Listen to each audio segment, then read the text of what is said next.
Good morning, everybody. Hey, this is the best day of Farm Aid, is all I can say. And we're going to do, this is my favorite day. If we can't do it, nobody can. And I'm going to do a roll call, because we are here from 42 states, and I might have counted wrong. So it's pretty darn cool to me. Okay, stand up when I say your state and stay standing. This is a convention, okay? Iowa. And this is going to be fast, so stay standing. Iowa, D.C. It's not alphabetical, sorry, I was just...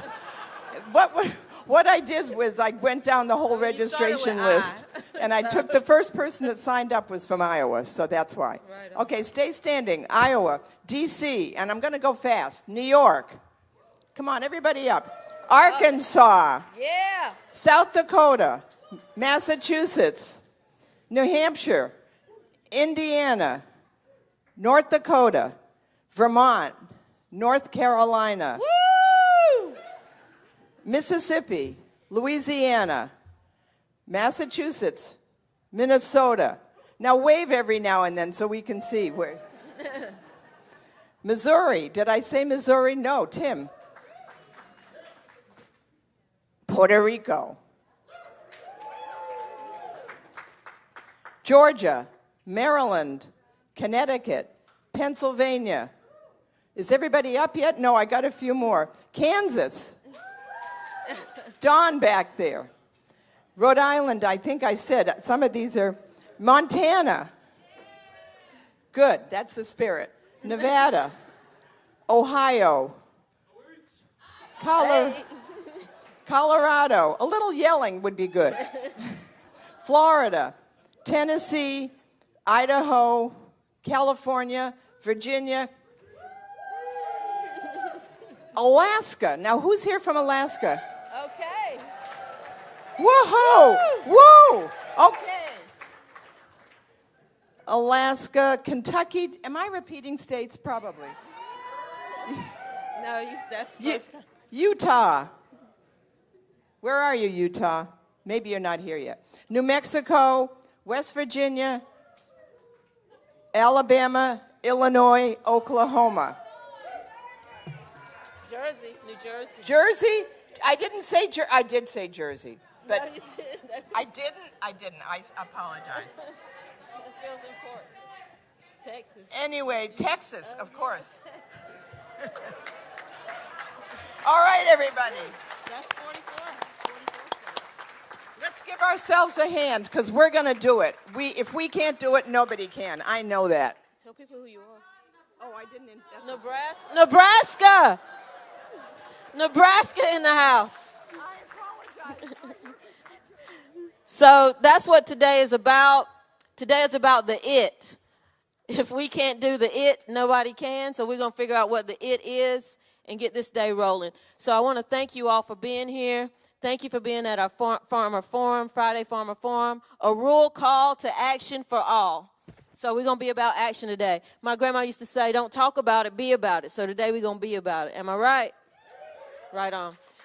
So we're going to start this day off right. We're going to have a couple of folks come up to give us a land blessing and acknowledgement this morning from the Shinnecock Nation. I want to welcome Donna Collins Smith and Gerard Smith. Thank y'all so much for being here. Akwe, good morning. I'm representing this morning the Shinnecock kelp farmers. We farm in the water. We begin in our hatchery, and we grow small microscopic spores tissue where we keep them in there for 6 weeks, and then we put them in the bay.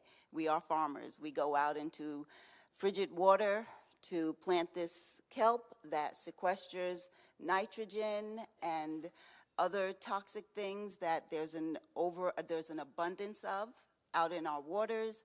Our aim is to make the waters better, to do our part, to be an example to our children. And we know about the oppression of those who want to control everything that you do.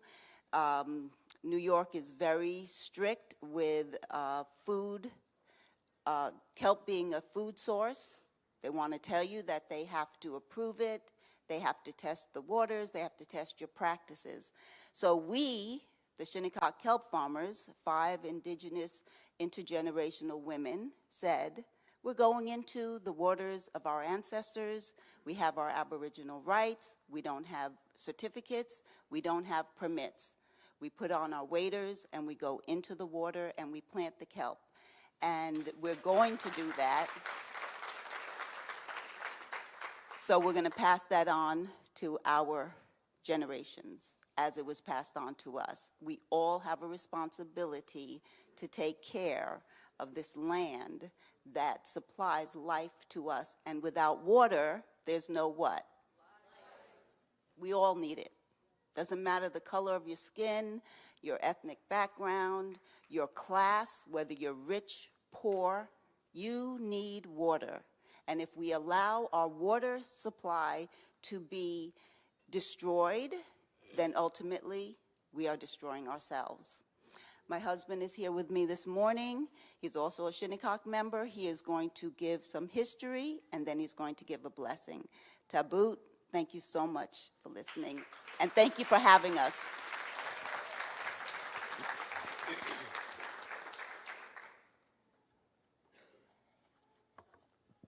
Kwe, Wani Kisuk. It's an honor to be here, and it's also an honor to be here on Iroquois territory, 6 nations. As mentioned, we're from the Shinnecock Nation, and our family is the Algonquin family. And our relatives, we're surrounded by relatives in the Northeast. And just a quick history on that, where our relatives are the Narragansett, Pequot, Mohican, okay, Pequot and Penobscot, and all the way up to Maine and Quebec, northern Quebec, even as far as up close to the Arctic Circle. I just came back from there not too long ago. But we're one large family, Algonquin family. And we do come together from time to time. And in one way we do come together is we are water people. As mentioned, my wife mentioned, we are water people, and I'll give you just a brief history on that and what that means. Because for us on the island, on Long Island, we once were whalers. We were hunters, we were gatherers, and we once were whalers. And so that the whaling industry back then took us all around the world. Took us to Hawaii, Marshall Islands, even as far as New Zealand with the Maori people there. So that's how big this is. We are all connected in that way. And so, yes, we're farmers on the land, but also farmers of the sea. And you can see that we're well connected to the sea. Just a very another quick history of our canoe history. We are canoe people. So we're on the water a lot. We're on the oceans. Sometimes we gather. East Coast gathers to the West Coast. Up in the Puget Sound area, up in the Washington State area, big event out there. We call it tribal paddle journeys. And some of us on the West Coast, those on the West Coast, sometimes they paddle down from Alaska. Someone from Alaska, maybe they heard of that, but they paddle down from Alaska. We're on the ocean days at a time, paddling, and we come into shore. We visit with the communities. We share stories. We share songs. We share food. So that's a way. That's coming together. Everybody coming together, and rebuilding that history of being on the water again. So farming the sea. My wife talked about that. The kelp farming. We've also farmed oysters. We farmed clams. We farmed scallops. And we also experimented with the eel. We've experimented with rebuilding our shoreline with eel grass. So we're on the water a lot. We do a lot on the water as well as farming of the sea. And so with that, I think I'll just offer a short blessing to us all.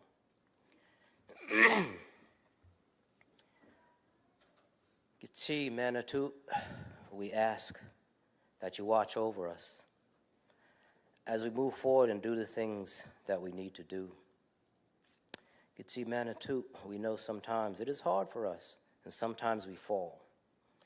but we get right back up and we keep going, especially all of us farmers here. It's hard, hard work, but who would feed us if it weren't for the farmers? And so as we move forward, let us all move forward together. In our language, we say, Mama Winene. Let us move forward together in a good way. So with that, I shall leave it with Tabu Ni Mwanish. Thank you.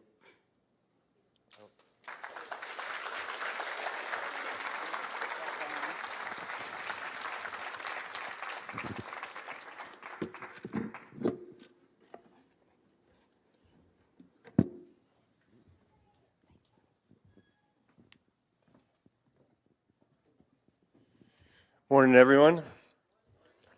My name is Michael Foley. I work for Farm Aid. One of my jobs, self-appointed jobs, is to be Charlotte's sidekick at events like this. One of the great things about being the sidekick is I get to introduce lots of legends from the movement. The last couple of years, as today, we have people who are extraordinarily important to our movement, who built this movement since before Farm Aid was even founded. So it's my privilege to introduce this morning's MCs, who maybe fit in a different category. I would say, in my opinion, they're legends in the making. I said I was going to try to embarrass you today. It's not just my opinion, I know. You can read their bios, which are super impressive. But the point that I want to make is that Tim Gibbons and Dania Davy represent the best and the brightest our movement has to offer today. If you've ever met them, if you've been in meetings with them, if you're like me and you're on Zoom meetings with them, in otherwise dark times, you find them to be just beacons of brilliance, of intelligence, of commitment, and I am in awe and admiration of them both. Tim and I were talking last night, in fact. I'm going to steal a line from him, because we who came along later are aware that we stand on the shoulders of giants, some of the people in this room. But the next generation also needs shoulders to stand on too. So don't be weird looking at Tim and Dania's shoulders when they come up here. It's a metaphor, obviously.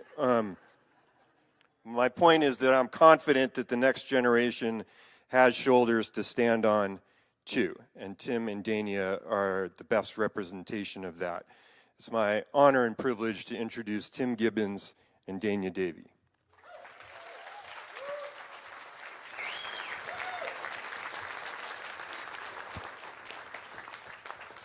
This is going to be sort of ad hoc, so wish us luck. Oh, there, that's perfect. Thank you.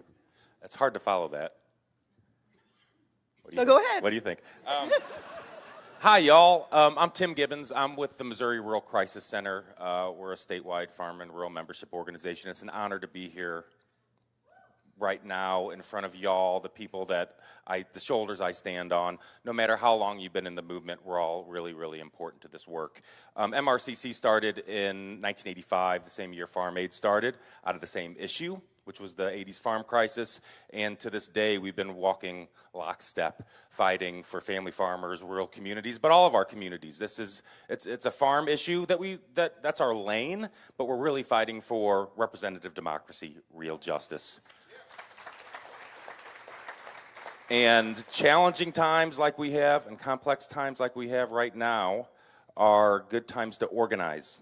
But it's also good times to organize for good, justice, truth, democracy, but it's also a good time to organize for tyranny and injustice. And that's why organizing for the former is so important right now, because otherwise we let them win, the takers, the liars, the extractors, and the bullies. So that's what we're here today, to fight against that. And I'm going to give the mic right now to Dania and see what she has to say. Thanks. That's also hard to follow. I'm so happy to be here. Like, this is like such an honor to me to be standing here in front of you, because all of you are really the legends in the making. And I have so much to learn, as I've learned. Like, there's I'm not going to start calling names because I'm going to, start crying. But there are people in this room that I've already learned so much from. And I just hope that we take this day to take stock of the fact that we have everything we need right here in this room. Right? Like, I think that there's a narrative that persists about the divisions and the divisiveness, state divisions, political divisions, and all of those things have some truth to them. And I think part of it is being a new American, being an immigrant. Oftentimes you look at this world, this American landscape, as a way of othering people. Right? That separation seems to be a part of how the American identity is like knit together. And I think that because of how I enter this world and I navigate this world as a racially, ethnically, many things ambiguous person, it's really important to me that every single person in this room understand and appreciate how important you are to each other, because it's our interconnectedness where our power lies. And we have so much strength to do all the things, to defeat corporate power and consolidation, to defeat fascism, all of the things that we believe in together. And we're going to, over the next few days, dream into reality a new future. But that starts with each of you becoming friends with everyone at your tables. And so throughout the day, we're going to try to keep it moving as the MCs and give you some points of inspiration. But I really, really, really want to encourage you to step outside of your comfort zone. Believe it or not, I'm an introvert. People never believe this, but like after the workshop yesterday, I went to bed at like 7:30 and I was like in the bed. But I know that, so it takes a little bit for farmers who are just like very like hardworking folks to kind of look up and look around. But there are so many people in this room that will just inspire you. Just like chatting with a person at your table will truly inspire you. So thank you for the honor of being able to be here with you. And yeah, Tim, tell me a little bit more about some of the work that you're doing right now. Because I'm really curious. Well, like, genuinely, like when we were planning this, Tim was like, I don't want to go first because I'm going to be like the white guy taking up all this space. And I was like, you know what? Like, I want to push back on that because we don't see folks who look differently being best friends, and we're totally best friends. Like, if you couldn't tell when we were walking up here. So I'm going to put you on the spot. Tell us a little bit more about your work. Well, MRCC is based out of bringing people that look different into the same room together, because what we understand is that I was really hopeful to see it in the last presidential debate. One of the candidates was talking about the fact that our values, no matter what we look like, no matter where we come from, generally our values are the same. What we're looking for in our lives and families are the same. And we've been saying that at MRCC, and I think that within this Farm Aid family for a long time. The thing that Farm Aid really does for me is it gives me that fire to go back and keep doing this work. Because the work that we're doing isn't always hopeful. You know, it's not always easy, and we're up against Goliath that's got billions and billions of dollars that also writes the rules. So not only they got all the money, but they write the rules. So, I was thinking about, I use the analogy of playing poker. You sit down with somebody, they got $1 billion, you got 10, they're going to take your $10 every time. And if they write the rules of the poker game, you got no chance. So that's what Farm Aid does, because it allows me to see the ingenuity of people and of farmers, but of people in general. If we just fund people, how beautiful it is. And I think that's what Farm Aid really shows us. Absolutely. And I think as a person who's been coming to Farm Aid for the past years, like this room is really a testament to the fact that we're building a movement. This moment is a really exciting time for folks the nerds like me who've been studying this movement for a really long time. There are literally folks in this room that started Farm Aid, that like started the work of farm advocacy, that helped folks stay on their farms in the 80s under climate and conditions that are eerily similar. My dad says, like, we came to this country in the 80s. My dad was like, if I knew America was going to be like Jamaica, we would have just stayed there. And seriously, like, I hate to let you all know, but if you go and travel, you'll see that there are places around this world where people are treated so much better than they are here right at home. And some of that, you know what, starts with some of the language. Tim was sharing about people who look different than each other coming together. Some of that comes down to language, because I think that the ways in which we talk about a collective voice, about a collective goal, everyone in here cares about farmers, like either is a farmer or works every day to support farmers. And that's not in isolation, we're not in a vacuum, but this is a time for us, like a pep rally time, for us to cheer each other on and learn more about each other's visions for the work, because there's this thing called the Farm Bill. I don't know if you've heard of it. It's like super boring, and it's like really long. And folks like me who go and try to tell elected officials, like, no, this is what the farmers really want. And they're like, you're just a lawyer and a liar. Like, this is not really what folks are talking about. And in this room, I mean, who knows what the Farm Bill is? Is there anyone in this room that knows what the Farm Bill is? Okay. And who feels like they could get up in front of their elected official right now and talk about the Farm Bill?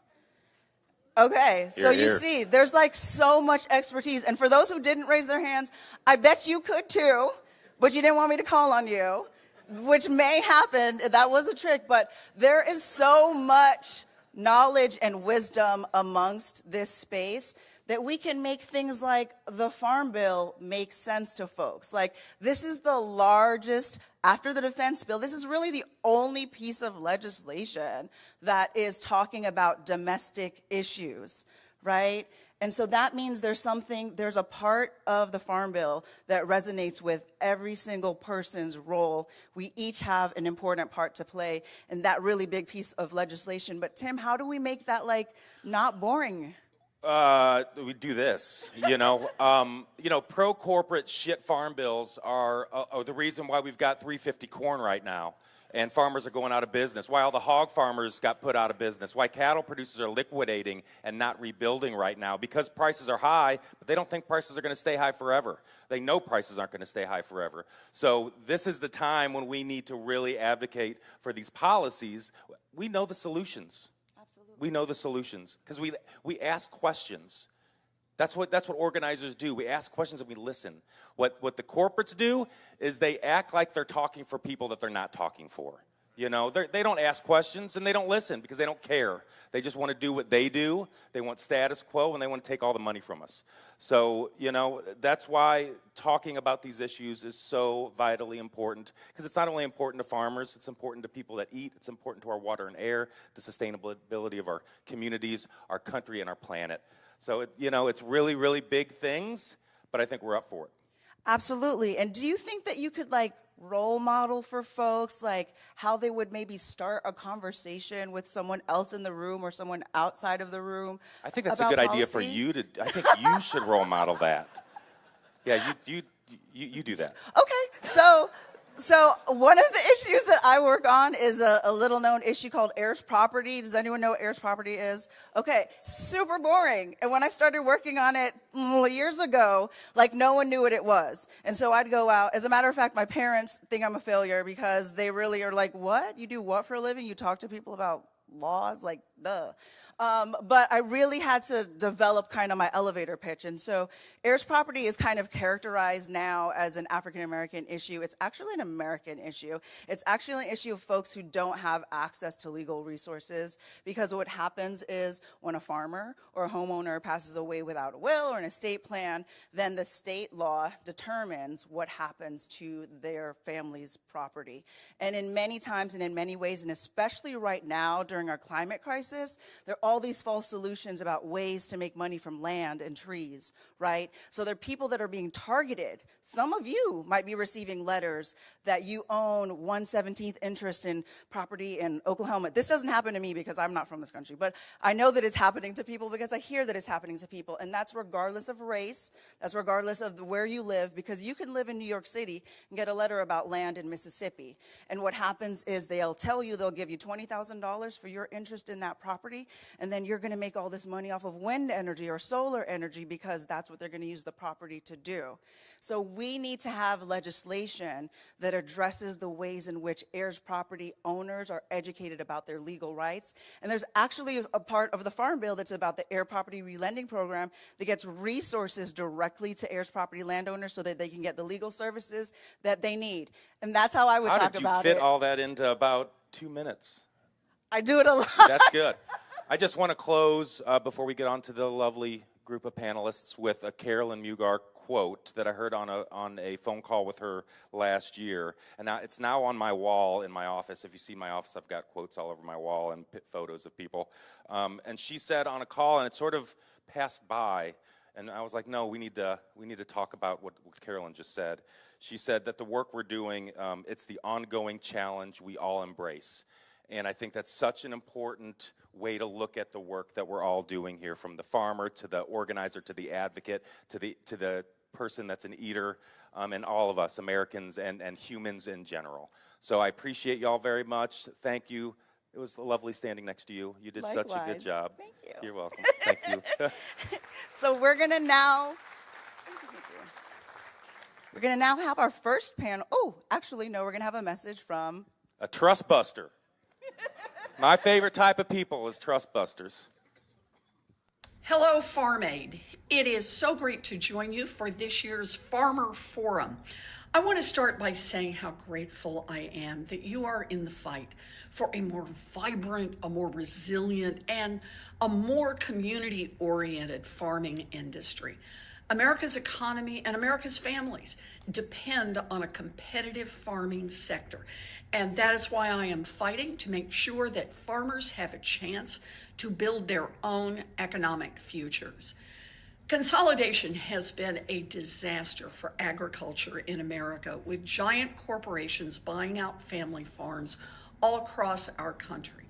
The result, well, consumers are paying more, farmers are earning less, and rural communities are decimated. Meanwhile, Big Ag is raking in record profits. We need more competition at every step in the food chain. Farmers deserve the freedom and independence to choose among different suppliers and buyers. Small food companies and grocers deserve a fighting chance to compete. And consumers deserve protection from price gouging at the checkout counter. I am very glad that the Biden-Harris administration is fighting back and putting American farmers and families first.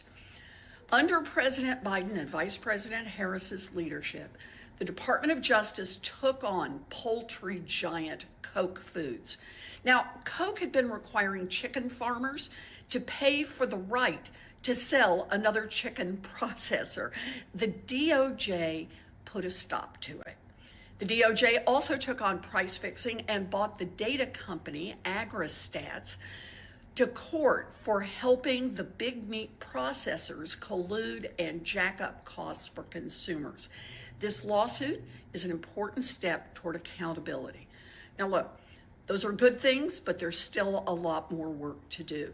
A few months ago, the Supreme Court gutted the 40-year-old Chevron doctrine, giving unelected judges the power to upend the work of federal agencies that for decades has been designed to protect farmers, workers, and our environment. We need to restore the Chevron doctrine so that government agencies can keep helping farmers. We need to break up big ag monopolies and put a stop to unfair practices. And we need to keep pushing for legislation that will make our food system more resilient. So I am so happy to have you in this fight with me. Thank you, and enjoy the rest of the forum.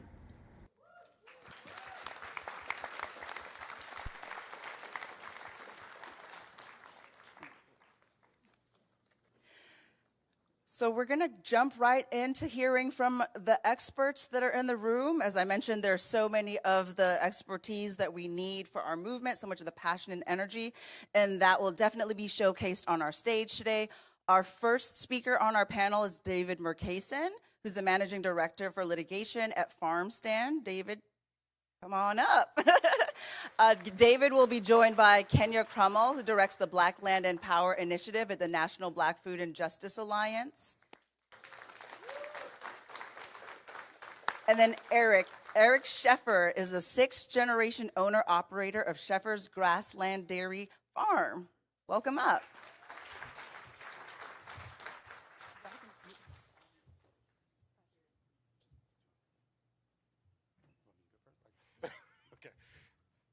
You have to go in the order they put you on the slide, so I'm going to go first. Good morning. Good morning. Thank you for having me. So, as the introduction said, as my shirt will tell you, my name is David Maraskin. I'm with FarmStand. We are a national legal advocacy organization, and in fact, the only national legal advocacy organization dedicated exclusively to taking on industrial animal agriculture. And I'm here because, as Senator Warren was saying, and as Farm Aid recognized, and as certainly FarmStand knows, the last year seems kind of scary in terms of the law, right? It feels like we don't know exactly what's going on. It feels like everything's changing under our feet. And if that's how you feel as a lawyer, let me tell you, that's right. It's true. That is something that is very much about what's going on in our society. But I'm also here to say that we're not going to let this tool go away for you. That we can do things even under this system that can advance exactly what Tim and others were talking about taking on industrial corporate power. On Wednesday of this week, we filed a suit against Tyson. We filed a suit against Tyson. Thank you. Yeah. We filed a suit against Tyson because it's lying about what it's doing. It's saying it's protecting the environment when we know that what it does, as compared to what you do, is exploit the environment. That what it does is it takes the value that you put into your land, of caring for your land, and try to use it to increase the profits of its shareholders. But we can take them on and say, no, this is value that belongs to the farmer. Next week, we're going to be in court in Arkansas suing another poultry company for exploiting poultry farmers. And on Monday, we're going to be in court in DC taking on the checkoff program because thank you. Because we know that it is going to line the pockets of corporations. What Senator Warren was talking about Chevron being overturned, is scary. But we're going to fight that too. This is actually the best opportunity for us in years to pass Packers and Stockyards Act rules and get them defended in court.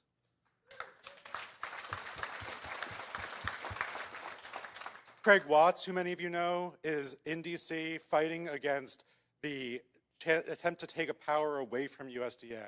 And that's just a misreading of what the Supreme Court held. The Supreme Court does lots of crazy things. It doesn't do that crazy things just yet. And we're going to be there to defend this. And how do we do this? And how do we do it well? And this is where you all come in. And this is where us working together comes in.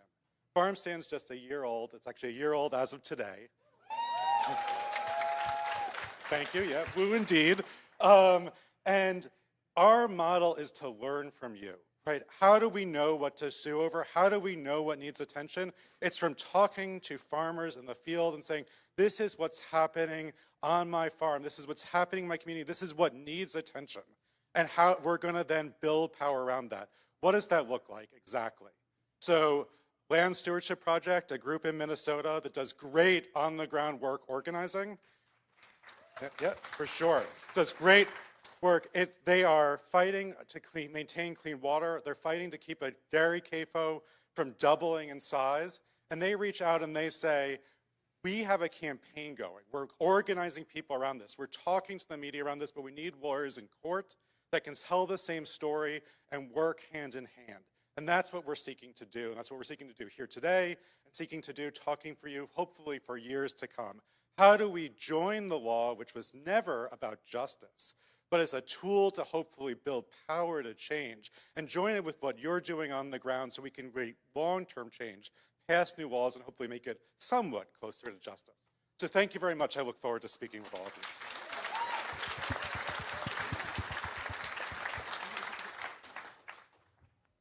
Good morning, everybody. It's great to be here.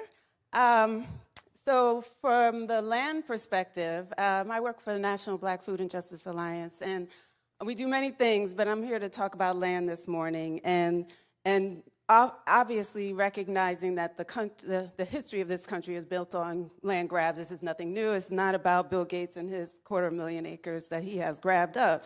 This has been happening since the doctrine of discovery, right? 600 years. So, and that speaks to, obviously, that is a direct connection to the violent extraction of our indigenous families from this land. And it speaks to the 15 to 19 million acres that were stripped from black families. That was land that they acquired, that purchased, not just sharecropping, purchased 16 to 19 million acres during the Reconstruction era. And by the 1990s, we were down to 1 million. That's not just because we didn't want to farm that land, and we didn't have the knowledge to farm that land.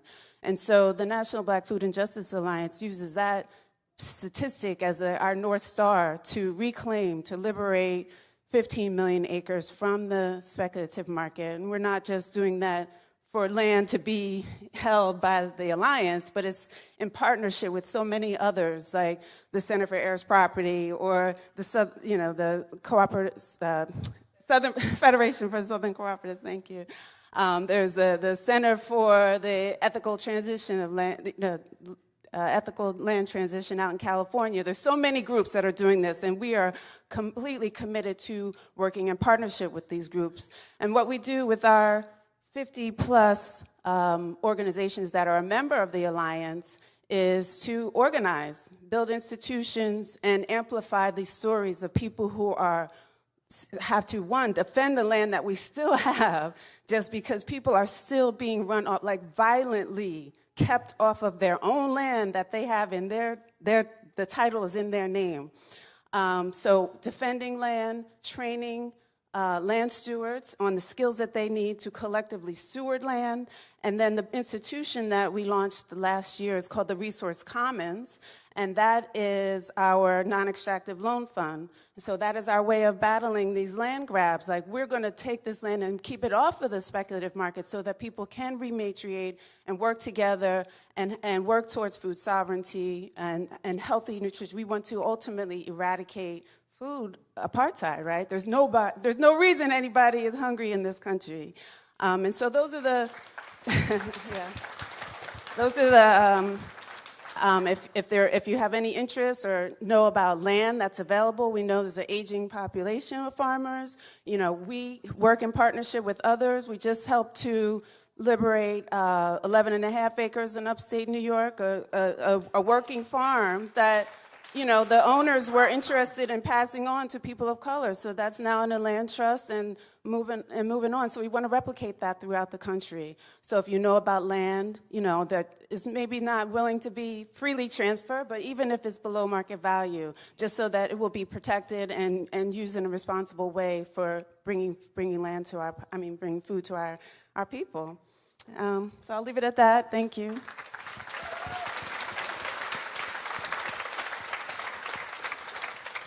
Good morning, everybody. They certainly didn't save the best for last on this one, but I'll give it heck. So I'm Eric. My name's Eric Sheffer. I'm actually pretty local to here. I'm in Hoosick Falls, New York, about 45 minutes away. And I'm the 6th generation on my family's farm, and my son makes the 7th. And we actually, thank you. So we actually, believe it or not in the direct family name, but we actually date back all the way to 1774. Our farm was, bought in British pounds, and so I tell everyone I'm the generation trying not to screw it up. And it's not easy, but I think I'm going to just give you the quick story of how I've positioned our farm, because it kind of speaks to what this topic is all about. Because for about 16 years in my time managing the dairy, that's kind of how we've chosen what we've done. So back in 2008, I invested into the family farm. I got done with college, and I said, you know what, I'm going to do this. We're going to keep it going. We're going to grow the farm. And so we transitioned back to a dairy, because the farm was actively done in the 80s during the buyout. And my father ran the farm differently. So over the course of about 6 years, we grew the farm up from 100 cows on grass. We were not organic at first, and just mostly for business reasons at the time where we were geographically.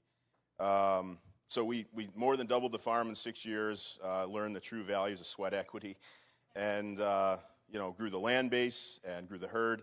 And ironically, I was lobbying in D.C. In 14, and I was lobbying for good things within the dairy industry, but I was amongst some of the giants that have been referenced today. And I try to be humble at all times. Doesn't always work, but I try. And I just kind of said to myself, I am never going to be able to compete with some of these people. And I didn't want to. I wanted to be able to tell our story. So that summer we started the transition to organic, and that basically gets us to where we are today.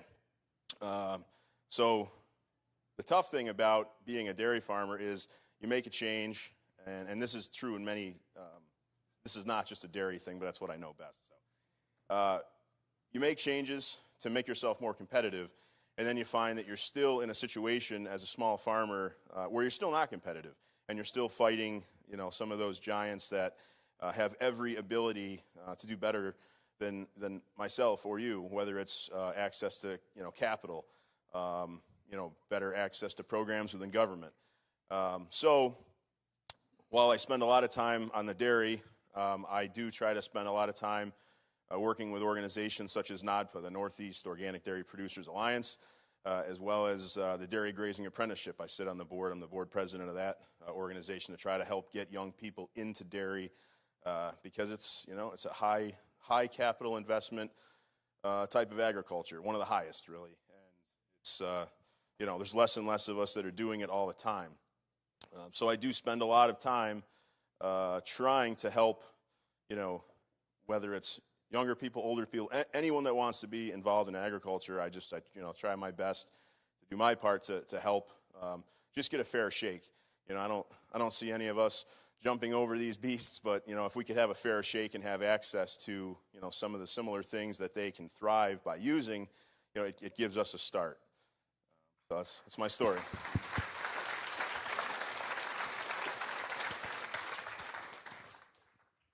Okay, in Missouri, we talk about the corporate takeover of hogs because they took all our hogs from us and took the market from us. In New York, I'd be remiss to not talk about what's going on with dairy farmers. It's not right, and we're fighting like hell to stop it. We're going to do some Q&A.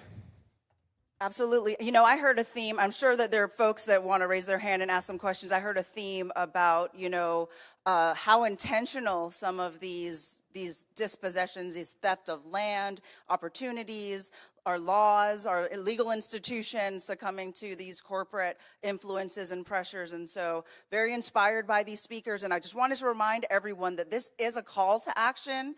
We're not just here to listen to them and watch and have a showcase. We're actually calling all of y'all to support each of our speakers and each of the groups that are in this room. And tomorrow on the Farm Aid website, there will be posted. Each group that's speaking today has an individual call to action. We're going to invite all of you all to support them as well. But we're going to start moving the mic around. I haven't seen any hands as yet, but I know there must be some questions from all these brilliant topics we've heard thus far.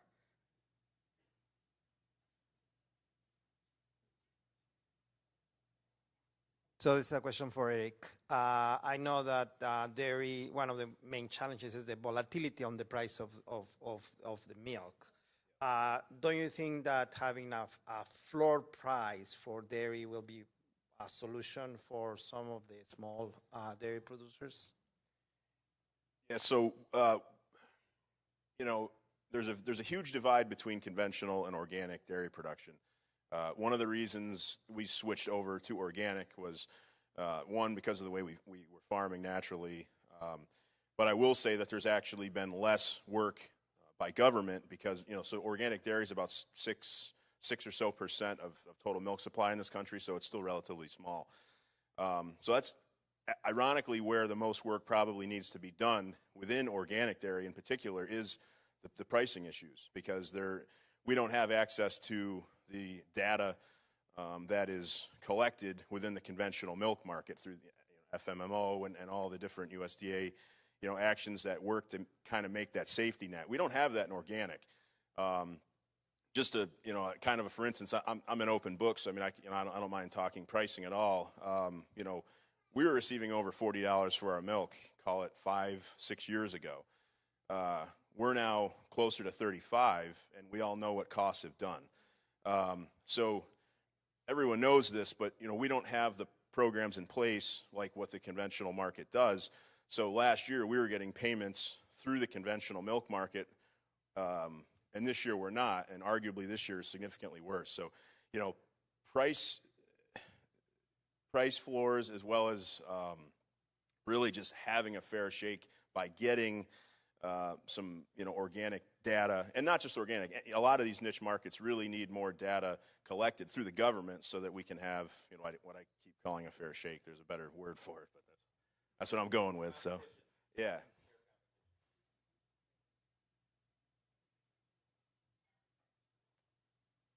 This is Duran Chavis, Richmond, Virginia. Question is for Kenya. Can you speak a little bit about the importance of creating pathways for farmers to get on land? I know over the course of the last couple of days, I've been hearing a lot about multi-generational farmers, people that have inherited land, and et cetera. Can you speak specifically about the importance of new farmers that have not had access to land, being able to access land, and how that intersects with the work of the Resource Commons and the National Black Food Justice Alliance? Hello? Sure, thanks, Duran. And Duran's a member of the National Black Food and Justice Alliance, so maybe there was a plant.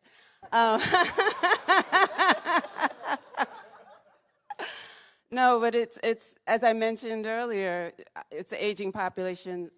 Whatever the average age is for just in general, any farmer, it's 5 years less for Black farmers. And so it's really important to pass along those skills that couldn't easily be lost, right? So it's important to partner, bring on, and have incubators, like Duran has an incubator farming program at his land in Virginia, and just really pass along those skills. And I mentioned that we're providing trainings, so we supplement trainings at our member farms or other farms, like Soulfire here in New York has trained some of our members, just making sure that people have the skills that they need, not just with, scientific, the science of farming, but also animal husbandry and building structures that you need and building infrastructure on your land that you need. So, those are all ways. And then, of course, I mentioned, I didn't really go into detail, our Resource Commons Loan Fund. So over the last couple of years, since launching in 2023, we've been able to invest $1.5 million at some of our member farms to either acquire land or buy the equipment that they need to maintain the land. There's so many barriers, and as well as do infrastructure projects on the land. There's so many barriers to just getting the land is one thing, but then maintaining it and making sure you have a productive operation going on there. So we're aiming to support all of those needs at the Alliance.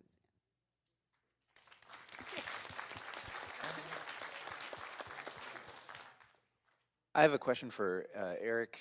We see these in the Farm Bill. We have these get bigger, get off the farm policies that have been happening across the nation. Like I live in Iowa, where our dairy farms are becoming smaller or getting off the farm.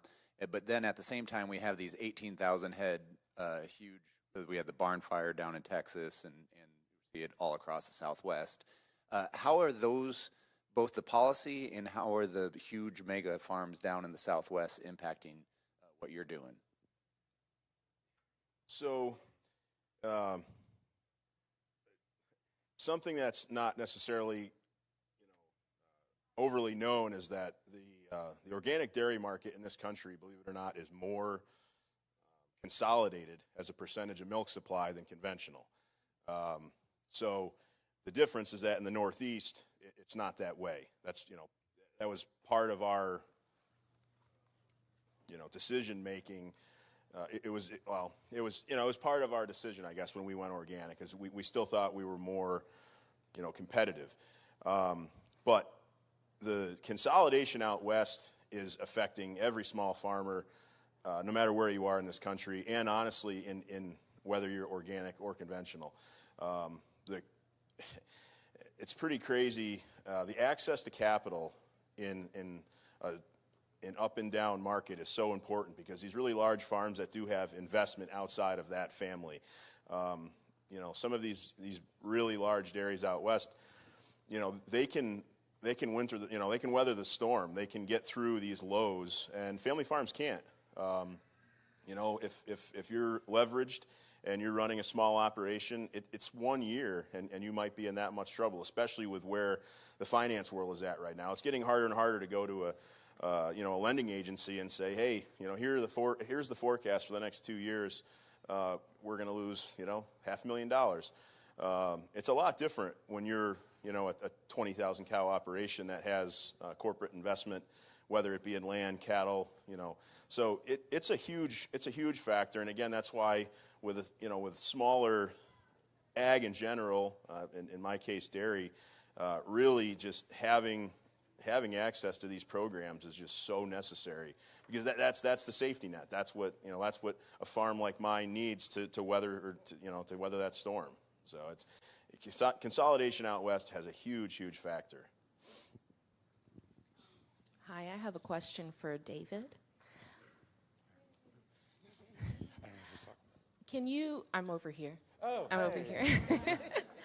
I'd like to know about some of the case law that you're planning to use for these litigations, and which federal circuits you believe are more friendly towards this type of litigation, so that others who might be interested in this can start doing some research on how different federal circuits are dealing with these issues currently, and the work we have to do to really push those issues forward. Oh, a question only a lawyer could love. Thank you.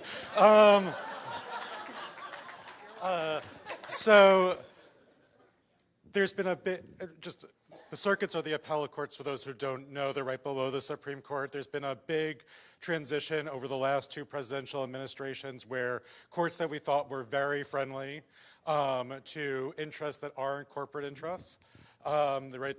The conservative issues tend to align very much with making money for corporations, and the non-conservative issues tend to be those that are caring more about people. And we've seen a big transition in the courts of late with the ping-ponging back and forth, which is what the question's about. And the answer is, and this is really what Farm Stand's interested in doing, we will work with you to figure out what works in your jurisdiction, right?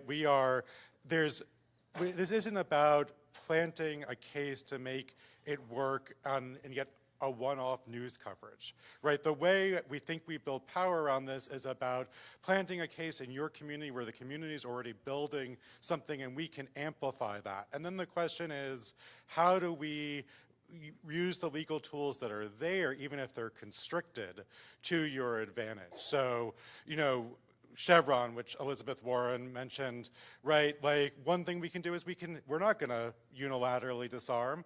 If you don't like a rule, we should start challenging some rules if they don't like rules on the other sides.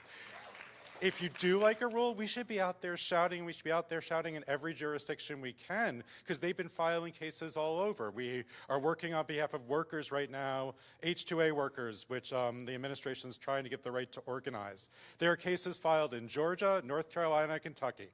We should be out there fighting wherever you want to fight to help you build your power, because it's not about getting the law right this time. It's not about winning in court. We're going to lose sometimes. That's okay. The deck's stacked against us right now. This is about long-term shift, and that's how we think about it. But I'd be happy to nerd out with you on specific circuits and judges, just not in front of everyone, so not to bore them.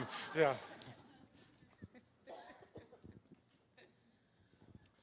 Eric, my name's Justin Trammell, and I'm out of Amarillo, and I'm in the meat business. We raise sheep and hogs and poultry and beef, and then we got a state-inspected processing facility. So one thing that we've found on the meat side, and I'm curious if you guys see this on the dairy side, is that smaller processors like us are actively locked out of even mid-sized grocery retailers. One of the processors I know actually in Missouri, Herzog Meats, they had their ground beef in just a local grocery store chain, and then the meat supplier came around and threatened those little grocery stores and said, if you don't pull their ground beef, we won't sell you anything, period, ever again. So I was curious if we run into that on the dairy side as well. Well, that's a tough one. On the organic side of things, on a large level, there's really only really a few the larger companies. I believe it says up there. I'm with Stonyfield. It's a big company. The biggest thing I can say on the organic side is it's really not about getting locked out of the retailers as much as you just at a small level with dairy, it's so hard to compete. It's like 1 in 10 or 1 in 20 small milk processors make it, and that's both conventional and organic. It's just a very, very tough market to get into. I've never tried to, market on my own with my own label. Believe it or not, I didn't mention it, but we actually have just started our own meat company as well. We're getting involved in beef and pork.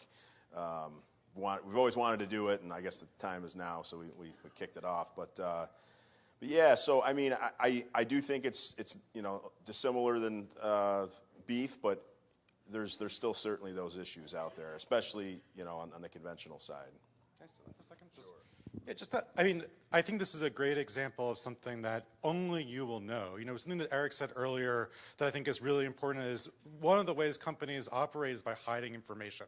That's how they consolidate power, is by holding that information.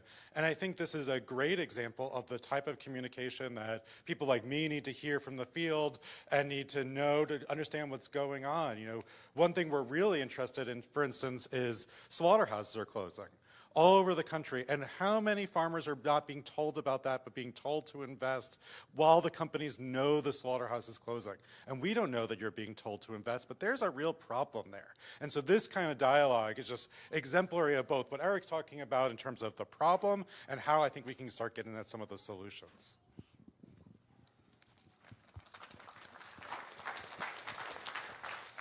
This question is for Kenya. I'm from Kentucky. And so do you all do the South also? Yes, we work nationally. The majority of our members are currently in the Southeast, but we have representation all over the country. You said you're in Kentucky? I'm in Kentucky. Our field director is in Louisville, so yes. Okay, so my question is actually about the land that's in Mississippi, because as you know, there was quite a bit of money received for the settlement. And they were all mainly older people. But what has happened is that because those older people got all that money, now the younger generation is like, hey, you can make some money with farming. But a lot of the BIPOC farmers, they do not have their land in order. So it's like it might still be in, the great-great-grandparents' names and things like that. So is that the type of thing that you said, the loan that you had, will that cover to get all of that in order? Well, we're in the process of launching a land defense applications, but there are people who are already doing it. I mentioned the Center for Heirs Property, and I believe the Federation still does that too. They have a land assistance fund.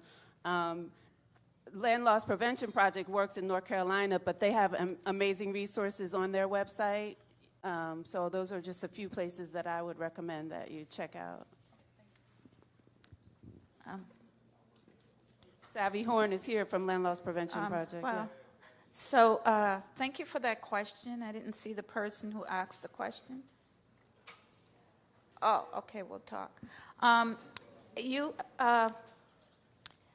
mentioned briefly, Kenya, the land defense program of the Black Land and Justice space. So I was wanting to know if you could go into a little bit more detail so we could see if there are tractions for other groups to begin to think that through and build and connect with our strategies and work, and therefore build power to strengthen the work nationally, little by little.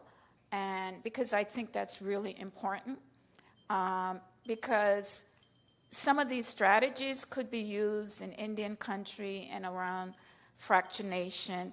And I think the more we come together on common strategies and build power within communities and the resource base of where people could get help, that's important. So I would like you to kind of walk us through some of the strategies and maybe ways that might point towards commonality of building power across the country for threatened land everywhere, and not just here.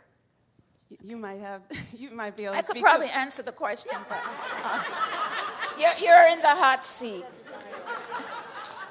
I could say one thing.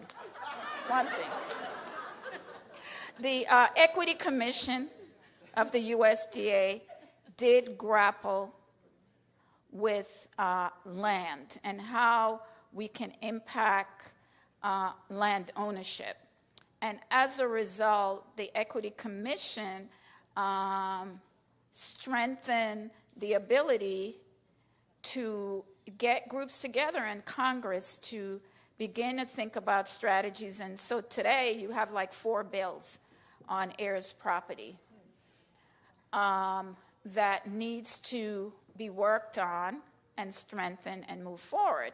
And I think when we had discussed land, the Native American land question, as we call the black land question, Native American, came to the fore, and the history of fractionation and what that means, but also in the Southeast, where you tend to have not federally recognized tribes, but you still have tribal communities.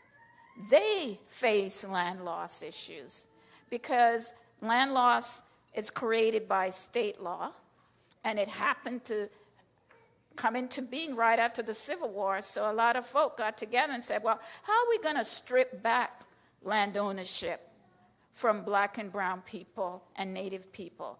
So with these crushing laws coming up, not just in to address land rights in Native American and African American and Appalachia communities, I think if you look across the board, there are common strategies that we need to support each other on, like these heirs property legislation.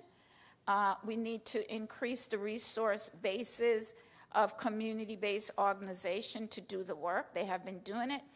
And a little thing that I have, and Dania knows it, is around the need to train up a cadre of African American family land specialists that could go with families and talk through heirs property.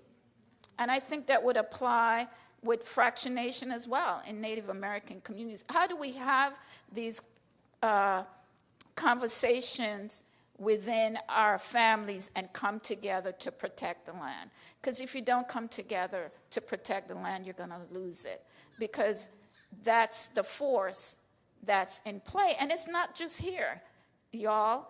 It's happening in the Caribbean. It happens in Southern Africa. It happens in Brazil. So then it says to me that that is an international response to peasants of the world holding land. That is a threat to capitalism that we must address. So thank you.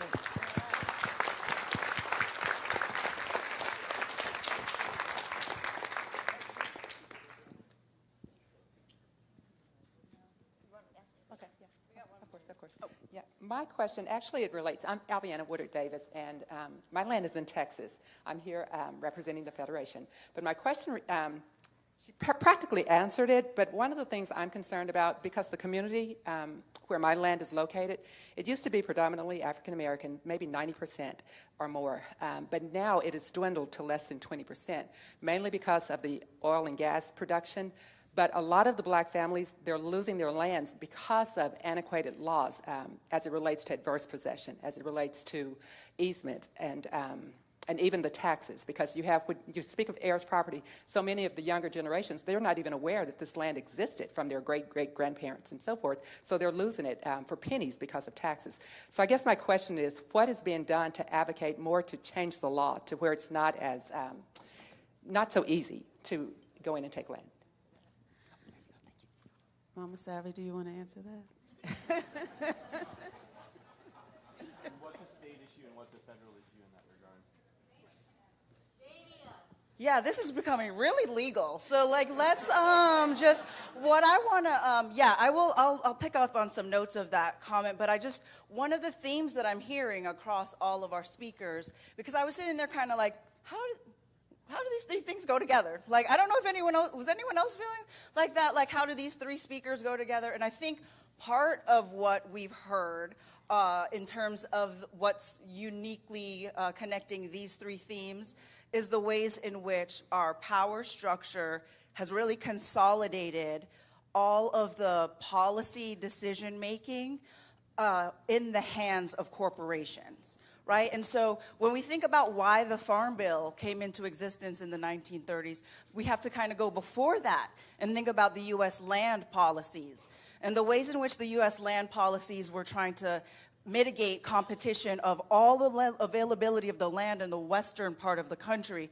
It's so interesting to hear that all the way going back before in the early 1900s of this country, we're thinking about the west and the southwest, those farms getting too big and way too competitive so that farmers in the northeast wouldn't be able to make a living for their families.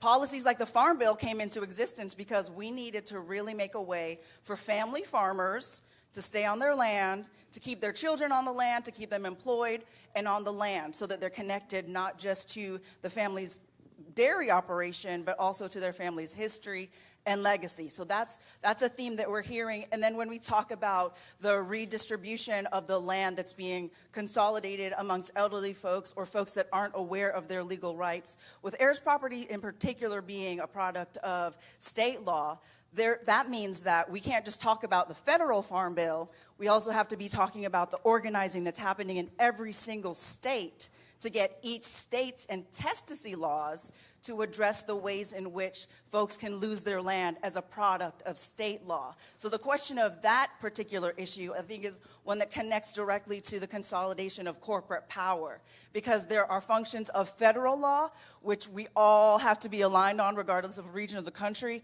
and then there are issues of state law that we all have to have support within our organizing that we do within our state to address those state issues.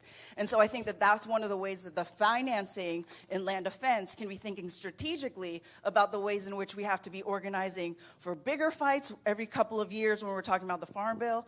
But we can't just focus on this election or this Farm Bill. We have to constantly, like David said, be thinking about our strategy for the long term. Because when we think of whatever laws get passed right now and who's in the courts and how our courts are so biased towards corporate consolidation, that has made a lot of law firms and a lot of the new generation of attorneys afraid to even take on some of these smaller issues because it's going to get decided against. And when the Federation was being supported by Farm Aid to try to intervene in that lawsuit that was against American Rescue Plan Act, the debt relief, the emergency debt relief for financially distressed borrowers, that was challenging the 14th, the way in which we have programs that are race-specific. So all of the affirmative action lawsuits that we've seen come under that umbrella. Farm Aid was supporting black farmers in probably the least favorable federal circuit, right? And we had a panel of judges that unanimously agreed that the black farmers were supposed to be allowed to intervene. So it's not just about shopping for the right venues or shopping for the right states or shopping for that one issue that's going to get us all the way through across the board and have a different agricultural system. We really have to be thinking about all the ways in which we're all tethered together.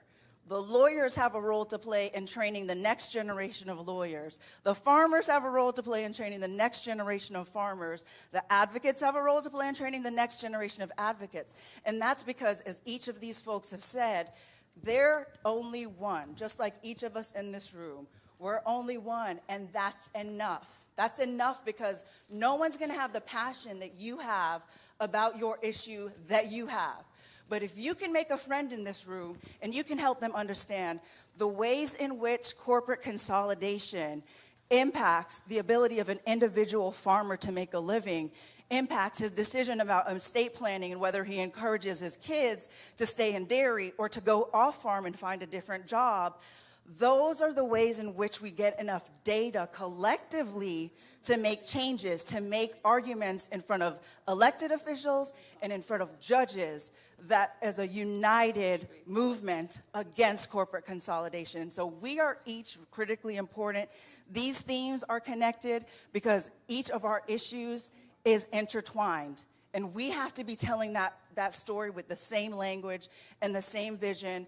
And I'm really, really excited to kick it off this way because I know it got a little bit like lawyer wonky stuff there. And I was like, oh, okay, I'm over it. But I'm really, really excited that we can think about each of the issues that were represented here and the farmer's perspective and how that might be, you know, dairy might be different from corn or soybean or whatever, but when you really think about the small family farmer and the ways in which U.S. policy was really designed to help our family farmers thrive, and now we're in a state where our family farmers are having to bend over backwards and do all these different things and lobby in D.C. just to be able to provide for their families. That means that we already have laws, right? We already know that we can, in this country, make laws to address the needs of our family farmers. So that's a really exciting opportunity, right? Let's do it. So thank you so much to our first panel. Thanks a lot.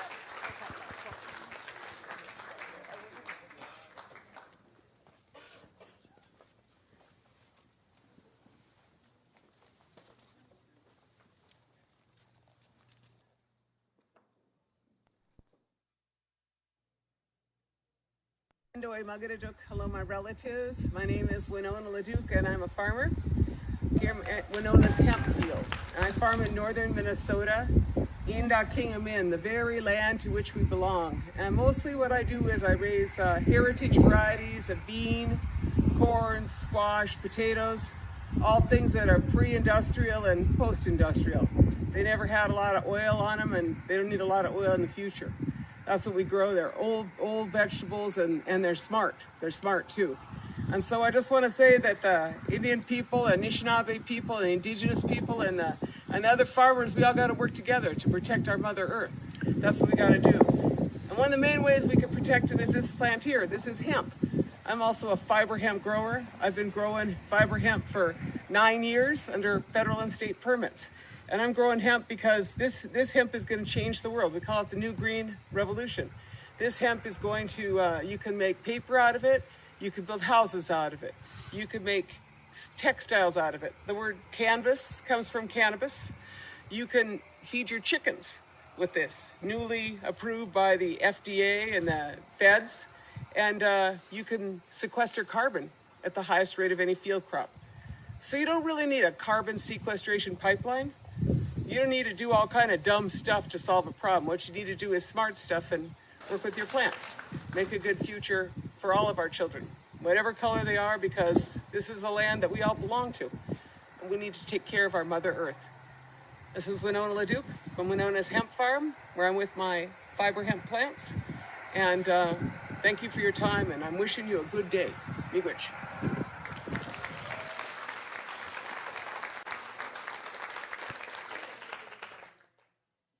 I'm introducing the next panel. We don't have to do a bunch of dumb stuff. Yes. I love that. I think that should be my motto from now on out. The next panel, panel number 2, Tracy Lerman, Yana I can't pronounce the Irish names, O'Flaherty and Robert Chang are going to come up. Tracy is Grow NYC's Assistant Director for Regional Agriculture. Yana is the Managing Director of ARC, the Animal Agriculture Reform Collaborative, of which Missouri Rural Crisis Center is a proud member. And Robert Chang is the Director of Policy and the Co-Director of NEFOC Land Trust. What is that? NEFA. What does NEFA stand for? It's the New England Farmers of Color. Thank you very much. I appreciate that. Northeast. Robert, I appreciate you.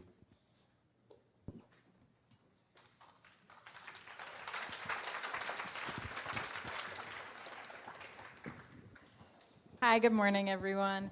My name is Tracy Lerman, and I am Grow NYC's Assistant Director for Regional Agriculture. So I'll just very quickly tell you who Grow NYC is and why a city-based organization is here amongst all these farmers and citizens of rural America. Grow NYC is a 54-year-old environmental and food justice organization working to make the New York City greener and more sustainable and provide opportunities for New Yorkers to access fresh food and make environmental choices while also preserving farmland and our regional agricultural economy.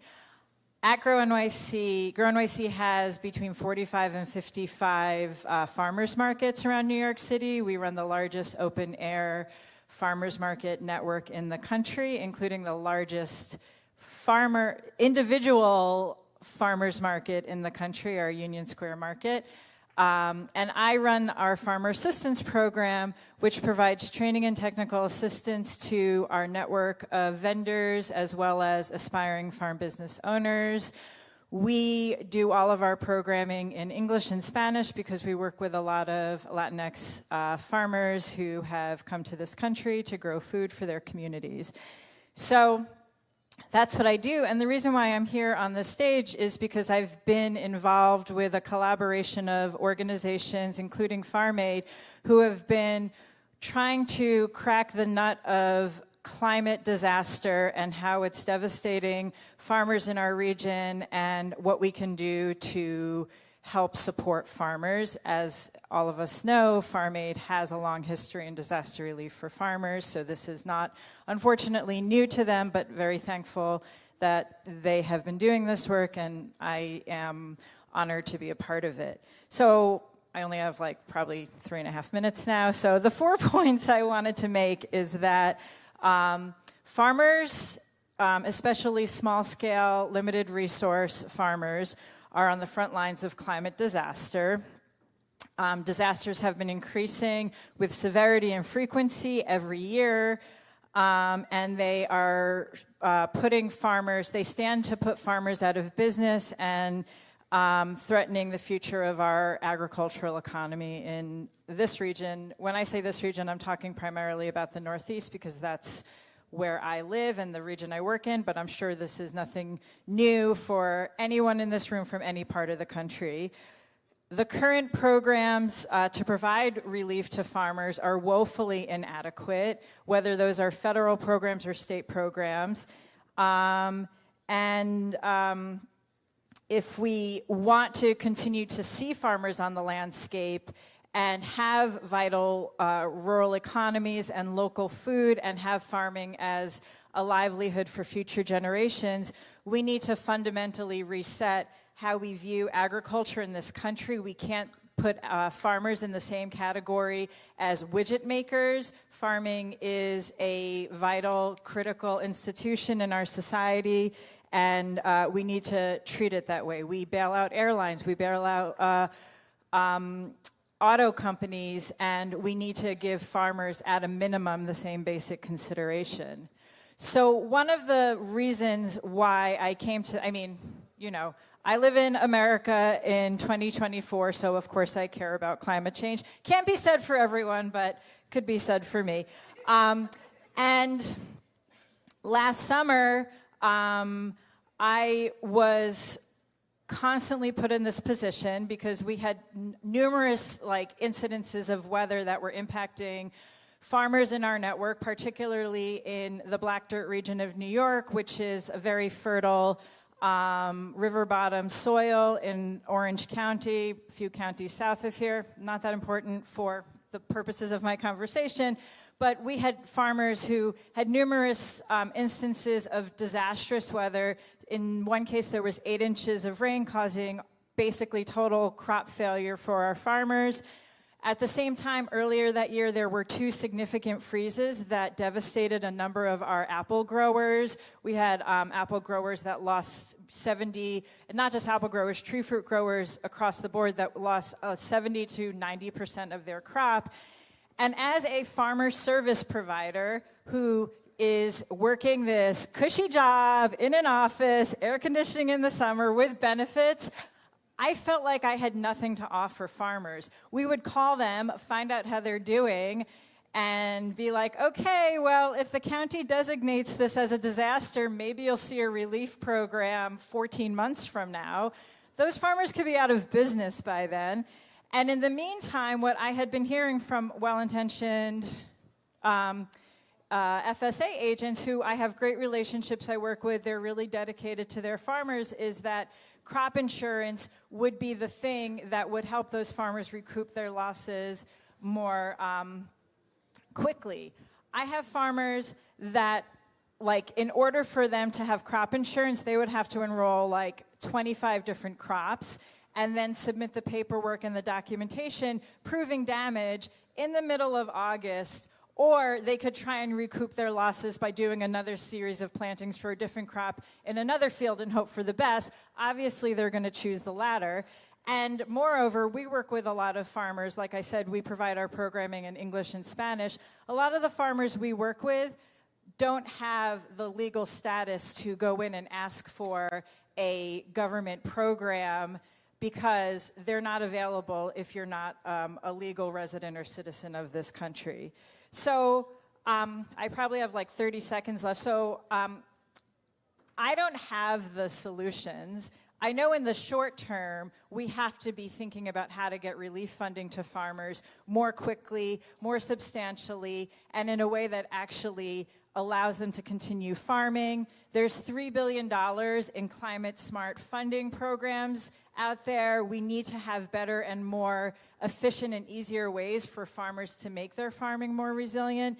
And we all need to be thinking about this together. We love to hold up farmers as these agrarian heroes growing our food with their red barns in the backgrounds, but we need to really, and I understand I'm speaking to the choir here, but we need to be thinking about how we can actually put our money where our mouth is, and when the chips are down for farmers, really be there to support them, fight for them in Congress and in our state houses, and make sure that we have farming for the foreseeable future.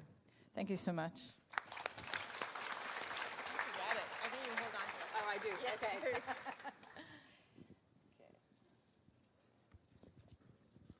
Just have some notes to keep me on track-ish, sort of, maybe.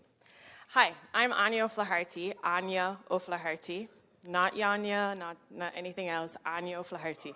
It's good. I know, it's got a GH, but it's Maltese, you know, English has a word in it that ends with a GH and sounds like an F. What's enough? It's strange. So we just deal with it, right? Okay.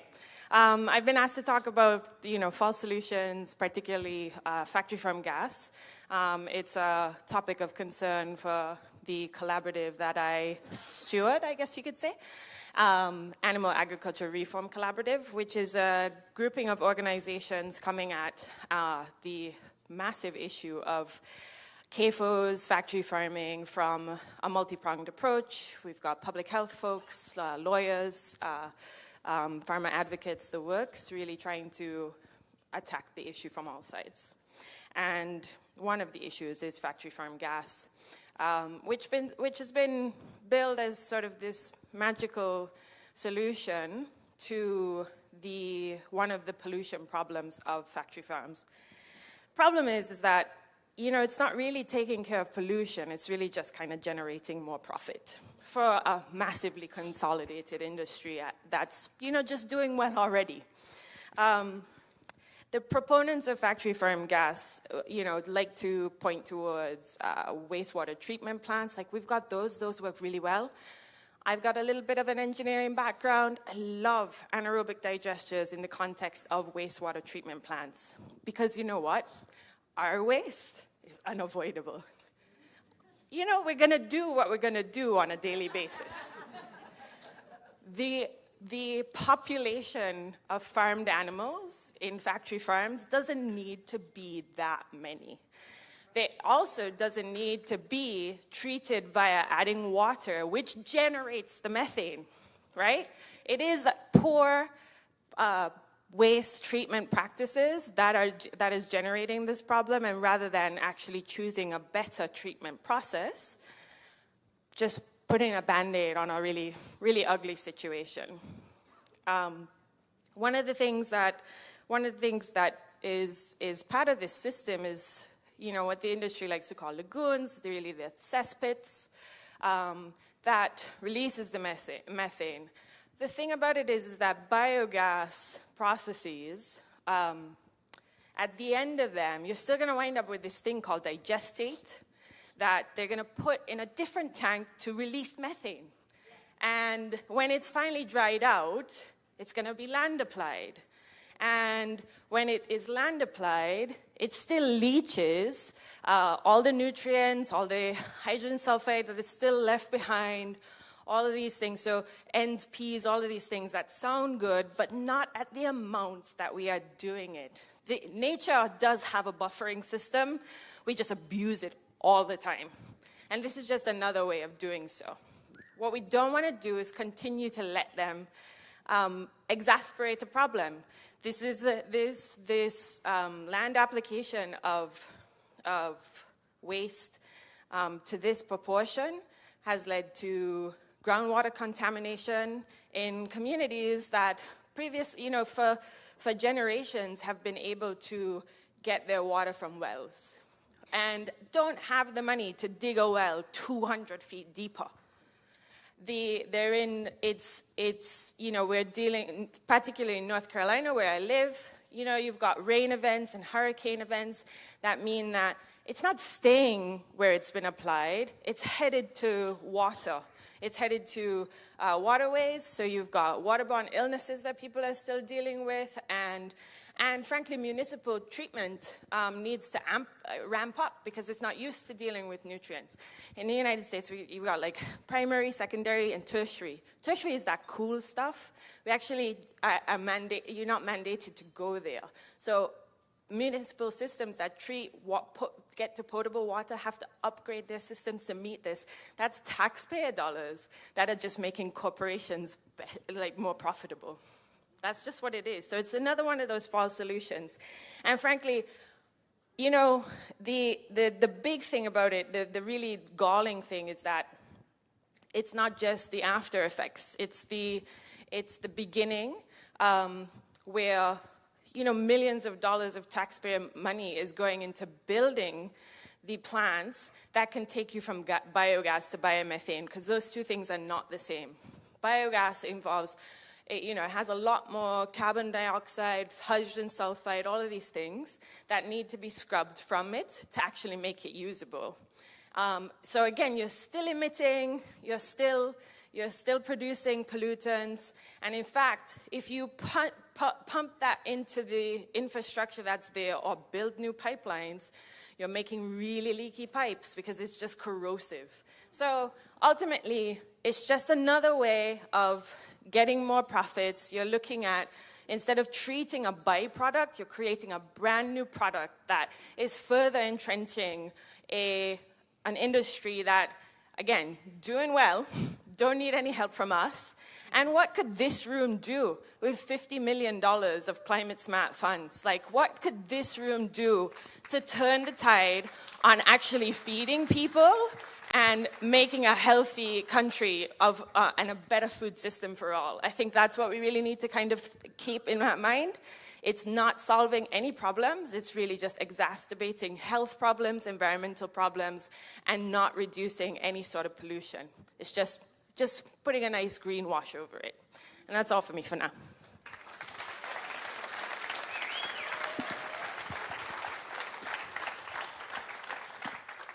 Good morning, everyone.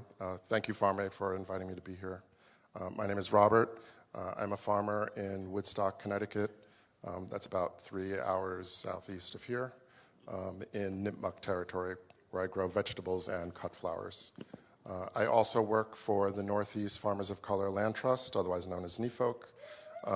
We're an organization that works to promote BIPOC farmer ownership and land ownership in the Northeast. I wish my colleague Larissa Jacobson could be here on the panel instead of me, because she's really great about talking about climate justice issues. So forgive me for being here in her place. I work in policy for NEFOC, and primarily at the state level, where some of the issues that I work on are heirs property, land access issues, and recently working on climate disaster relief and resiliency in the state. In Connecticut and really in most of the Northeast, we thought with climate change we would just get a little bit warmer, which from my perspective wouldn't be so bad. We thought we'd be okay, but we're not okay. We're not okay. The last 5 years, farmers in my state in Connecticut, we have experienced devastating season-ending crop losses because of drought or floods or heavy rain or hail. Just last month, we had some farmers in southwest Connecticut who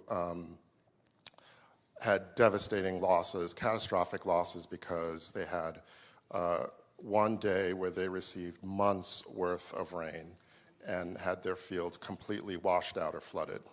We had other farmers who lost all of their crops from a single hailstorm. We work really, really hard to feed people as farmers. It is really catastrophic to see years of backbreaking work and investment disappear in a single day from a weather event that you have no control over. As Tracy mentioned earlier, there are federal programs that can help farmers with crop insurance. For those of us like myself who grow specialty crops like vegetables as opposed to commodity crops or orchards or tree fruit, the federal crop insurance programs are particularly not helpful. Really, those programs are designed not at all to make you whole. They're really designed to just help you keep the lights on long enough for you to go and apply for a USDA FSA loan.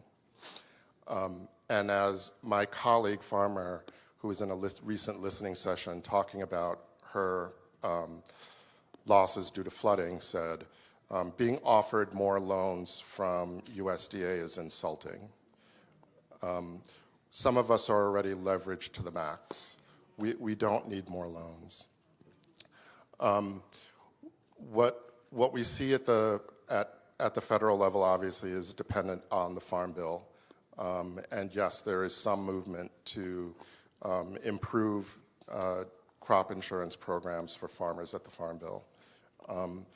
But I also want to talk about work that can be done at the state level, because I don't think there is very much happening at the state level, and more could and should be done there. My neighbors in Massachusetts were fortunate enough. Last year, they were able to create a disaster relief fund with the help of United Way that pulled together some philanthropy. And this year, they were able to get an additional $14 million, I think, from the legislature in disaster relief, not just for farmers, but still available for farmers who've experienced losses. In Connecticut, we simply weren't able to marshal the same resources at all, so our farmers got nothing. And as you can imagine, people are not just sad, but really angry and frustrated at the lack of movement. When we talk to our governor, when we talk to the folks in our state legislature, people assume that as a farmer, you must have crop insurance, and that crop insurance programs must work like auto insurance or home insurance. You pay a deductible, and then you get a whole bunch of money that maybe doesn't make you quite whole, but gets you a big way there. Crop insurance does not work that way. And our state and local leaders really need to understand that it is not the same. Again, as farmers, we work really hard, and we bear almost all of the risk when it comes to feeding people. So for those of us in the room who are farmers, I just want to encourage you, when you have losses, I know a lot of us don't want to be up front being the crybaby farmer, but I think it's important that we not only notify the feds at USDA and FSA about our losses, but we also let our state departments of ag, our local leaders and governors know that we have losses. They need to understand what we go through. And the last thing I'll say is, certainly in Connecticut, our local state government is under tremendous pressure from farmers to do something after year after year after year of losses. Unfortunately, state governments are really reluctant to raise revenue for new programs, and creating a disaster relief program will likely cannibalize funding from other state agricultural programs. And as someone who was recently a New Beginning farmer and who advocates on behalf of New Beginning farmers, the state agricultural programs that tend to support New Beginning farmers usually are the programs that will suffer for disaster relief. So I do want to ask that in our advocacy, we not neglect all of the other programs that the state is doing to try to create disaster relief.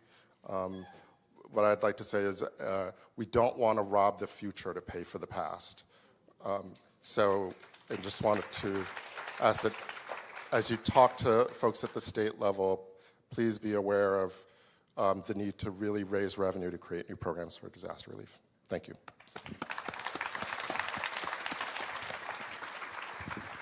Thank you. You can just hold on to that one. First of all, I don't want to have a Farm Aid event go by without saying the word price. It's really, really important that farmers get paid a fair price. It's what farmers talked about in the 80s, and we need to be talking about it now. Also, I've got an idea. Instead of having revenue insurance that's backed up by the taxpayer, let's have supply management so that farmers get paid a fair price. And let's have our insurance actually go to disaster insurance so that farmers can actually get paid if they have a natural disaster. It's pretty simple. Let's stop doing dumb stuff. Okay, so we got question and answer time now. Lorette in the back. I just want to take a really quick second to big up my Chinese Jamaican brethren. Like, how random is it to have two Chinese Jamaican people like on a panel? That's dope. Yes, questions. And also want to encourage folks that you might just have a comment to share. We want to invite those as well as questions. Yeah, my name is Lorette Pachano with the Rural Coalition. I'm sitting here with Mr. Rhodes, who's one of our farmers down in South Carolina. On the emergency relief programs and all of the disaster benefits, a lot of what we've done on all of the discrimination claims process, including the discrimination financial assistance process that just ended, were related to loans and the loans they would force you into. But there's a whole lot of other programs. You're a whole lot better, more able to pay for your loan if you get the other programs. There's been a bunch of programs, including coronavirus food assistance, emergency relief programs. I'm not sure how many farmers in the room have benefited from those. They came out under the Inflation Reduction Act. Right now, there is a lawsuit in Judge Matthew Kasmerick's court, the Strickland case. It's the single judge district. And basically, it's trying to overturn the use of race, gender, and ethnicity in any calculation of USDA benefits. It's one of 10,000 different attacks that are coming from every place, and we know things are still not equal. We're right now working on farmer declarations, if anybody's interested in doing those with Southern Poverty Law Center. But one of the differences we found is a lot of the farmers we deal with, they were told, oh, the South African boer goats you produce in South Alabama aren't eligible. Well, actually, they are. We have to go back and tell them. And there's a lot of abuses along these lines. But then there's a report on coronavirus food assistance. The black farmers, people of color farmers, have to document up front. You're supposed to get your payment based on what you say. But then the richer farmers with higher payments are told, they didn't submit their documentation and they couldn't do it afterwards. And yet we're getting this attack on the use of race, gender, and ethnicity. So I'm raising that problem. And then the other thing that Mr. Rhodes consistently points out as a county committee member or an advisor, that also the base acres and yields and the basis for your payments is also lower for most of the people of color farmers. So I just wanted to, also just want to see if any of you wanted to go into more detail about those kind of issues.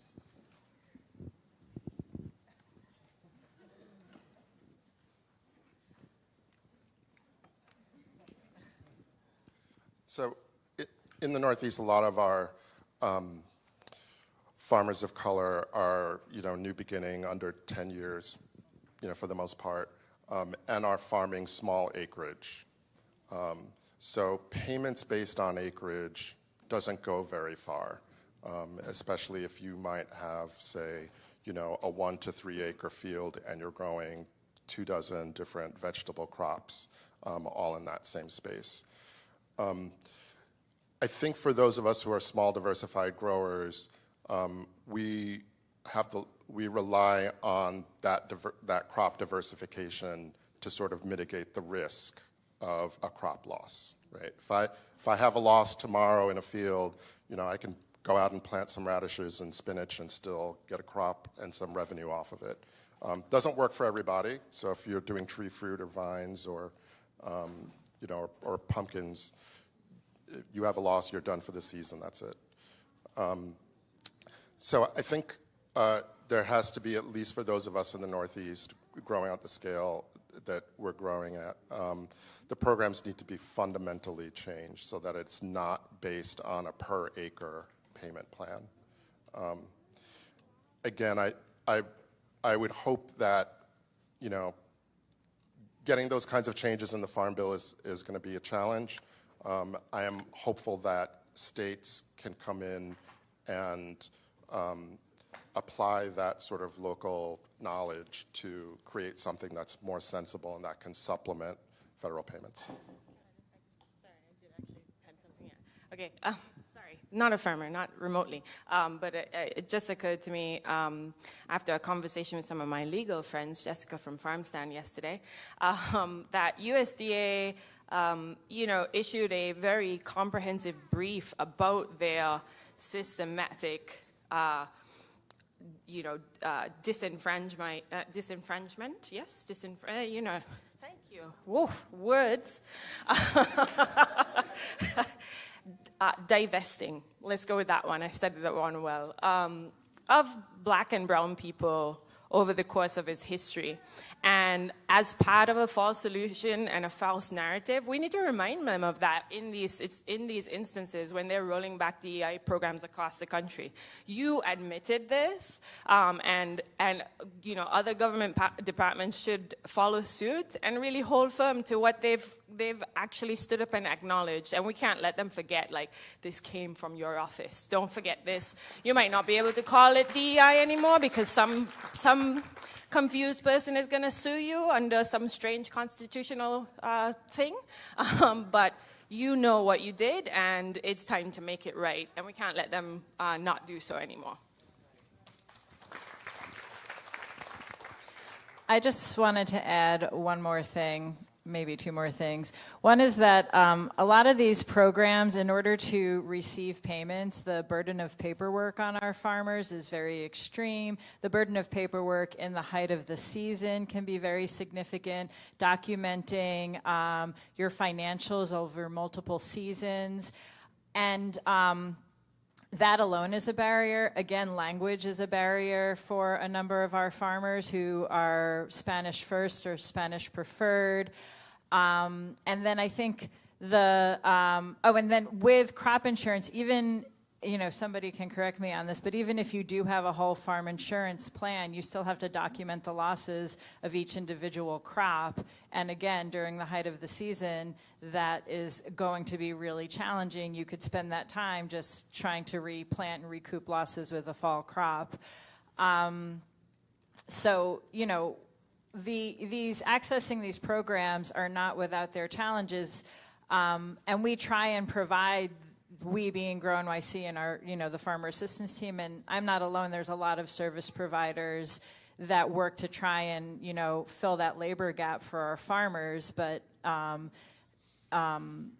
just the barriers in accessing those programs can be challenging.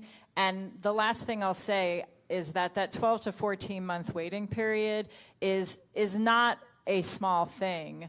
We had, like I said, multiple incidences of significant rainfall last summer, and I don't expect there to be relief program funding until the winter of 2025. The frost that happened in May of 2023, I don't think there was ever a relief program for all of those apple growers and peach growers that lost their crop. So, just underscoring the fact that these programs are woefully inadequate and so much more needs to be done to make sure that farmers can stay in business. I have a related question, and thank you, Tracy and Robert in particular, for all you shared about disaster relief and the need for it. I'm from the state of Vermont, where we have also been, until recently, relatively insulated from the worst impacts of climate change. And as we're seeing more of those effects, I really just want to agree with what you shared about the need for responsive, readily accessible disaster relief at the state and federal level. And I think Tim touched on this.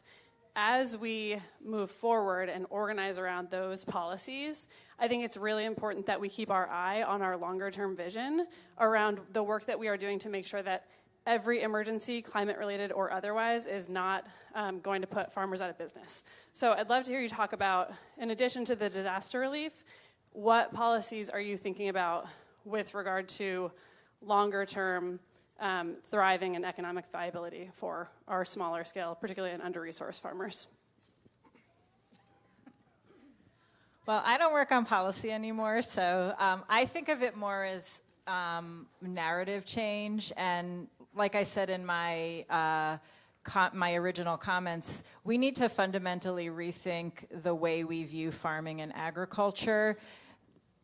We subject our farmers to the whims of the free market, the global free market, and expect them to be able to figure it out when the chips are down. And I'm using these turns of phrase, but farmers grow a basic human necessity. And not only that, they are the cornerstone of rural economies and rural culture and livelihoods.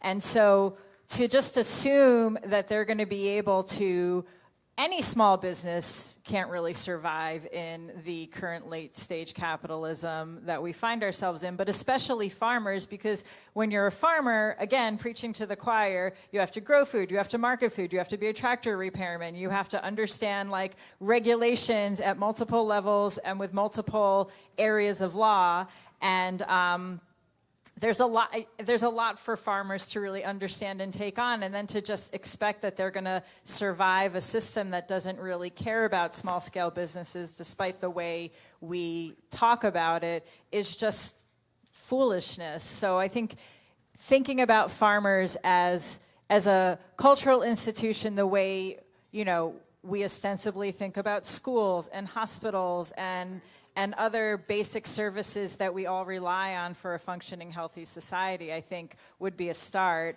Tim mentioned price supports and production quotas. You said it better than I did. This is not an area that I'm an expert on, but I know that once we went from a model of farming that supported family-scale agriculture to the get bigger, get out model, that's when we really started to see major farm loss, and it precipitated the farm crisis. Again, there's people who have forgotten more about this topic than I know who are at this festival, so I don't want to steal anyone's thunder. But I think these sort of piddling programs, the programs that we all advocate for in the Farm Bill are 1% or some tiny little fraction put together. There's so many of them, and they make up so little money, and we can't just expect that programs after the fact are going to be what changes farmers. We have to really just pay farmers what they deserve and ensure that people have access to a health and safe food supply. Thanks, Tracy.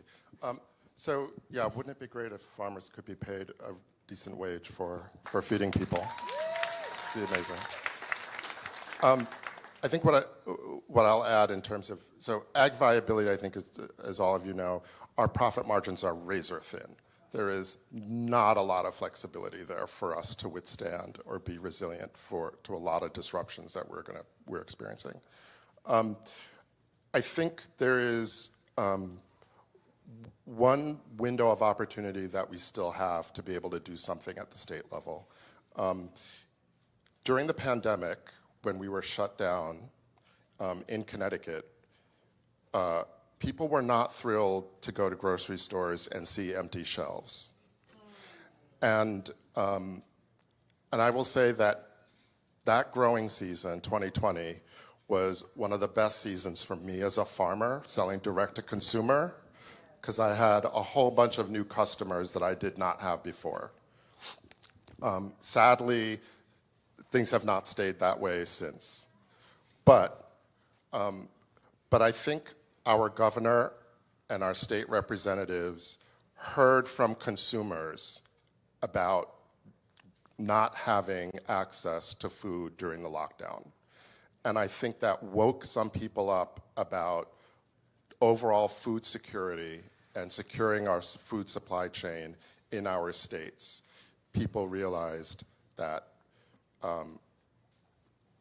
there could be supply chain disruptions that impact getting food to local residents.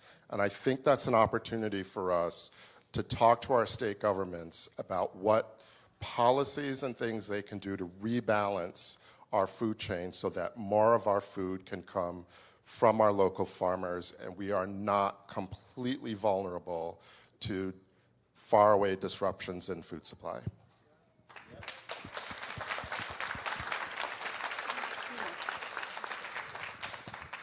Hi, my name's Paula from Southern Indiana. I just wanted, this is more of a comment throwing out there to you guys, and you all can say what you think about it, but my background is I was a nurse, and my husband's a dairy farmer. So one of the things that I had to do was certifications for Medicaid patients.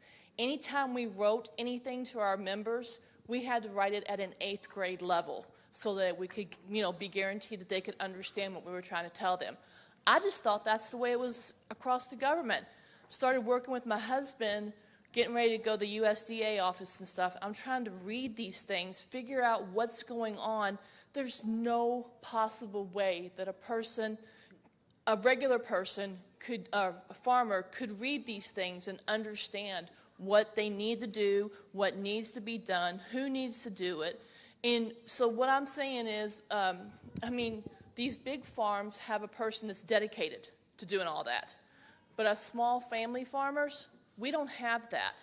If we already have it established in one organization that stuff has to be written at a certain level, why can't we adopt that into the Farm Bill or something saying, hey, you have to write this where regular people can actually read it and they don't have to take it to a lawyer or somebody to read it. So with the Farm Bill coming up, I just wanted the importance of language and what's going on with that.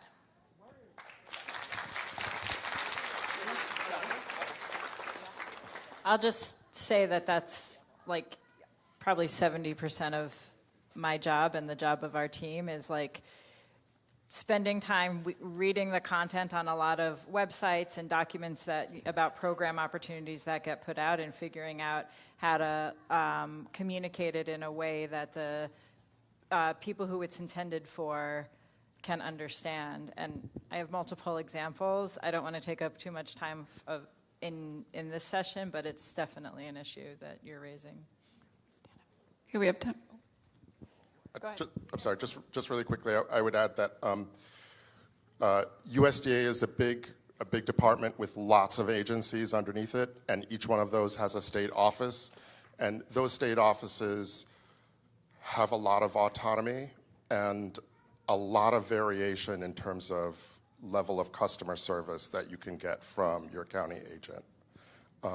So for farmers in the room who are really frustrated that the people that they're working with at USDA are not able to help them understand all of the regs that they're signing to for different programs, you should say something to your federal representatives to make that known and to let USDA know they need to do better in that local office. Okay, I'm Jacqueline Feig. I'm with the Federation of Southern Cooperatives Texas office. And she really, the lady who just spoke, just kind of hit on what I was talking about. But there's two things to that. They did reduce the number of pages on the loans so that people could better understand them or get them through. So there should be a policy where they could reduce some of these applications as well, so that the older farmers, because our level, what do you call it, our average farmer is over 60 years old, producer, what have you, so that they can understand and get through these applications. And I'm just making this comment because if this is a forum for policy, then this is what I think needs to be heard. In addition to all, you mentioned, what is your name, Tracy? You mentioned a lot of small programs that have been advocated for that bring little money. But those small programs, and I'm a recipient of a few of those, should still continually be advocated for so that they become more important for the cost sharing or what have you, so that we can continue. And they should not be as difficult to get, because I work with the FSA offices and the NRCS offices, and I have one out there that's been rolled since 2022, and it's getting ready to roll again just to get fencing.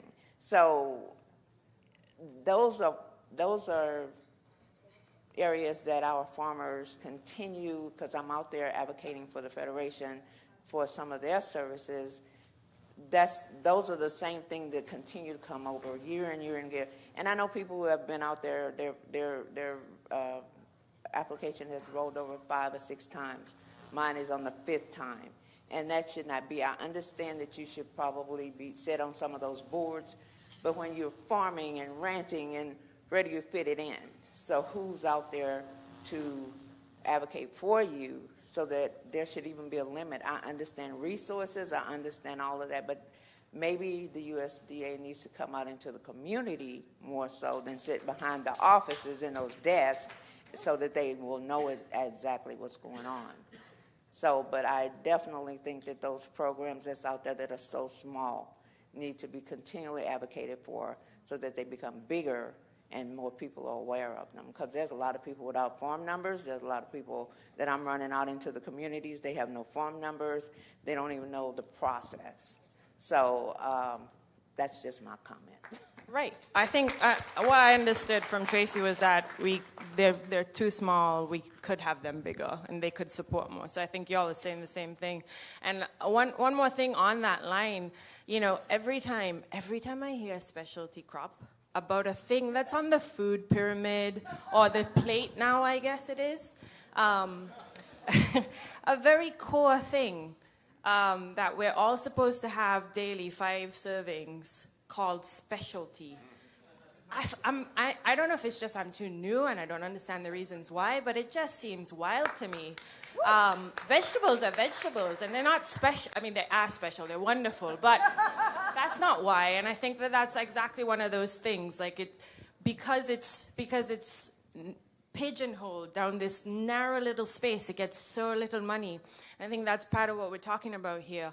This is food this is production that can actually feed folks, and yet commodity and feed for animals takes up so much of things like the Farm Bill. And so on a same narrative shift, false narratives, it is special in the biggest way, and we need to give it more space.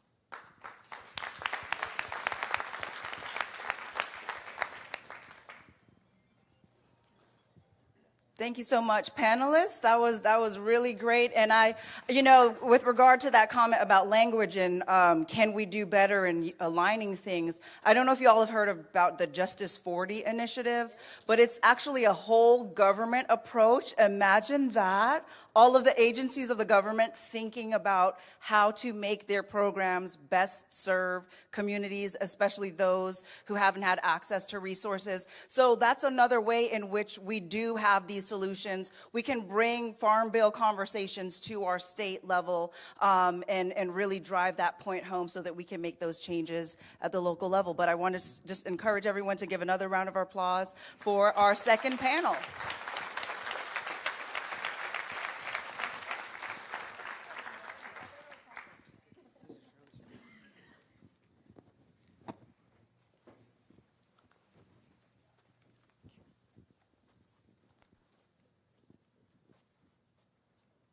Hi everyone, it's Shirley Sherrod here in Southwest Georgia with the Sherrod Institute.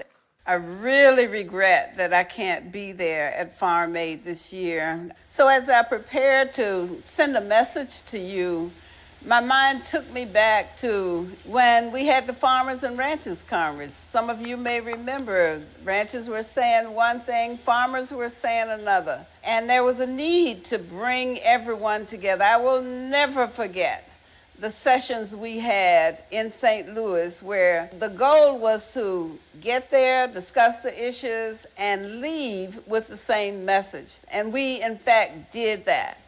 I'm also reminded of the years that many of us spent learning, working together, looking at policy, looking at how we could work together to change some of the policies at USDA.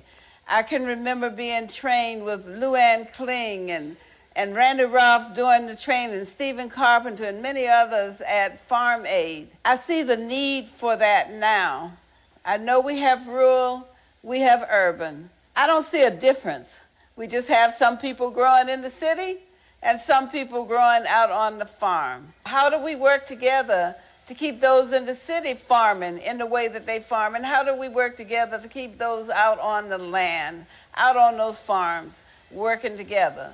Our message should be one message. Our strength is in working together. And we need to start the advocacy group again. There's a need for it. There are many younger people out there who've never heard of it. That we need to bring back so that together we can make the difference, whether we're in the city or on the farm.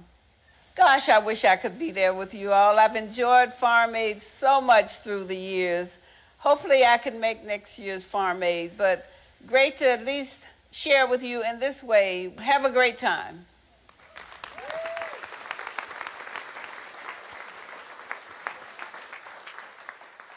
Shirley Sherrod.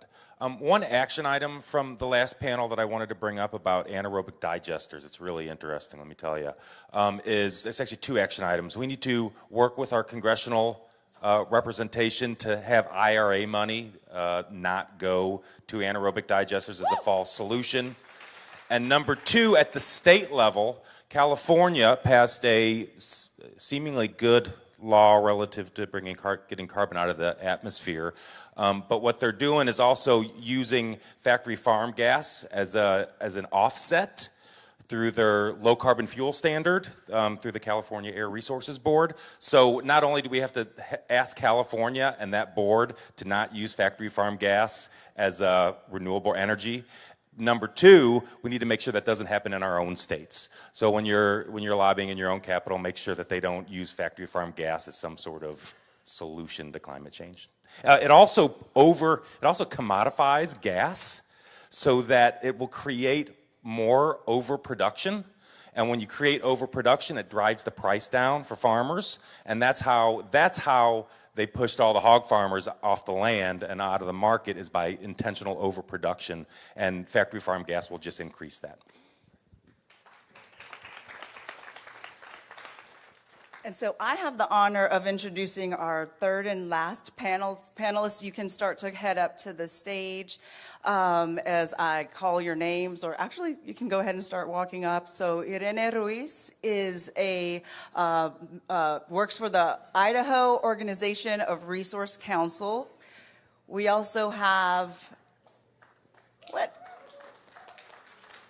We also have Tony Stanger McLaughlin, who's joining us on our final panel, who is working within the Office of Civil Rights at the USDA.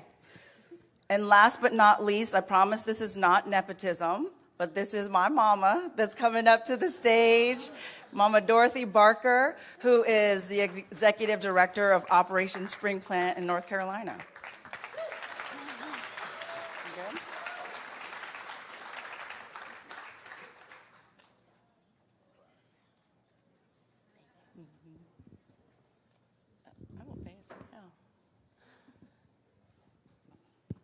Hello, everyone. I thought I was going to be last.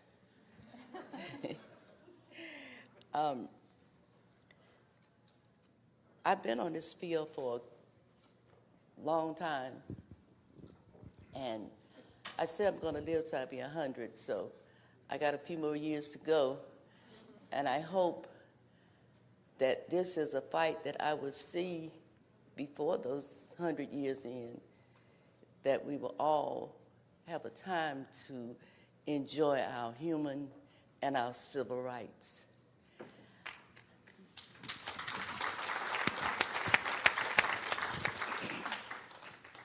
My struggles in North Carolina is trying to keep black farmers first and foremost on their land as owners and operators, and to make sure that they have a chance to receive fair market prices for their goods, for their fruits and vegetables sold, or whatever industry that they are in.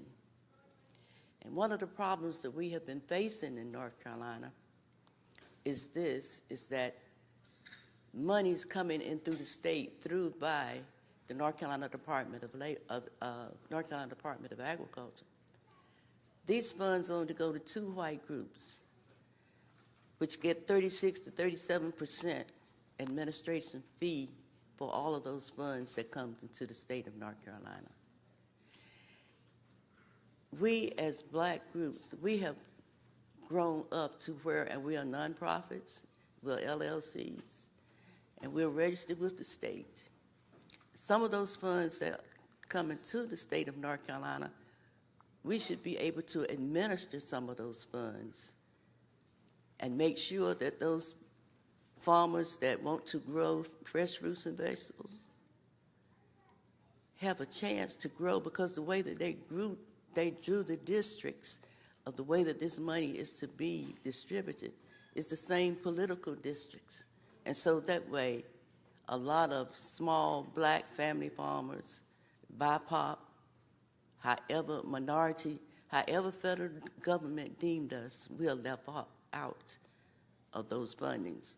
Or we merely get, as my brother say, kibbles and bits. And so what I have been doing, and with land loss prevention, with the National Black Food Justice Transformation and Rural Coalition, which I am a proud member for years. I get off the board and I look and she's throwing me back on there. But I enjoy all of the contacts and the information that is shared. But I want to thank Farm Aid too before I go back to my subject. Is that years ago in the 80s, when we first started working with Farm Aid, is at the time that when we went through a family crisis and Farm Aid stepped to the table. When Farm Aid came to North Carolina and they got us to get our youth in today's agriculture, our children, to sell to that market, to know their worth and encouraging words that they gave them and that chance. But just to go and sit into Willie Nelson's RV and talk with him, it's just about, he is a down-to-earth human being, and he treated us like royalty, like, that we weren't just a field person, that we were human beings. And I just want to thank him and his family and his organization, wherever they are. And yes, I do listen to his music, and yes, I do watch his movies. And so, getting back to one of the things that we try to do to keep families together and keep information flowing is that farmer-to-farmer network, because we need that. We need to talk about all of the things that where USDA is not funding black groups or black farmers with subsidies or whatever is out there, and we're supposed to get our fair share. We don't get it. And so that farmer-to-farmer network and other nonprofits that we are connected with, and especially the Farm Bill, how we can get our voices heard, that we can stop this generational poverty. Because we as blacks, we don't have generational wealth. And we will never achieve generational wealth if they ask us to sell fresh fruits and vegetables or put us in a program and they want to give us cotton picking prices, and that is the prices that my grandfather got for cotton years ago. We will never be able to have generational wealth. We will continue to live in poverty. And so one of the things that we are trying to do is our youth in today's agriculture, women in today's ag, because women are large landowners.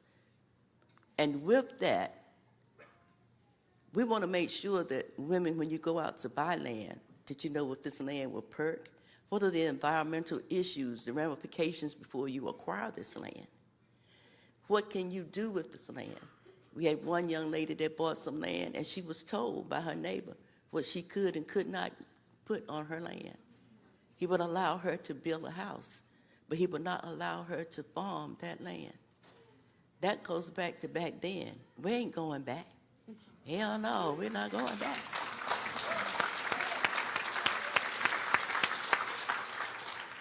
So we want to try to make sure that all of these, the campaigns, and put a little advertisement on your farm to vote for this person, for congressperson, for this person, a city or county commissioner. And once they leave North Carolina, sometimes while they're in North Carolina, they want you to advocate for them, get them big crowds, fill a room. When they want that to done, who they call? Mama Dorothy. And after I have achieved that and trying to get some resources, when you can stand in a group and tell one group of people that, oh, you're asked, I can see that. But when it comes to us and we have a smaller room, we got to put a whole new proposal together. We got to have a whole line of paperwork, and nothing ever happens. Once we vote for these people, especially if they're on the ag committee, and you don't support small black farmers, why are you there? Why do we keep them there? And some say, well, you got to vote for them so that we'll have a voice. That voice is going in this ear, but it's going out the other one. So we need to stop that. We need to have wide travel, thank you, from North Carolina, and you can't get that person's ear in North Carolina. Why waste our hard-earned gas and time and renting a car or carpooling to get to Washington, D.C.? But we need to, thank you. We need to continue this fight. But more importantly, we need to try to feed ourselves, not only the food that's going through your mouth, but we need to feed ourselves that we are worthy, we are somebody, and we have a worth.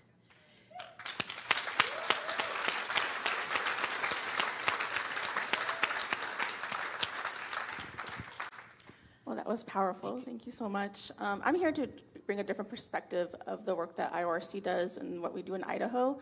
So we work around farm workers, those who the ones who grow our food, right, and farmers do, as well as farm workers. And the reason why we're working with farm workers is because they're the group of people who are seen as an invisible workforce. They're behind the scenes. A lot of people don't really see what they do. No one thinks about when they go to the grocery store, like, who picked that vegetable?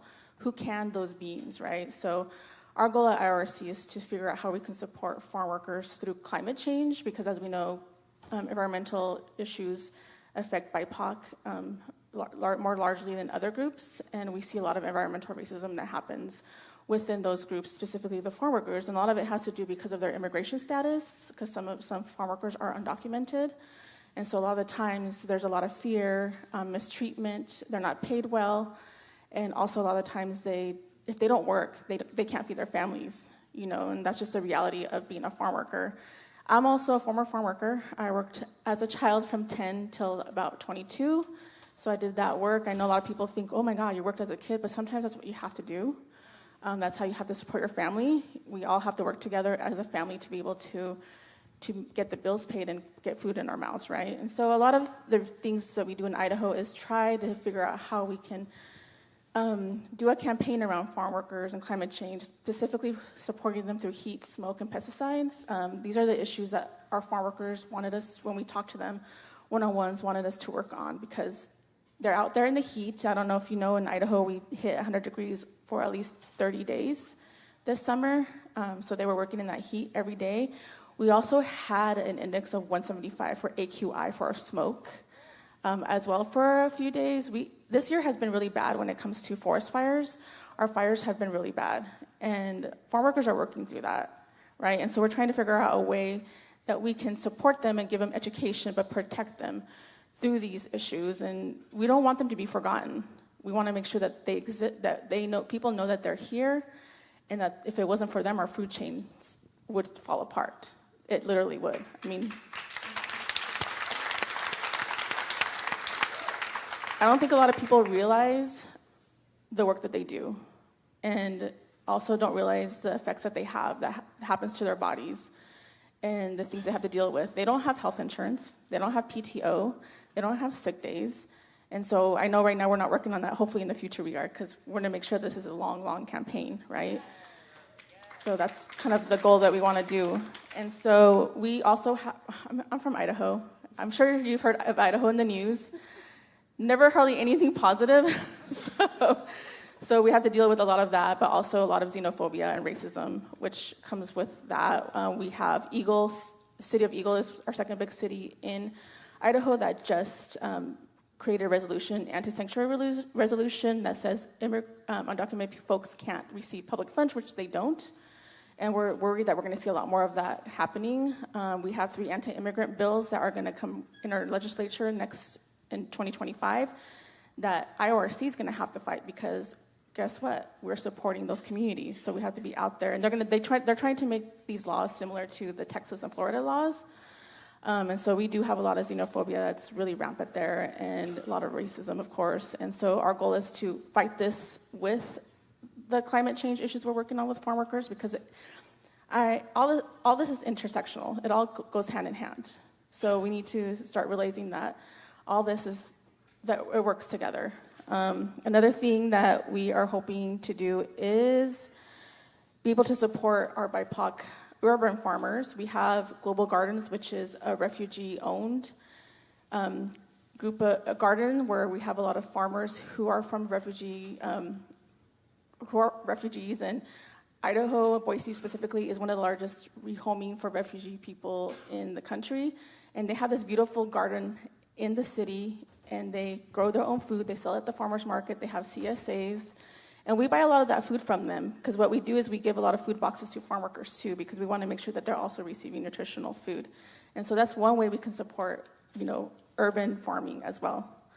And I think I just want to end with a couple more things. Is we started this group called the Idaho Immigrant Resource Alliance during COVID, and the reason we started that was because we saw there was no resources in Spanish for farm workers in the Latina and Spanish-speaking community around COVID. So we created videos. We actually raised $200,000 and gave undocumented folks $500 because they didn't receive the stimulus funds. So there we go, another layer of things, right, because of their status.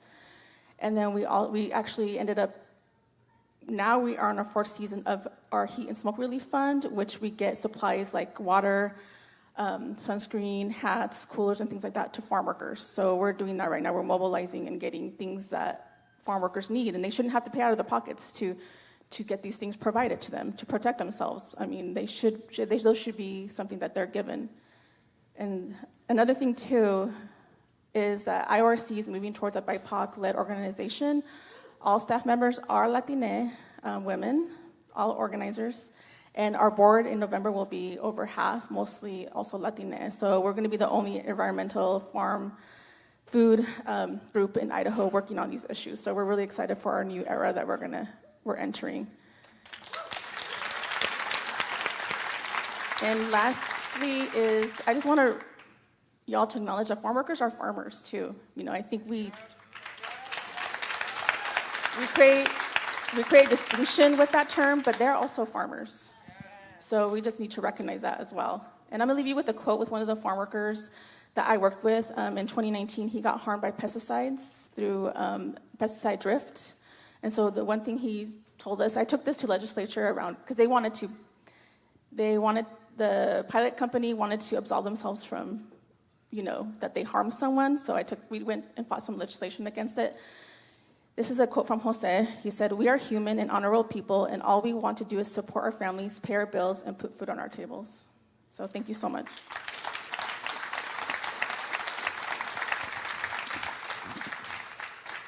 Til hast esquinshootin sutichqua el siape esquinshootin Tony Stanger McLaughlin. Hello, and thank you for allowing me to be at my first Farm Aid and to be part of this panel here. I know you all have been sitting for a while now, and so I'm going to impart on you a gift that will lead into what I wanted to bring to this panel. So if you can, stand up, and we'll go through a little practice. So I'm going to let you listen to and dance, if you feel that you want to, a round dance song.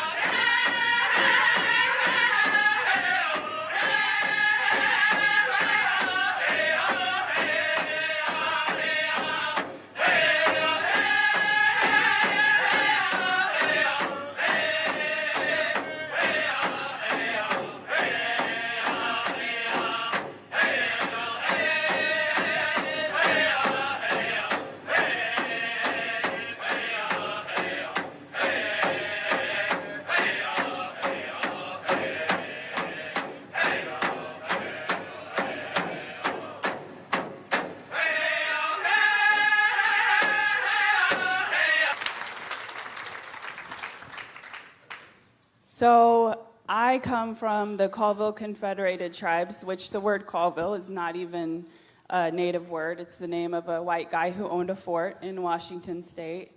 And my people are the Nahumchin people, which is the people of the water. And we have always followed the migration of the salmon from inception in Canada all the way down to California and back as one of our main food sources. But one of the things that I wanted to bring to this panel is just talking about who I am, my culture, my ancestors, in a lot of rooms, especially in the agricultural space right now, could result in me being threatened. It is such a political, divisive thing right now because of what's happened in the last administration and the emboldenment of people to exhibit historical discrimination that's been passed down through their family and now has a voice that we as minority people, as people of color, we don't even have the right to talk about who we are because now we're being labeled woke, or that we are too far liberal, we're on the left, and we're just trying to feed people.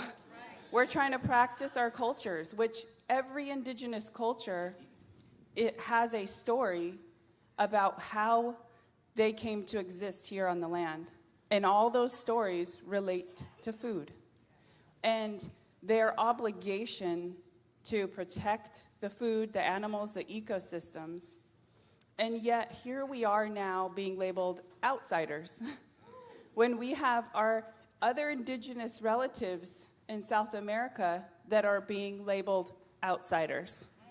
when we have traditionally traded amongst each other before this was America. So almost 2 years ago now, I was in the same hotel at the National Association of State Departments of Agriculture. It was my first time presenting with that group, and I was talking about the Farm Bill because I've been a lawyer in the Farm Bill space for a long time now. And I walked into a room of, let's say, not people that look like me, and I felt immediately like I didn't belong. Even though the issues I advocate for are their issues. They're rural issues. I support what's good for rural America because when rural America is healthy, all of America is healthy.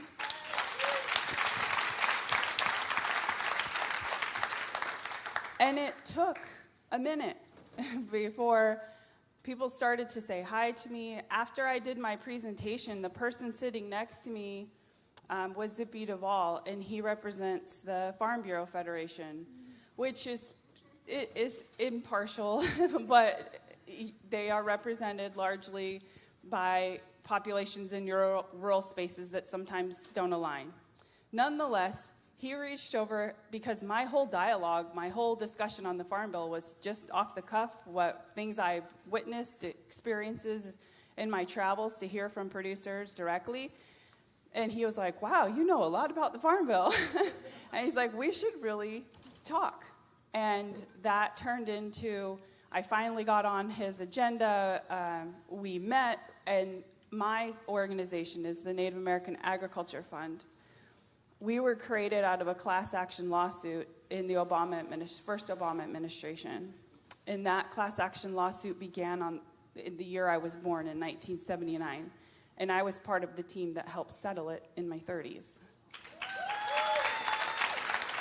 The leftover funding from that case is what led to the formation of a trust, which I'm responsible for overseeing, a 20-year drawdown trust fund to help reduce or eliminate the harms of the original claimants. That being said, the work that we do hasn't been invited to a lot of spaces in the agricultural world, even though we are the first farmers. And we will always be part of this land, and we should always be part of the voice in overseeing what happens to this land, regardless of ownership, because for us, there is a spiritual connection to this land. But that is where I think we can find some solutions, because what originally, when I walked into this room and did not see a lot of friendly faces, turned into a friendship with someone who I never imagined I'd become friends with, which is Zippy and his organization. We are now getting ready to sign an MOU with that organization to continue to do work. We've signed MOUs with other non-Native organizations, and really crossing that line, that was uncomfortable for me. And sometimes, especially as a minority female, especially in Idaho, you can feel threatened. My personal being, my children, I worry about us when we're in those spaces. But crossing that line over, finding commonalities, has actually gotten my organization and the advocacy I do on behalf of Native American farmers and ranchers more traction than me standing on the outside or protesting something, which there is wealth and richness in all of those spaces. But for me personally, that has then turned into fruitful relationships with NASDA, that organization.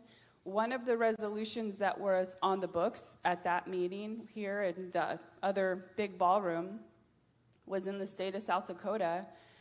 One of their commissioners, I think their commissioner, Sarah would know, our first female Native American, our first female head of a state agriculture is Sarah Vogel, sitting here. She was the first female. So every state has either a commissioner, a secretary. They all have different names. Some of them are politically appointed, some of them are career. Sarah represented North Dakota and there's still not very many females that are state ag leaders. Okay, so Nonetheless, that's really what I wanted to bring to this space is just because we're trying to advocate for our people, whether it's across the BIPOC spectrum, it doesn't make us, we shouldn't automatically be labeled one way or another. Because at the heart of our issues is what's best for our communities is going to improve the communities around you. And for Indian country, of the millions and millions of acres that we're responsible for, sometimes 50% of that is leased out to non-natives. So we do need to work together. And so I hope I bring that to this. And if you have any questions or you want to advocate and work in this space, NAF is a great partner. So the Native American Agriculture Fund, thank you.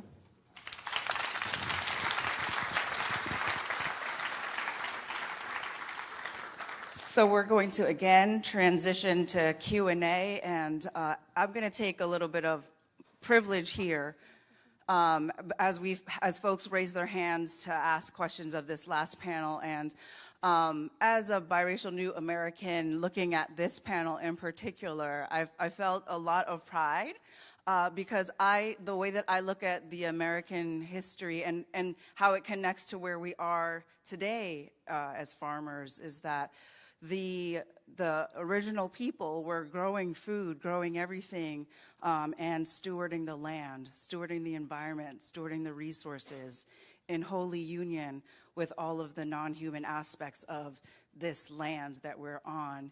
And then groups of folks who had been landless peasants in Europe, coming from a background of many of whom were in debt, many of whom were criminalized by the people that looked like them in their native land, came to this country and saw the practices of stewarding the land. And those folks had no ability to grow anything. I don't know if that's a part of American history that's told, but the folks that arrived from Europe, they didn't know that they were arriving in a place where food was already being grown. And they looked around and they actually almost all died their first winter living in the colonies because they had no ability to provide for themselves. And one of the solutions to that issue was to import land engineers and agronomics and scientists and magicians from the continent of Africa.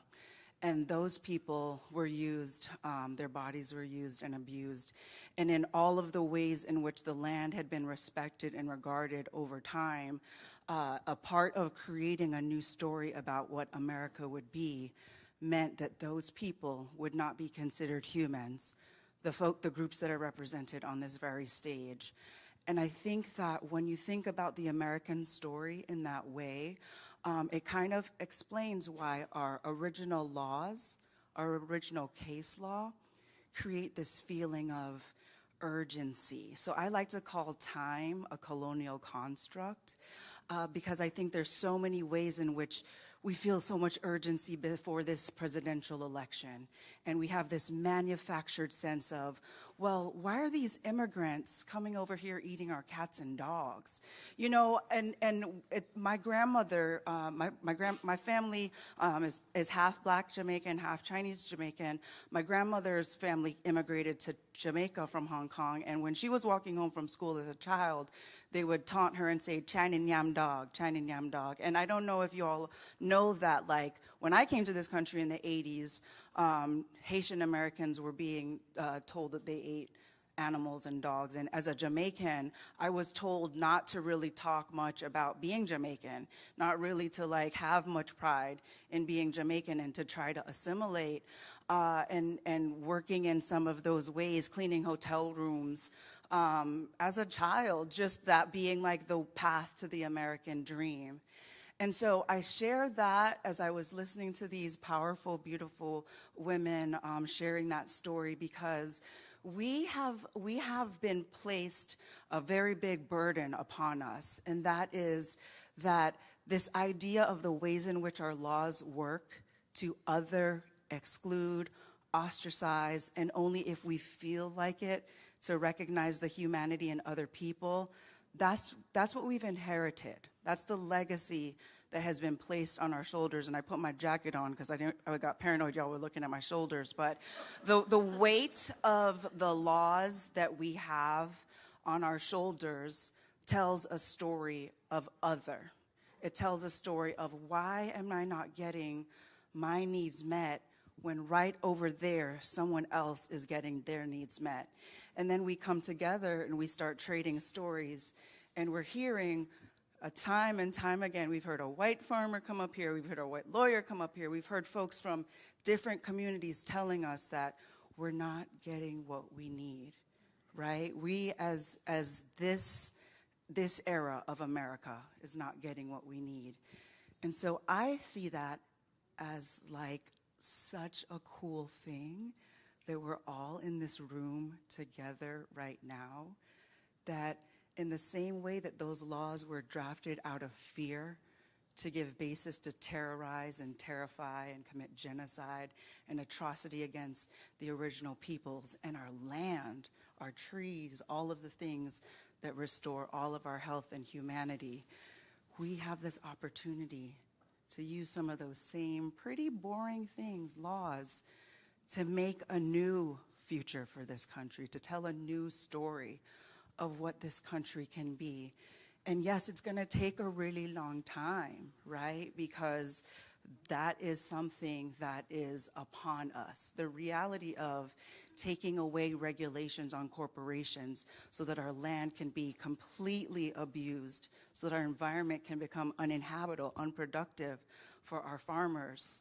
Laws have created those conditions. And we have the power in this room amongst us all to see ourselves in that writing of the future of the American story. And so I'm really excited about that, and I hope you all are too. And I know there are questions, so let's have some folks ask their questions. So this is for Irene. You mentioned how you were working in assisting farm workers in getting the supplies that they need in order to be more safe in the field. I was wondering what work your organization does to discuss with the landowners and the farmers what needs to be provided to farm workers. Speaking from experience in Florida, there were many farm workers who were provided protective safety glasses for picking oranges, and then it turned out that those safety glasses fogged up in 2 seconds and they couldn't do their job. So I'm wondering, what discussions and what work are you doing in order to pave that way? Yeah, we have volunteers right now, and some of them have been talking to farm owners, and some of them don't want to talk to us at all. We have a lot of landowners who are just like, we don't want to talk to you. Also, we don't want you to give them supplies because I don't know what you're going to indoctrinate them with. And that's the sad reality. But then we also have some other landowners who are like, yeah, let's discuss some things. How can we support? How can we help? And so our campaign that we're doing with Heat and Smoke, my goal is to go out there and start talking to more landowners and see how we can work together. Because I think it's important for us to work with each other in order to get things done. And we're hoping to get a policy for mandated breaks. Because the farm workers want breaks. They don't get breaks in Idaho for the farm work. And so we're going to try to get a policy going for mandated breaks. And we're going to need landowners to help us with that. Because without them, it's going to be hard. It's already hard to do a lot of things in Idaho, specifically when it comes to money, specifically when, it comes to, you want to give farm workers breaks. Why? Because less production, right?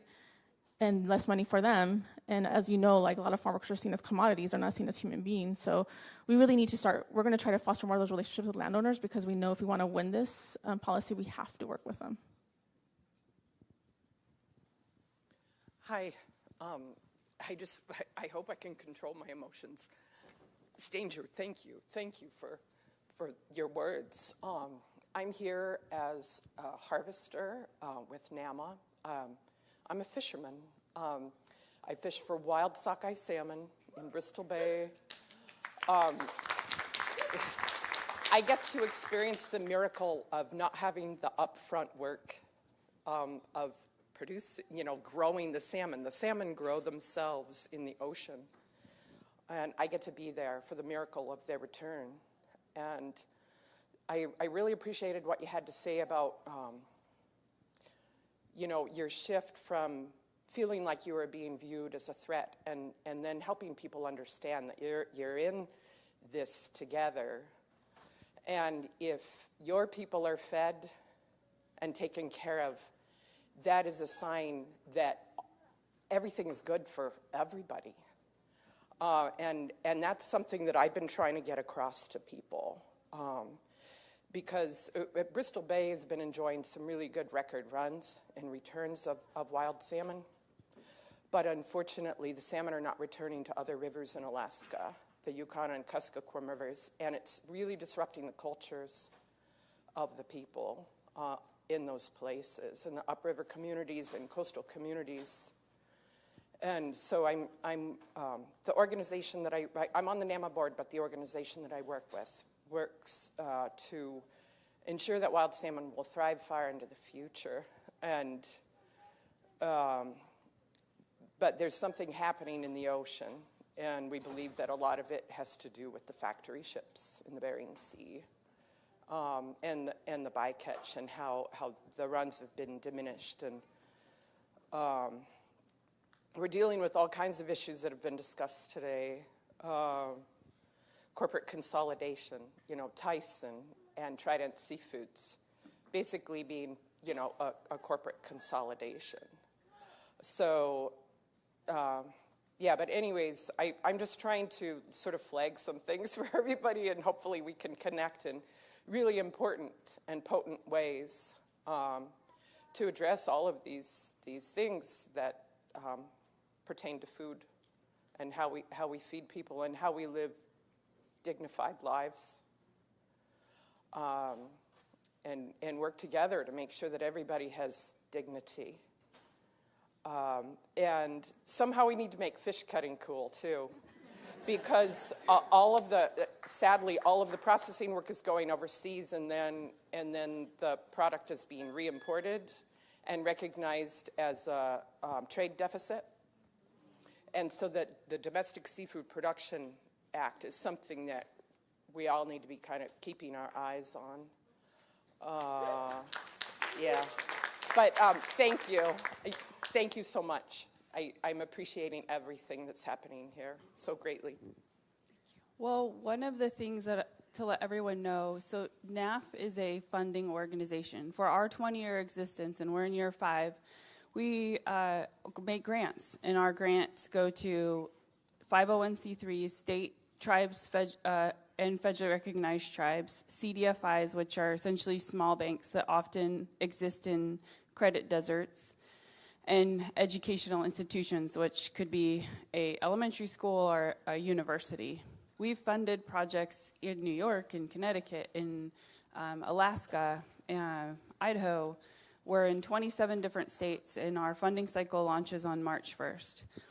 We've included broadly agriculture. So if you have a project that we've funded FLAG, we funded advocacy work, but if you think of a project that could align and support a tribal community, as long as it's going to support a Native American farming and ranching community or harvesting community, then you can apply for our funding. So that being said, we also do a lot in this broader advocacy space with the Native Farm Bill Coalition, Indigenous Food and Ag Initiative. But one of the things as it relates to seafood is we have a vision document on our website called Reimagining Native Food Economies, and this was brought up earlier, is we need to treat agriculture like we treat bonds for road construction, for education. And it needs to be thought of in that way on the state and federal level. And our current FSA director is a tribal member, Zach Ducheneau, Farm Service Agency, and first Native American to sit in that seat, but also a producer. And one of the things that he said, and forgive my language, but he said, we need more people, and we were in the Witten building at USDA, with shit on their boots. And we really do. And right now we have that at USDA more than we've ever had it before. And that's a testament to this administration, which I don't want to lose that traction, because we also have, you look at our assistant secretary or deputy undersecretaries of all these different agencies, chiefs, and it's the first time we've had a lot of diversity.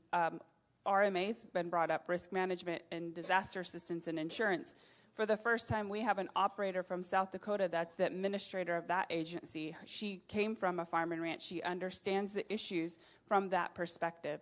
So that being said, our reimagining native food economies is about hubs, sub-hubs, and spokes and wheels to connect rural America to infrastructure and supply chains, processing plants, to look at it from you could be an individual producer or part of a cooperative, but the bulk of the infrastructure needed to be successful would be communal, but still have an opportunity for businesses and corporations to exist. So I encourage you to look at that. But one of the things that I just want to let everyone know is that if you have a project that aligns with NAF, apply for funding. We're going to launch our next funding cycle on March 1st. But also, if you need a partner in this space, reach out to us. If you want, we also fund in Hawaii.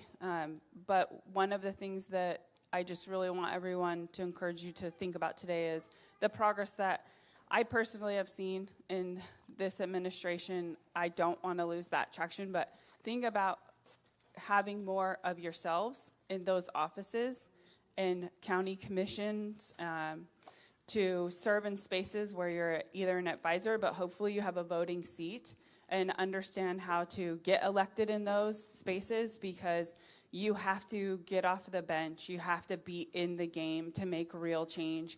And as far as fishing is concerned, in Seattle, one of the things that we've said is a lot of the tribes' seafood and salmon is one of our sacred foods. But we have a port, and there's issues with pollution in that port. Well, get on the Port Authority, because when we're protesting with a sign, nobody's listening. When we go to court, we keep losing. But if we can get people elected to serve on those types of commissions and councils, then we have the voting authority to change the direction of how those businesses operate.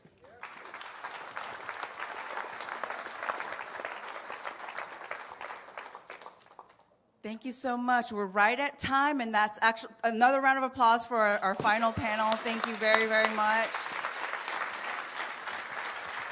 And that was actually the perfect segue into our speaker.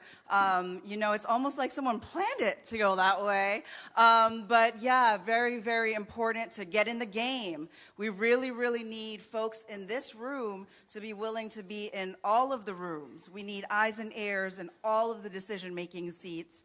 And we know that we can do so many things if we're all working together and making sure that we're in all the rooms where these things are being discussed.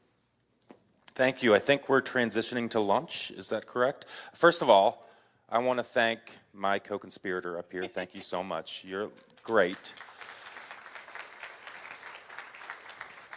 The staff at Farm Aid, wow. I mean, really special, special people. Thank you all very much. Willie, Dave, John, and Neil, thank you for allowing us to do this and fight like hell. And Margo. Oh, Margo, yeah, the new board member, Margo. How long has she been a board member now? Charlotte doesn't know. A little while. I like that. And the staff here at the Saratoga Springs Hilton, and the food that they're going to be offering us right now is all family farmer food. So thank them for doing that, and the farmers for producing the food. Thank you. Awesome. Thank y'all so much. Give it up one more time for our morning MCs. They killed it. Let's give them a hammer because they nailed it. Give them some love. Thank y'all so much. And you see why we chose them? They don't just talk about it, they are about it. So they filled in the gaps so well. I love y'all so much, and I'm so honored to work alongside you. Thank you so much. So we about to eat, y'all. We about to eat. So we're going to grub good. As you can see, today is about collaboration, building unlikely, and they can't see us coming, building unlikely partnerships. So as we're breaking bread together, make some room for folks, and just conspire together, because we're going into the afternoon to really strategize. We're going to talk about that make-do spirit that rural communities have and what we can build together out of unlikely things. Okay? So I do want to shout out the Hilton staff again, the wait staff that's about to serve us, the farmers who grew all the good food for us, Let's give them a hand as they come out. Look at them, y'all. Looking all good, all black, everything. Yes. Thank y'all so much. All right. Y'all enjoy lunch, and then after lunch, we'll go into our keynote, and we're going to strategize. Thank y'all so much. Thank y'all. Y'all are the best.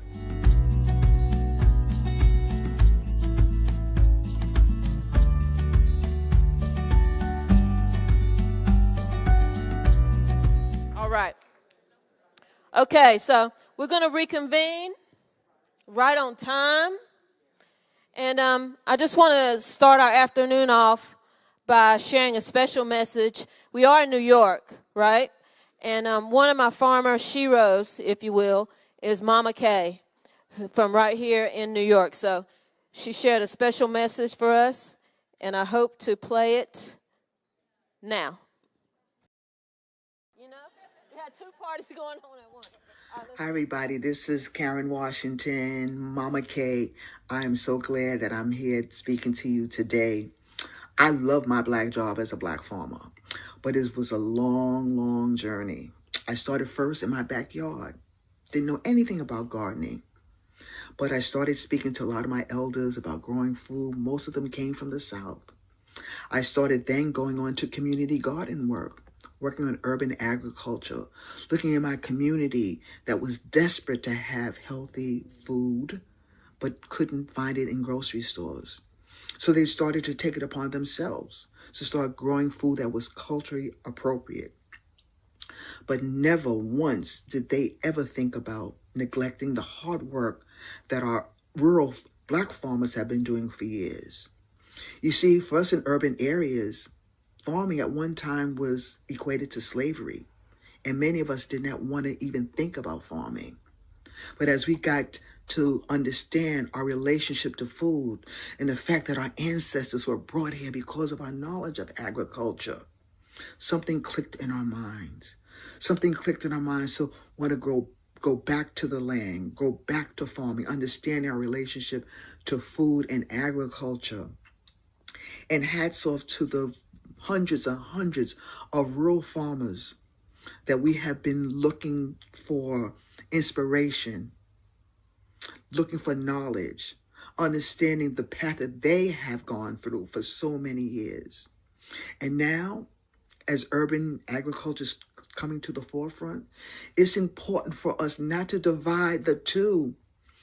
Urban ag is not going to feed everybody, but what urban ag can do, be a stepping stone of learning how it is to farm, and hopefully one day to be able to be a full-fledged farmer, a rural farmer.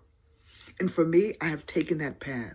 I've gone from my backyard to my community garden to a 5-acre farm with my friends up in Chester, New York. Never let anyone separate the journey that we all are and our connectiveness that we all are in this food system. We're working together.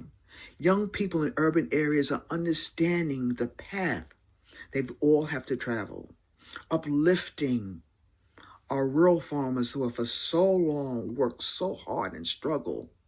We can be your voice.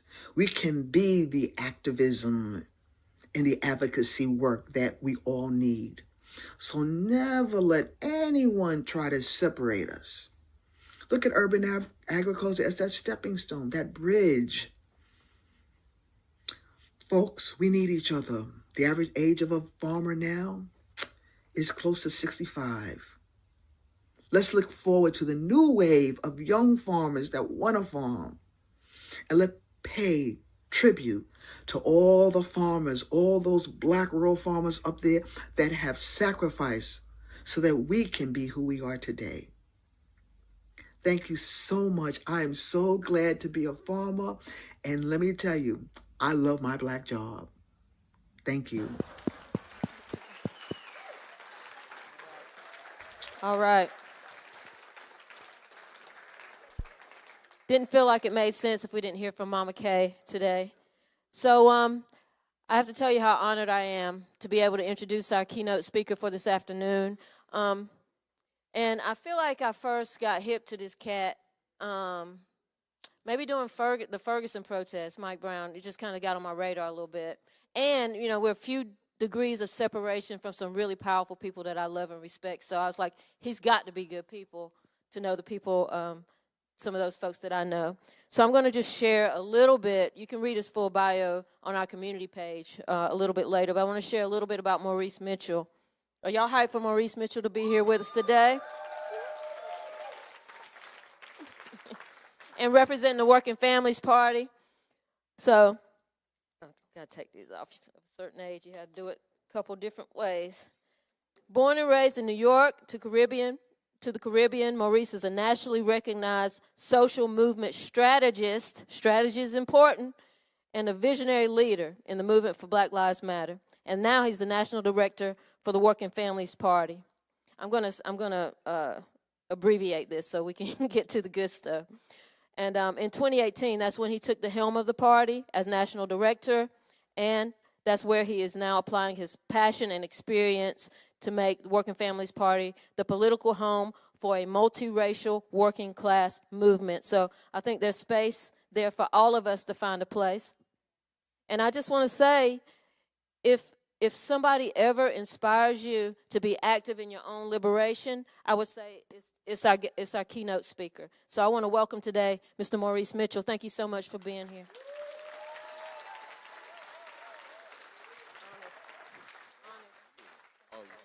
Appreciate you. Let's give it up. Thank you. Give it, please. What a generous introduction. Good afternoon. Good afternoon. How are y'all feeling? Yeah, still, the food is still circulating down there. Yeah. It's really great to be with y'all. Like, truly. My name is Maurice Mitchell. I'm the National Director of the Working Families Party. I feel home. I feel like am I home? Yeah. I average 10 flights a month, but there's something special about being in New York. I'm a product of New York. I was born on Long Island, actually. Yeah, give it up for, all right, Long Island, yeah, yeah. And I know some folks might have heard a little bit before, but I don't assume that anybody knows my biography, so indulge me because I'd like to, we'll share about issues and everything else, but I'd like to share a little bit about myself. Is that all right? So raise your hand if you're an organizer. We got a lot of organizers in the building. Well, like many of you, I'm a longtime organizer, and even as the head of a political party, I still consider myself an organizer first. And I believe that the first duty of an organizer is to tell the truth. And yeah, let's give it up for the truth. and that's, I mean, in this day and age, we got to give it up for the truth. You know what I'm saying? Like when we see it fleetingly, oh, there it is. I remember that thing. So that's what we're going to do today. I'm going to tell the truth about where I come from, the truth about this moment that we're in, and the truth about what I believe we all can build together. And so my story, like I said, technically begins in Long Island, New York, but my roots, like many of y'all, begin in rural country. My parents are rural people. I love bringing them into the room because they are the archetype of the folks we so often need to organize and are often ignored. Rural folks, those are my parents. Immigrants, my parents are immigrants. Black folks, union members, the list of identities and intersections go on and on.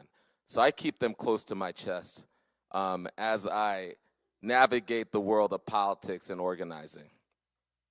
I'm sure there's people in your life that you keep close to your chest as you navigate this life, right?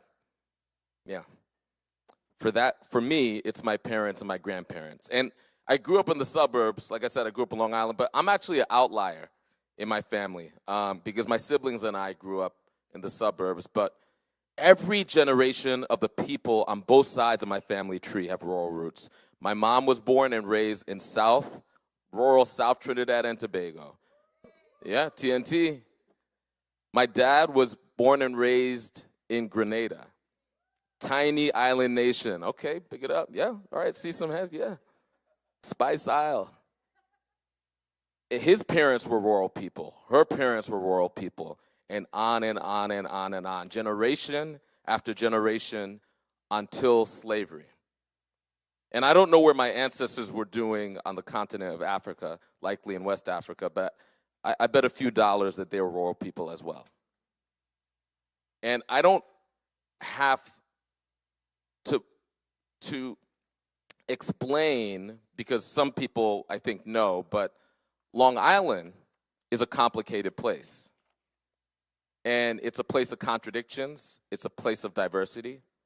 Long Island is this hybrid place of urban, suburban, and rural. Some people understand Long Island to be the Hamptons, but it's a place where you could organize Central American migrants. You could organize black folks who migrated from the South. You could organize against the most wealthy people on the planet, right? All in the same zip code. That's Long Island, the complexities and the contradictions of life in America. And having navigating that complexity of Long Island, I feel like I've learned some deep lessons about organizing and coalition building. Can I share them with you? So, some really humbling organizing experiences took place here in New York on Long Island as I organized in the small organization called Long Island Progressive Coalition for years and years, which is part of the Citizen Action Network. And I mentioned that my first duty as an organizer is to tell the truth. And the truth, one of the first truths I learned in this work is that this work is really challenging. It's really hard. It's not glamorous. You know, I was raised in a organizing, a moment in organizing where there wasn't social media. There was no way to be an organizer and have anybody ever know who you were, ever, right? So signing up to be an organizer was signing up to be anonymous, right? Which is still the case for most organizers. The anonymous, really, really hard work. And I'm not even talking about the long hours or the often low pay that organizers earn, the lack of recognition for your work, like I said, or any of the other common frustrations people point to. One of the hardest jobs, one of the hardest roles of an organizer is actually the work of convincing people of their own power and convincing people that it's worth taking risks to be in connection with others. I came into this work as an idealist, and I'm still very much an idealist, but in my fourth decade on this planet, I'm also a realist as well. And I came into this work, and I suspect many of you came into this work as well, believing all we needed to do was stand on the right side of history. And through our righteousness alone, the choice would be clear where to stand. It would just be evident to everybody that if we simply brought the message to the people, they would see the things clearly our way, right? Oh, how wrong I was. When I was younger, one of my first organizing campaigns was on Long Island trying to stop a power plant from coming into a community. To me, in all of my youthful exuberance and idealism, if I knocked on enough doors, rationally explained our position, we'd win folks over to our side.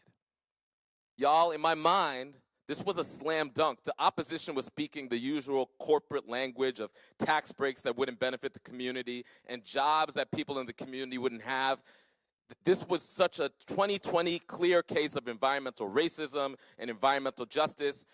I grabbed my clipboard and my lit and I set out to change the small corner of the world. And as I started knocking on doors, it just turned out that there were a lot of people that simply didn't want to hear it. These weren't monsters. They weren't Bond-level villains. These were our folks. These were working people in a lot of cases, trying to make it through the world the best they could through the contradictions. There were a lot of people who believed the corporate spin, that this power plant would bring prosperity to the community. We built the campaign and we did all the things that you'd expect from a serious campaign. We built momentum. We built a coalition. and we lost. We didn't lose because our messaging was bad necessarily. It wasn't. We didn't lose because our messengers didn't look like the community and in some cases come from the community. They were there.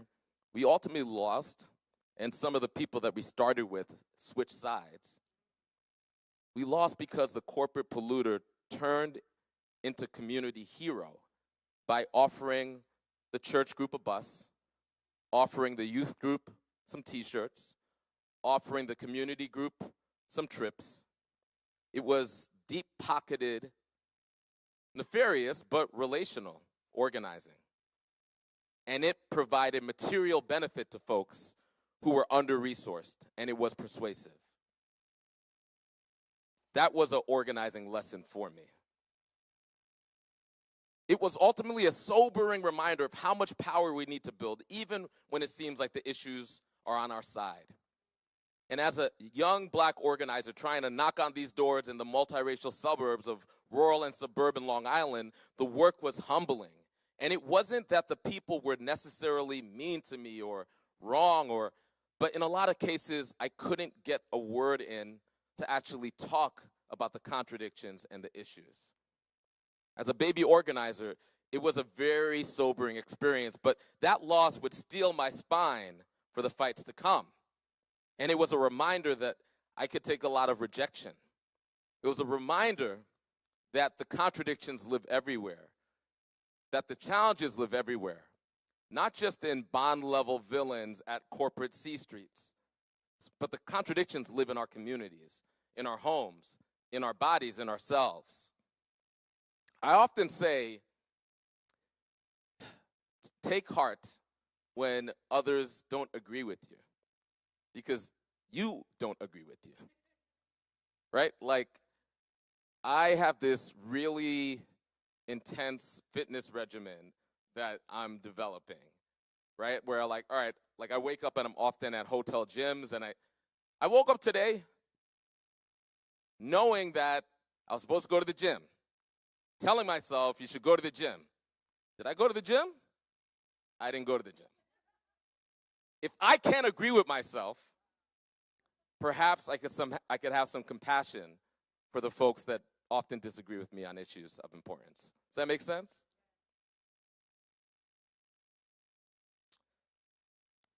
I want to pause here because in 2024, an early 20s me may have gotten caught up in the echo chamber. That echo chamber didn't exist when I was in my 20s, right? The social media echo chamber. It exists now. Because with social media, it's easy to get caught up talking only to folks who we agree with, to be in 100% community with people who see the world exactly the way we do. Whether we are from rural communities or urban communities, with a couple of clicks, we can have our worldviews affirmed, to be led down a rabbit hole of conspiracy theory. But it can be very easy to mistake our world, virtual or otherwise, for the world. And before we know it, likes and hearts and thumbs ups become our version of the work. I say this as someone,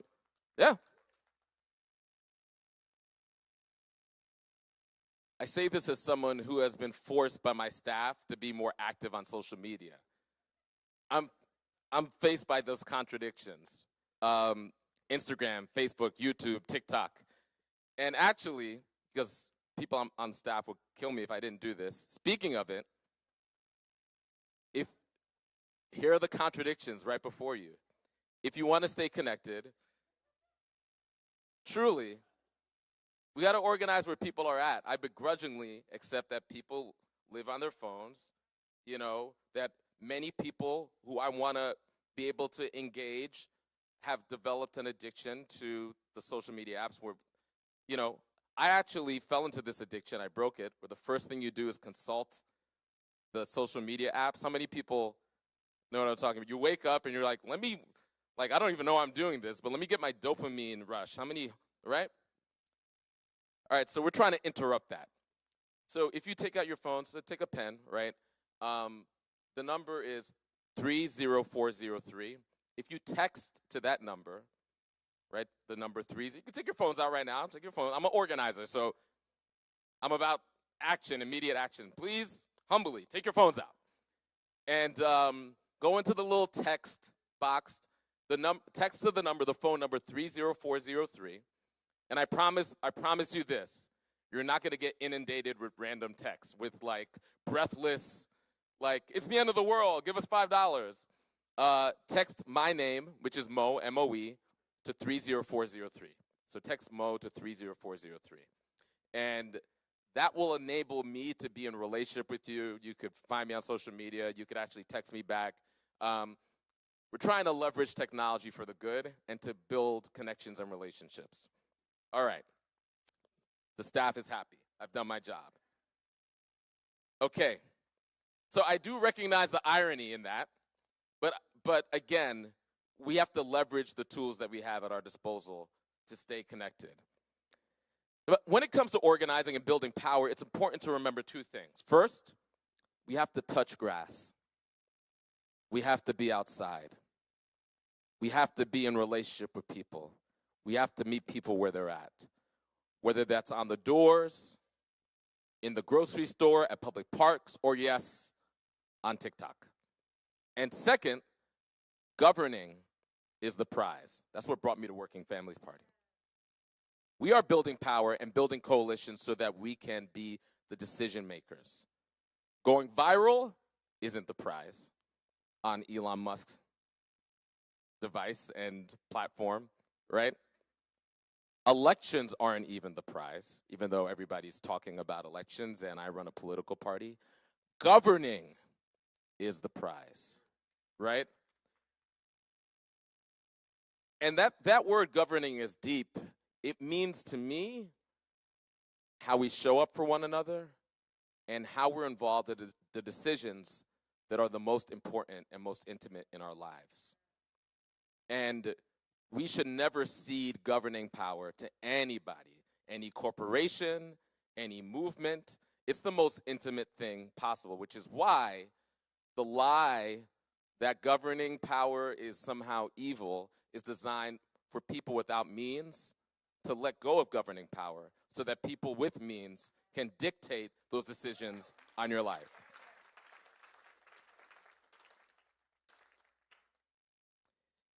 And when we bring people along, bring people into governing, some magic happens. I remember another campaign. Is there a timekeeper here? I want to honor my time commitment. You'll pull me off. Sandman Sims will come through. Yeah, you have to be of a certain age to get that reference. But all right. I remember another campaign I helped organize to prevent the expansion of the Suffolk County Jail. I want to give a quick spoiler alert. All of these stories aren't as sad as the power plant story, okay? So in Suffolk County, there was an effort to double the size of the county jail to the tune of $500 million. And in a nation where it's common to spend more money on incarceration than education, the odds that this effort would be successful, I'd say, were pretty good. But in jail, people in jail, as we know, are often forgotten. And a lot of people in the communities often view people in jail as deserving whatever comes to them. The incarcerated, their families, and those that love them aren't a typical power center in politics. So we had our work cut out for us. Agreed? But when we sat down to brainstorm, we realized that we could assemble a mighty diverse coalition in opposition to this expansion, a multiracial coalition, because a lot of people get caught up in the criminal justice system, and a lot of those people have people who love them outside of the system. Those were a lot of folks who had family members currently in jail, and extended family, and grassroots organizers and organizations. They understood acutely that a jail expansion meant creating more beds, and more beds meant those beds had to be filled. The market demands that those beds get filled with people that looked like those in their families. And we even got conservatives on board. I want to say that again. We got conservatives on board. Folks who are usually on the side of all things law and order. were convinced to oppose a prison and jail expansion. They were not swayed by the human element as much as they were swayed by the price tag. I said $500 million. We didn't lead with the evils of mass incarceration when trying to organize the conservatives, and it's highly likely that if we led with the moral argument, they would have opposed us outright. It turns out that these fiscal conservatives were outraged by the harm to their pocketbooks, whether the historical harm on our people mattered to them. But listen, we'll take alignment and coalition, because once you're in the door, however you get in the door, you could build connection. You could be in conversation. We met people where they were at, and we won. That jail never got built.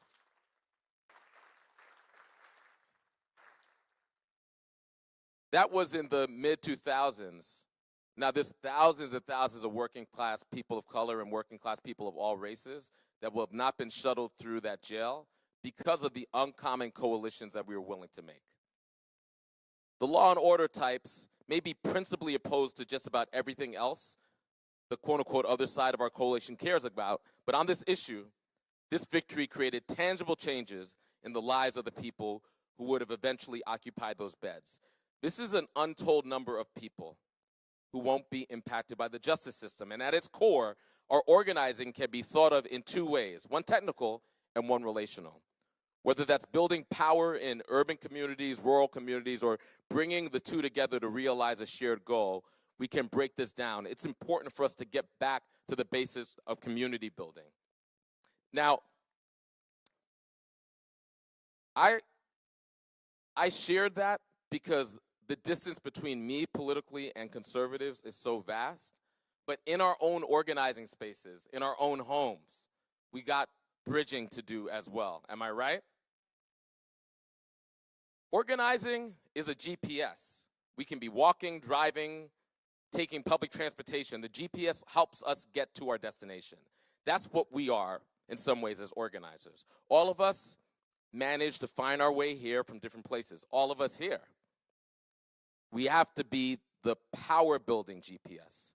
When we flipped the state Senate in New York State from red to blue, or ran the Independent Democratic Caucus, a breakaway caucus that sided with organized capital in New York, some people know this story, or stopped the Suffolk County prison expansion, we had to get people to the same destination that were traveling from different places, ideologically, culturally, and otherwise. It's a game of time and distance. If you're traveling and making a wrong turn, what does the GPS do? Right? What does it do? Yeah, exactly. It reroutes us. It corrects us. It doesn't yell at us. We aren't scolded by the app. The app doesn't crash. It doesn't tell us to go home. It simply gets us back on course and recalculates the time and distance to get to our destination. The app is actually very kind to us. We also have to be like that. We can't shout at our people in coalition when they make a turn that we disagree with. We have to compassionately and thoughtfully get them back on course to the destination. We don't consider this, but the GPS is, again, very compassionate. No matter how many times we make the wrong turn, it keeps the same tone. We don't give it its due in some ways. A key point of that compassion and empathy is being okay with diversity. And I'm not simply talking about cosmetic diversity, though mixing it up is great. I'm also talking about being okay with diversity of thought, finding consensus with people who aren't already where we want them to be, and being comfortable with the discomfort that comes with bringing people along. At our core, our job is to get to 50% plus one. Our job is to get to a majority. Our job, ultimately, is addition and multiplication. People who think our job is division and subtraction have lost the plot. There is a false comfort that ferments when we are only in community with people who agree with us. It is an incredibly unhelpful, privileged position to sit in. And that brings me to my second point. This is relational. We don't add to our movement if we're only in relationship with people who already currently agree with us. And the only way we could be in authentic relationship with somebody that we don't already agree with is to have a give and take. We actually have to be willing to be transformed by that relationship. We can't knock on doors and invite people to our meetings if we're looking for one-way transformation. Our job is to connect first and foremost and actually transform secondly. And we cannot accept the premise that the condition we find someone in is the condition they'll stay in. This doesn't apply to 100% of the population. Some folks, no matter how hard we try, no matter how much we connect, will be opposed to us, sure. But the good news is that we don't have to get to 100%. We have to get to 50% plus one, a majority of the people. So when we leave room for connection, when we leave room for transformation, we increase our odds of getting to 50% plus one. And we also increase our odds that we might be transformed as well through the work.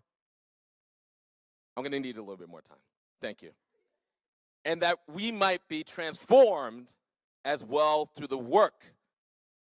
I want you to understand that philosophically, which means I'm not standing here being right and righteous, and my job is to convert everyone else.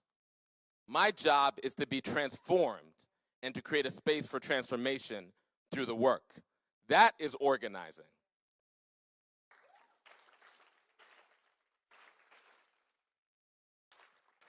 Addition and multiplication has to be our approach. We don't have the privilege of subtraction and division. But you know who does? The corporations, big pharma, big agriculture, big tech, big real estate, big everything that we're fighting against. Big water.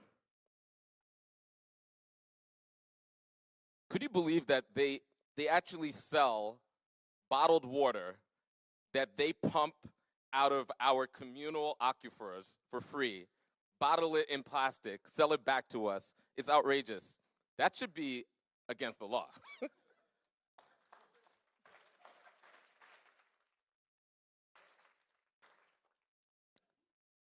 Corporations have a different setup. They have a different goal, a different mandate.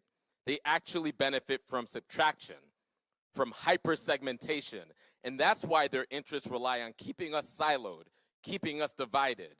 Progressives, moderates, conservatives, silo, silo, silo. Rural versus urban versus suburban. White versus black versus Latino versus native, and on and on and on and on.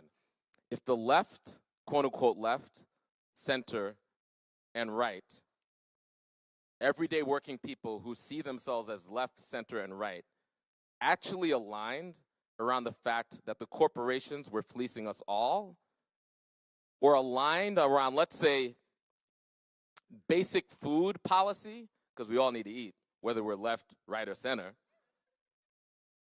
or aligned around a baseline idea that nobody, regardless of their ability to work or their age, should ever go hungry?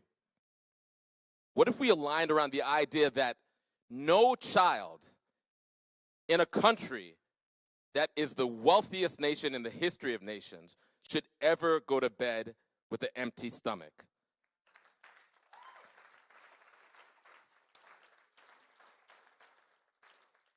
I'm not saying it would be easy. It would be hard. But isn't that worth struggling across difference? Staying in relationship with somebody who identifies as a conservative or as an independent or as a whatever, demanding that you struggle together to make sure that that child eats. Isn't that worth the sacrifice? That's organizing. And then hopefully through that work, you and them are forever transformed. Does that make sense? Okay. We know that there are people amongst us fighting anti-poverty policy out here. We know that. And we know that they're fighting anti-poverty policy based on the idea that even though their children might get fed, that perhaps that policy might lead to an immigrant's child being fed or a black person's child being fed, which is why the lie of white supremacy has to be broken if we ever want all of our people being fed.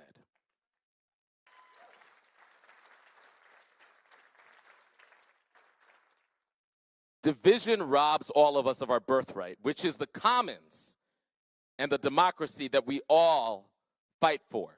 And when I say democracy, I'm not talking about the Electoral College. I'm not talking about the ability to vote every year or I'm talking about the democracy is our people and what we do with each other. And that's worth fighting for. Solidarity is how we fight division. Solidarity could lead us to our birthright. We take on these big challenges that are calling us, that are demanding resolution through solidarity. The corporate politics of subtraction and division want to see those of us that are starting in different places as perennially at odds. It is our job to guide and build the relationships that facilitate transformation, like that GPS. We all are starting in different places. How can we be the GPS that allows us all to be at the same hotel ballroom at the same time? I was asked last week about whether someone from the right side of the ideological spectrum transformed me. And the answer to that question was yes. It's my last story. Timekeeper, thank you. I was recently brought into a room to talk with a white, Southern evangelical pastor. And y'all don't really know about my full history and about my history and movement, but you will understand what a deep contrast that is. If you looked at how we showed up physically, you could easily be led to believe that the movements we're a part of have nothing in common to do with one another. And I walked in with an open mind, and I actually found myself transformed by this white Christian evangelical man. I sat there listening to this white Southern evangelical pastor talk about the separation of church and state, something I fundamentally believe in. But the difference was our GPS. The difference was where we started. Our starting point to get to the same destination. His why was an evangelical argument for challenging white Christian nationalism that I had not even thought about. I always used to think about the separation of church and state as designed to protect the people or the state from religious tyranny and dogmatism. He thinks about the separation as necessary to protect the church from the influence of politics and state power. Because just as white Christian nationalism has had a corrupting force on the state, it has also had a corrupting force on Christianity.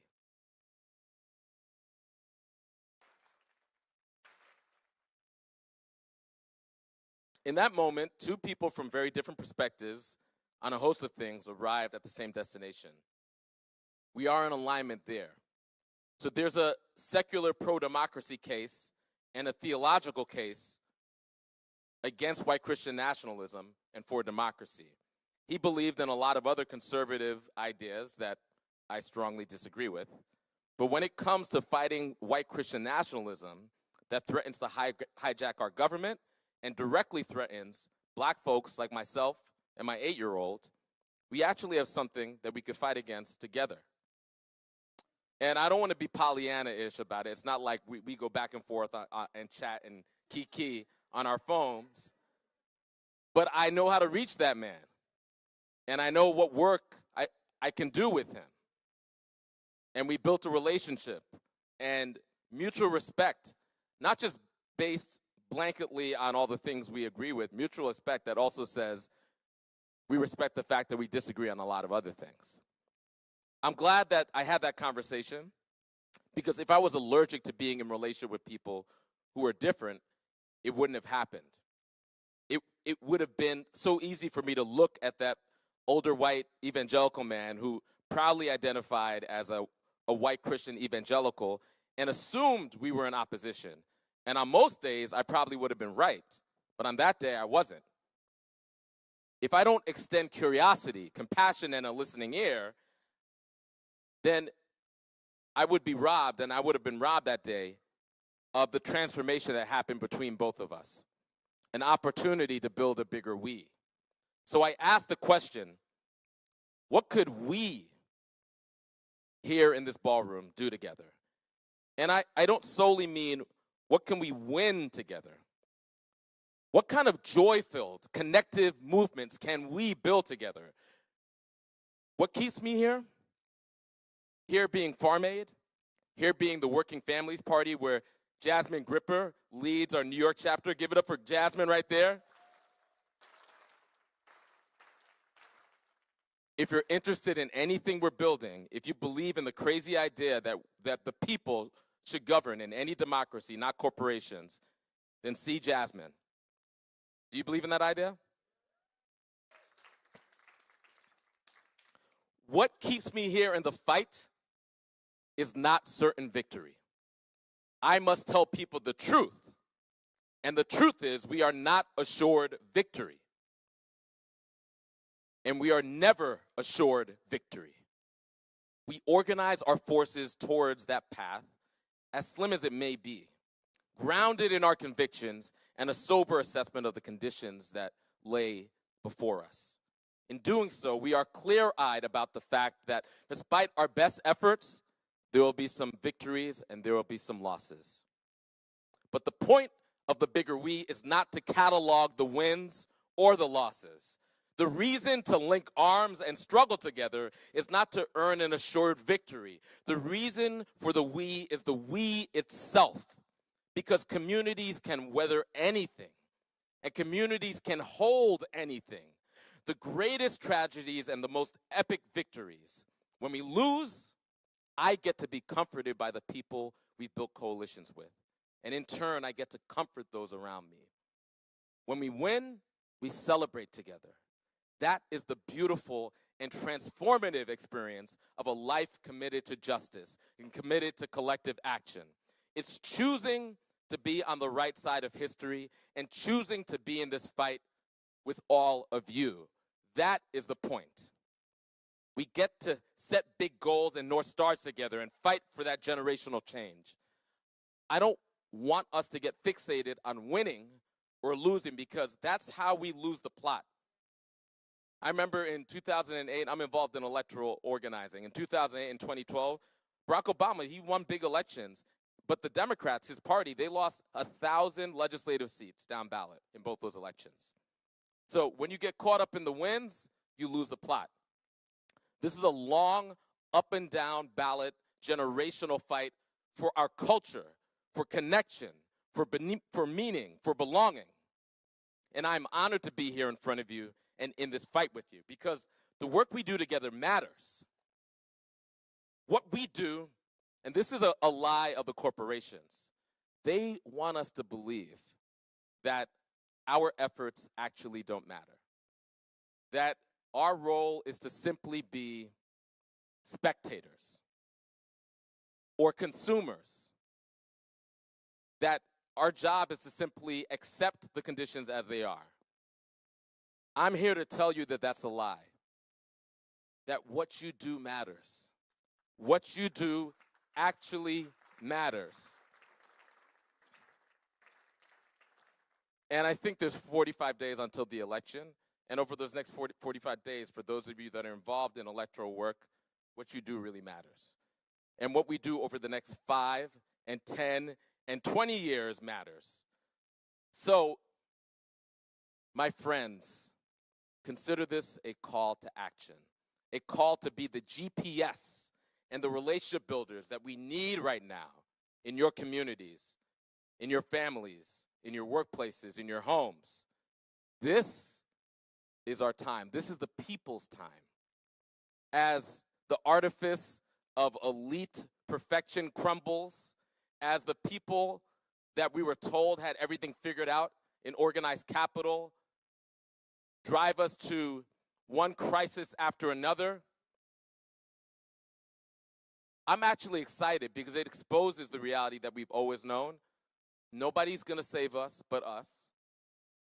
And there's no wizard behind the veil that is somehow working all their magic. All those people that we've given power to have driven us into crisis. So we have to go back to the dirt.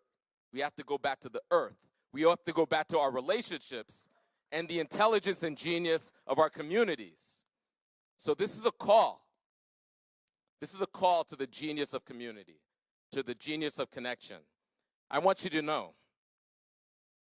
I want you to understand that for everybody that's willing to take this call and to take action and to be that GPS, if you can, and if you're able, because I want us all to see this collectively, I want you to stand. And if you can't stand for whatever reason physically, then express the fact that you want to be that GPS. We represent so many people outside of this room. Don't allow the corporations or the haters or the white Christian nationalists, of all the people who think that this room shouldn't happen. Let's make liars out of them. Let's make liars out of them by insisting, because I see a lot of difference in this room. And can we choose, when we see difference, to see a site of curiosity instead of a site of conflict? Can I say, hey, you look a little bit different. Tell me a story. I don't wear bolo ties. Tell me about that. Right? That's our choice. We could either see that difference as a natural site of conflict or as a site of curiosity. Imagine what we could do with the difference in this room, the power in the relationships here. Do you feel that? Do you feel the difference when we're not just individuals having our individual feelings, but we're actually connected? We're actually networked? The lie of social media is that we certainly are the most networked that we've ever been in the history of people, but also the most disconnected. Do you feel the connection here? This is what the corporations fear. This is what the haters fear. They believe that it's an impossibility for white rural folks and recent immigrants from Central America and black folks that built this country through stolen labor could come together and decide to transform the conditions of our lives together.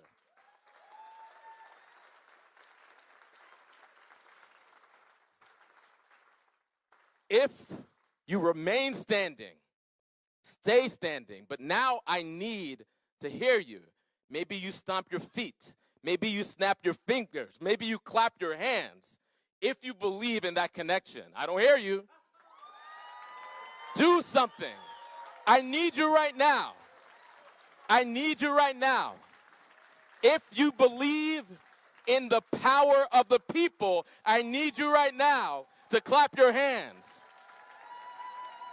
If you believe that every person's birthright is quality water, I need you right now.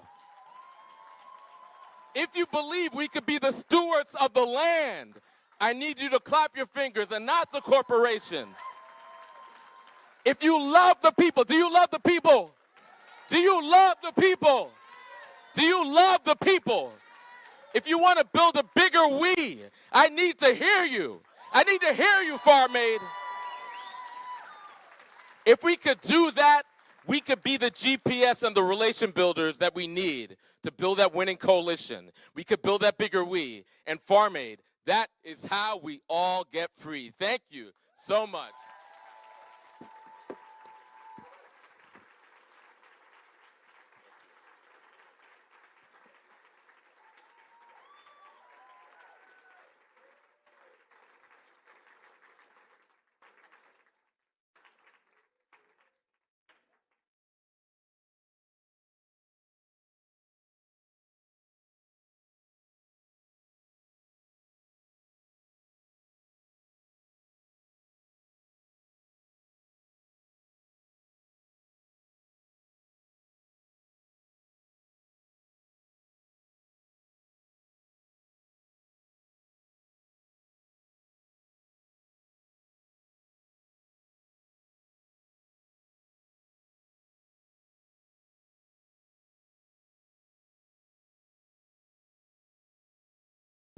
Hey, y'all. Hey, y'all.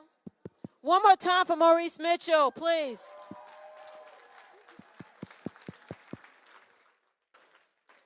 All right. Now, that's good trouble. I know good trouble when I hear it, I tell you that. Come on, Michael. Michael, you're up. Did that sound? I'm a librarian.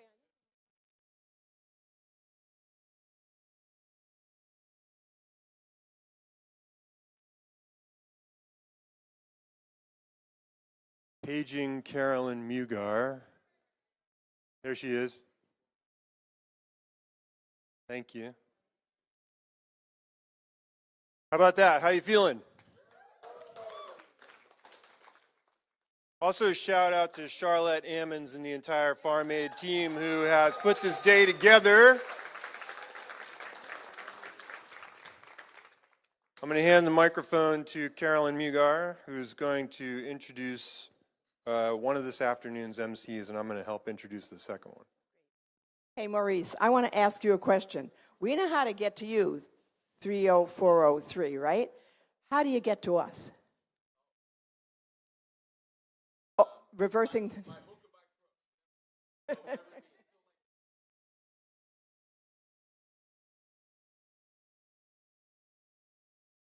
I was kind of teasing you, actually, but no, I just thought we got to get our own system to. Yeah,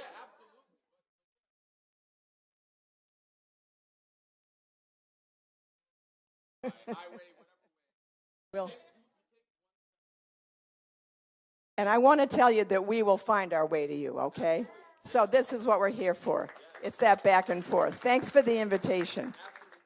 I just wanted to remind everybody of something that Maurice just reminded us of, and that is a couple of people have come up to me who have been here for the first time, and they said, boy, it's a great group of people.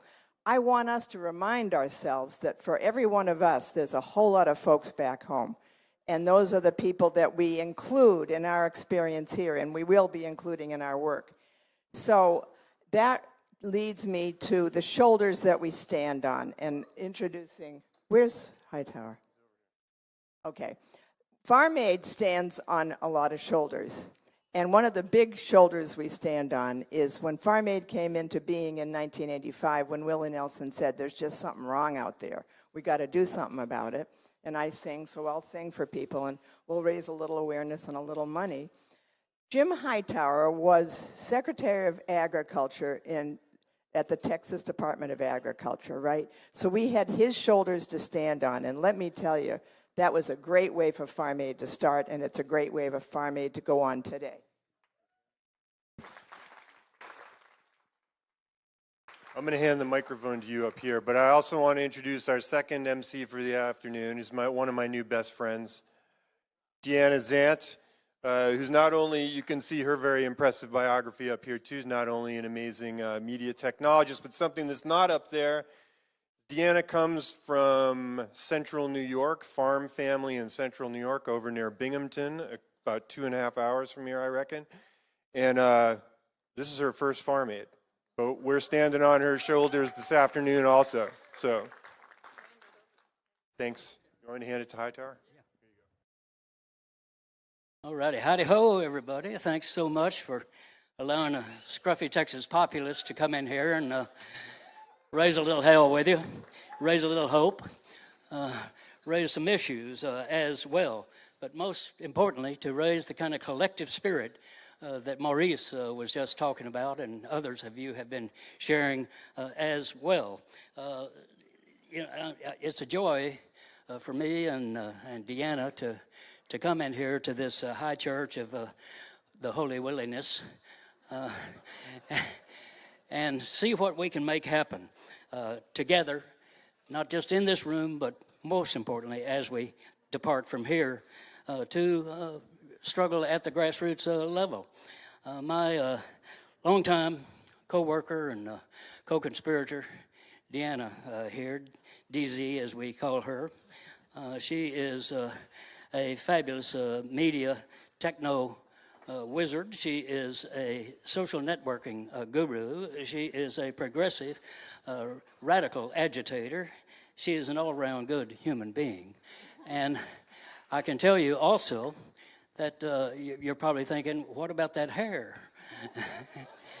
Well, she does not dye her hair.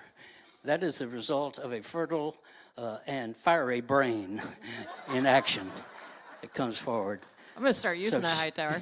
I tell people that people ask me what my natural hair color is. I say this is my natural hair color. My hair color that I was assigned at birth is brown. There you go. Right. So, but you folks here are the stars of this afternoon's Rally for Rural Power. And that's the theme that we have. Notice I did not say create rural power. Rural power is already there. We just have to rally it. We've got to collect it up and give it a focus. And that's what we're trying to do here a little bit this afternoon by talking about two particular tools that any movement has got to have. And one is coalition. We've talked already about that this morning, but we're going to talk specifically about it here today. And then, secondly, is media. We have to have our own media, and we'll be talking about that. The powers that be, of course, are not going to resolve our problems for us. They're the ones doing it to us, pretty much. And when I say the powers that be, I'm talking about what I call the 6 Bs, the bosses, bankers, billionaires, big shots, bastards, and bullshitters. Who think that they're the top dogs and we're just a bunch of fire hydrants out here. That's who we're battling, and that's what we got in front of us. Those powers, Woody Guthrie sang about them. Woody Guthrie had a song called Pretty Boy Floyd the Outlaw, great song, and they had a verse in it that said, as through this world I travel, as through this world I roam, you will see a lot of outlaws, but none will drive a family from his home. Some will rob you with a 6-gun, and some with a fountain pen. It's the fountain pens who are doing the serious stealing in our society today. And those are the ones that we're taking on this afternoon. The powers that be versus the powers that ought to be. Farmers and consumers, environmentalists, workers, immigrants, just plain folks out there in the countryside. You in this room are the experts. And so we're going to call on you today to talk about coalition and rural media, to share your experiences, your ideas, your hopes for what that might be, and how we might build that together and expand it beyond what it already is. Our focus is to revitalize, rebuild, and recreate. So don't hold back. We want to hear your stories and your ideas. This is not going to be a speechifying session. It's going to be an action session. And we want to hear your action ideas, sharing your stories as we team up to build the movement. I think of Farm Aids Forum here in terms of a little hardware store near my home in the south side of Austin, Texas. It's called Harold's Hardware. It's not a big box thing. It's just a little local place. But it's a great place because, you don't have to buy that whole box of nails. If you want 3 nails, they'll sell you 3 nails. and maybe you're confused on what you're trying to do. And they say, well, let's pencil it out here and see what you need. And they'll loan you a tool. You can take a tool home and bring it back. And the slogan of Harold's Hardware is, together we can do it yourself. Amen. Amen. That's got to be our slogan, doesn't it? Yeah. Deanna, doesn't it have to be? Amen. Yeah, we're square on that. I'm in the Church of Hightower right now. So Deanna is now going to guide us a little bit on how we're going to proceed. No pressure. So, yes, as Hightower mentioned, this is the activity session of the day. So we had a lot of talk this morning, like getting all of the ideas together, getting your brains churning, and what we're going to do here is talk to you. We want to hear from you. What's happening in your communities? And we're not focusing today necessarily, hopefully, on the sob stories. We know that things are difficult out there. We know that local news is falling apart. We know that our newspapers are shuttering, that coalitions are hard to build. We know all of those things. But what we want to hear is what is working out there? What is working in your communities? What can you share with each other? And what can you ask each other today? We are only here as facilitators and people to help you get that conversation going. We don't have all the answers. You do, and we want you to share them with each other. So we're going to be focusing on the joy of the work that we're doing together and the successes out there, some of the challenges maybe that we faced and how we've overcome them. Does that sound all right? I said, does that sound all right? Okay, we got to perk up from that lunch, okay? Go ahead. Well, and to go ahead and get our juices rolling, we have a very special and good friend who has something to say to us about building coalitions right here. Hey, brothers and sisters. My name is Sean Fain, and I am president of the United Auto Workers. I realize that with this video, I am addressing a gathering of farmers and rural people. In our present historical moment, there are profiteering political forces at work who would have Americans believe that an auto worker and a farmer have little to say to each other. Their goal is to divide us and to convince us that we are divided. They love political categories like right and left, urban versus rural, red hatred of blue. It's all bullshit. That's not what America is. They talk like that for a reason, because they know that we the people, us ordinary working families, are a force to be reckoned with. Nothing moves without us. When we organize and stand together, nobody can stand against us. I grew up in Kokomo, Indiana, in a state and an area known for both farming and factories. Like a lot of industrial workers, there's farming in our family history. Hell, a lot of my fellow UAW brothers and sisters come from farm families, and some even farm to this day. The folks who want to divide us don't want you to know that. They don't want you to know that history either. That coalitions of farmers and laborers have built the engines of political progress in this country time and time again. From the Farmers' Alliances of the 1870s to the Farmer Labor Party of the 1920s and beyond to the Southern Tenant Farmers Union of the 1930s, to the United Farm Workers of the 1960s and 70s, to the family farm movement and meatpacking unions that are now jointly battling factory farm oppression. I hope that as you gather for Farm Aid this weekend, you'll think about what we can do to reestablish and reignite the labor farm coalition, starting from right where you live. Let's team up. After all, we all want the same things: healthy families and healthy communities, to be paid fairly for our work, and hope for our future. With the revitalized Labor Farm Alliance, we can make farm, food, and labor policies work for the common good, not for the profiteers. Let's pledge at this seminal gathering in Saratoga Springs to start building that democratic future. Thank you. All right. Woo-hoo! And thank you, Sean Fain. When Fain became president, elected by the membership of that great union, I wondered, well, is this really going to make any difference? And then I saw his first appearance, and he was wearing a T-shirt that said, "Eat the rich." I thought, yeah, it's going to be all right, I thought. In fact, I saw another T-shirt, a guy talking the other day, and it said, if we ate just one billionaire, the rest of them would shape up. Consider that as a policy. Just seeding, just brainstorming here, spitballing, just, getting the juices flowing. Well, we've done it in the past, forming these coalitions. Can we do it again?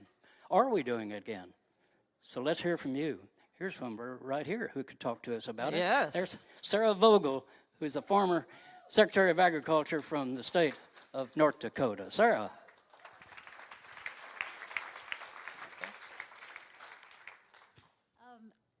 Thank you. Thank you very much. And what an inspiring video. I come from the North Dakota Democratic Nonpartisan League, which was an alliance of farmers and workers in 1919. And among other things, we have established the North America and South America's largest grain mill, which has been fully unionized for 110 years. I'll tell you more about that. I could talk your ears off, but I won't. I wanted to share something that happened in 1987 before I became Commissioner of Agriculture. I'd already done the Coleman versus Block case, and I was an assistant attorney general, and the 87 Farm Ag Credit Act had been passed, and farmers across the country were so tremendously worried, and they didn't know how to fill out all those forms, so we were doing trips around the state and to tell them how to do this. And everywhere I went, I saw a guy with his hat. It said grain millers. And he would stand up and he would tell those farmers, we're with you. And so, you know, the union of farmers and laborers is so tremendously strong. And I also want to thank Jim Hightower. He came to North Dakota and campaigned for me. Thank you, Jim. You have me to blame.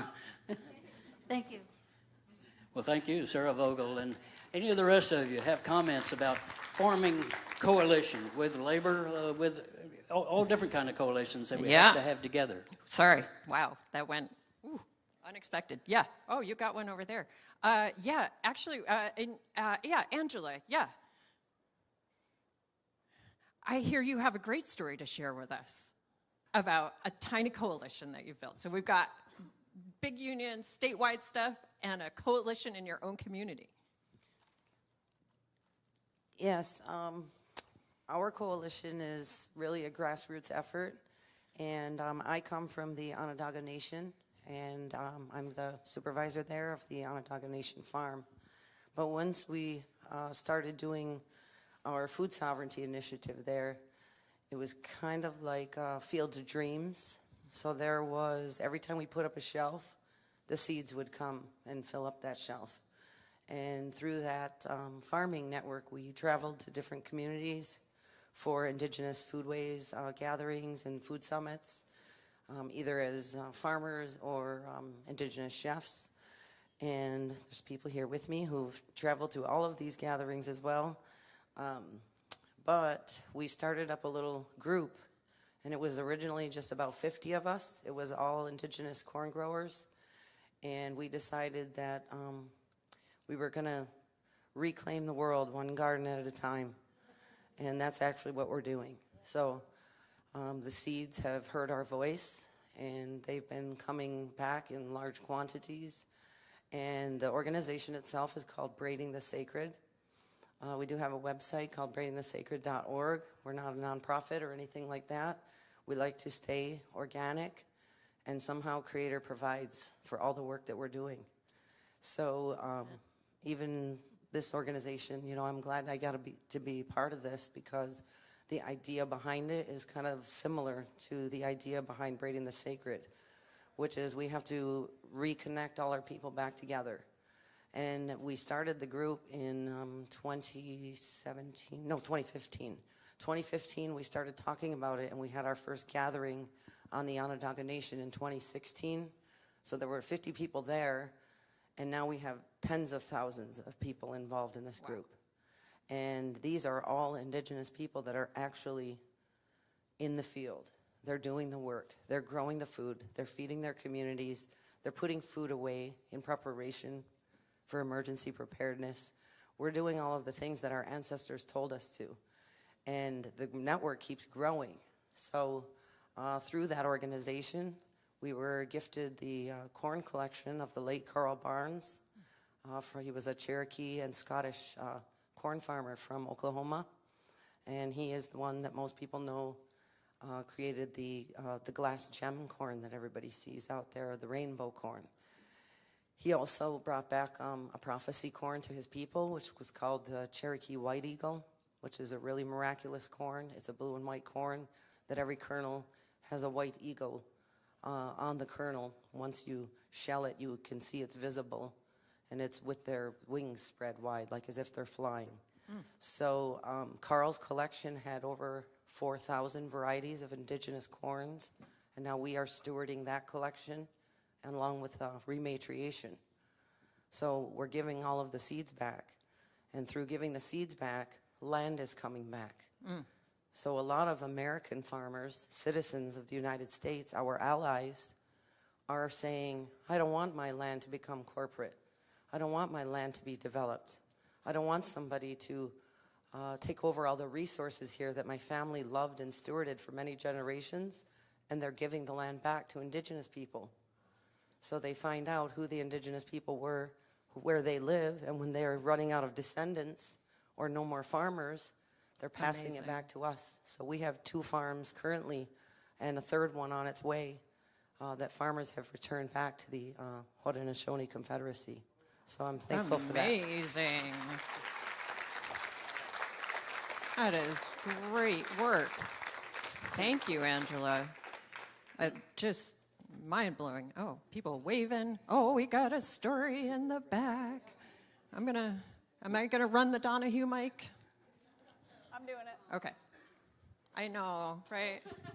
Pour one out. Oof. Love that guy. Can I go to Benny? I'm gonna go All the way in the back. Yeah, I wanna go to Benny. Thank you very much. I'm David Center, and thank you. And I'm wearing 2 caps. I'm president of the American Agriculture Movement, and I'm also Farm Aid's historian. This Amen. is Farm Aid 39 for me. In 1986, talking about Farm Labor Alliance, I was part of the negotiating with Lane Kirkland, head of AFL-CIO, and his lead director, Bob McGlotton. And we created a Farm Labor Alliance. We had a farm representative that attended all the labor meetings to see what they was working on so we could all support them. They had a labor representative attend all of our farm meetings to see what they needed to support for farmers. As a result, 1987, we was able to pass emergency farm legislation that started turning the corner on the farm crisis. So we can't just sit around and talk to each other as farmers. We got to reach out and talk to others. And so anyway, this is a great session, but this Farm Labor Alliance, we have to really work on that and recreate it again, because it's there. How many folks here? We have common here, interests. I'm sorry. How many folks here are union members already? Hey, Opa. Union folks. Thank you. Over here, too. Thank you. Oh, we got another. Yes, please. Here we go. And then got another story over here. Yeah. Thank you. Goodness. My name is Zena McFadden Jasper. I come from, both parents were sharecroppers in Paris, Tennessee. They went up north to get better working conditions, and Daddy worked for GM and was a member of the UAW. So I benefited from that union, but understood the relationship between the workers and the farmers since I was a kid. And I just want to say that I agree with Mr. Center that absolutely that alliance is more powerful and can get more done if we ally with the other producers. I mean, we've said over and over that we know we're valuable, the farmers, because we produce food, and you can't live very long without it. And so we know that production is what makes us powerful. And how is it that we're so powerful, but we're being treated so poorly? Oh, by the way, I was married. My husband and I farmed in Wisconsin for 14 years. His son now runs the farm, so I have that relationship as well. You know, the wealthy understand very clearly that this alliance between the workers and farmers is very dangerous. And I have a very recent example to explain that. I don't know if y'all remember, I think it was like 2 years ago, the workers at John Deere went on strike. Yep. And do you know what the John Deere Corporation said? That those workers were doing the farmers bad because the farmers couldn't get their parts that they needed for their combines because it was near harvest season. But it was baloney because, you know, us farmers, we don't own those big new tractors and things, and we didn't need the parts, and we prepared a lot before y'all went on strike. But you see what they said. They tried to pit the workers and the farmers against each other. So that's a little sign in our mind that we should remember. Workers have been taking it on the chin for years and years now. Longer hours required, two-tier wage systems, lack of medical care, threats on our retirement. In fact, most workers don't even get retirement anymore. So they're natural allies because we know as farmers what we face, right? And workers have their list as well. They haven't been treated. It's not like the corporations are treating the farmers terrible and giving the workers steak and, a good life. They're not. And we're at a time in history where there's a convergence because we are realizing, I don't know if I'm lying, I apologize, but I heard that the USDA has said that they expect like 1/4 of the farmers in this country to go under over the next short period. If I'm lying, please point it out, but I had heard it from reliable sources. I just haven't gotten to the USDA site yet to find it. But anyway, regarding the workers, we have a strong tie to them, as we saw from what John Deere did. But there's one thing that has recently happened that I think we should really pay attention to. We talk about how the United States government is not doing what we need done for farmers, right? Well, if y'all think about one of the very close section of workers in this country, and that's the rail workers, right? Because our corn gets shipped down the river, or it gets shipped all over on trains, right? And the train workers have been faced with a really, really difficult things. They allow now trains to be a mile long. Used to be that was considered dangerous. But it still is, actually. It is damn dangerous. So, let me cuss.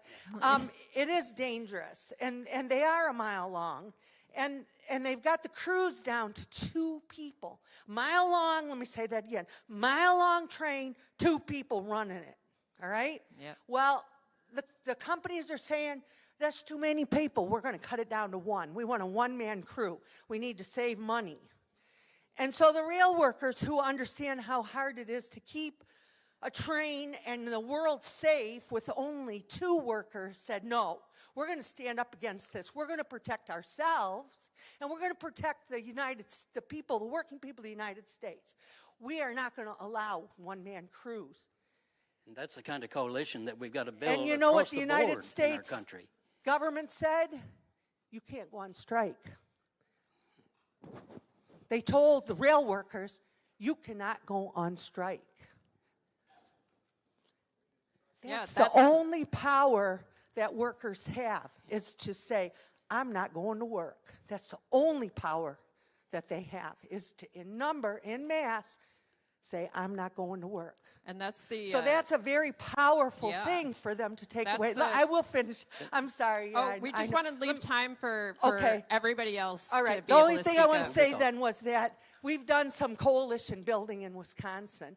The governor said that he did. He tried to take away the right to strike of all public employees in Wisconsin. I think you went to speak on that. Yeah. And I'm proud to say that at the end, the farmers said that they were going to join, and they did. The Wisconsin Farmers Union came and joined the workers. Right. And that's what has to be put together, is the farmers with the workers, with the consumers, with the environmentalists, with the food activists generally. And that's a coalition that is going to make the difference in our country. Not just for workers and not just for the farmers themselves, but for the democratic possibilities that our country represents. When I first ran for agriculture commissioner, I would tell urban audiences, if you eat, you're involved in agriculture. And that we were going to unite the bean sprout eaters with the snuff dippers. And we were able to do that, to put together that kind of a coalition that related to That is everybody. truth-telling. And then focus on the broad policies that we have to Amen. have. No, that is the truth-telling of who we reach out to. I understand the Rock Steady Farm. Where y'all at? Yeah, there you are. Rock Steady Farm. Woohoo! Local farm. Actually, you all are working on a coalition building campaign right now. This is what I hear. So tell us about what the work is, but also tell us a little bit about how you're doing it and how you're reaching out. Sure. Thank you for letting me have the mic. My name is Maggie. I'm one of the farmers at Rock Steady. We're a queer and trans-led cooperative farm in New York, so Hudson Valley. About a few months ago, we started a campaign against Tractor Supply. So I don't know who here has shopped at Tractor Supply. A lot of rural farmers across the country shop there. A lot of rural farmers who are looking for feed, nuts and bolts for tractors, just general supplies that are kind of your everyday need that you need in a pinch, you go there. It really has the hold on a lot of rural spaces as one of the only supply stores that you can go to every day.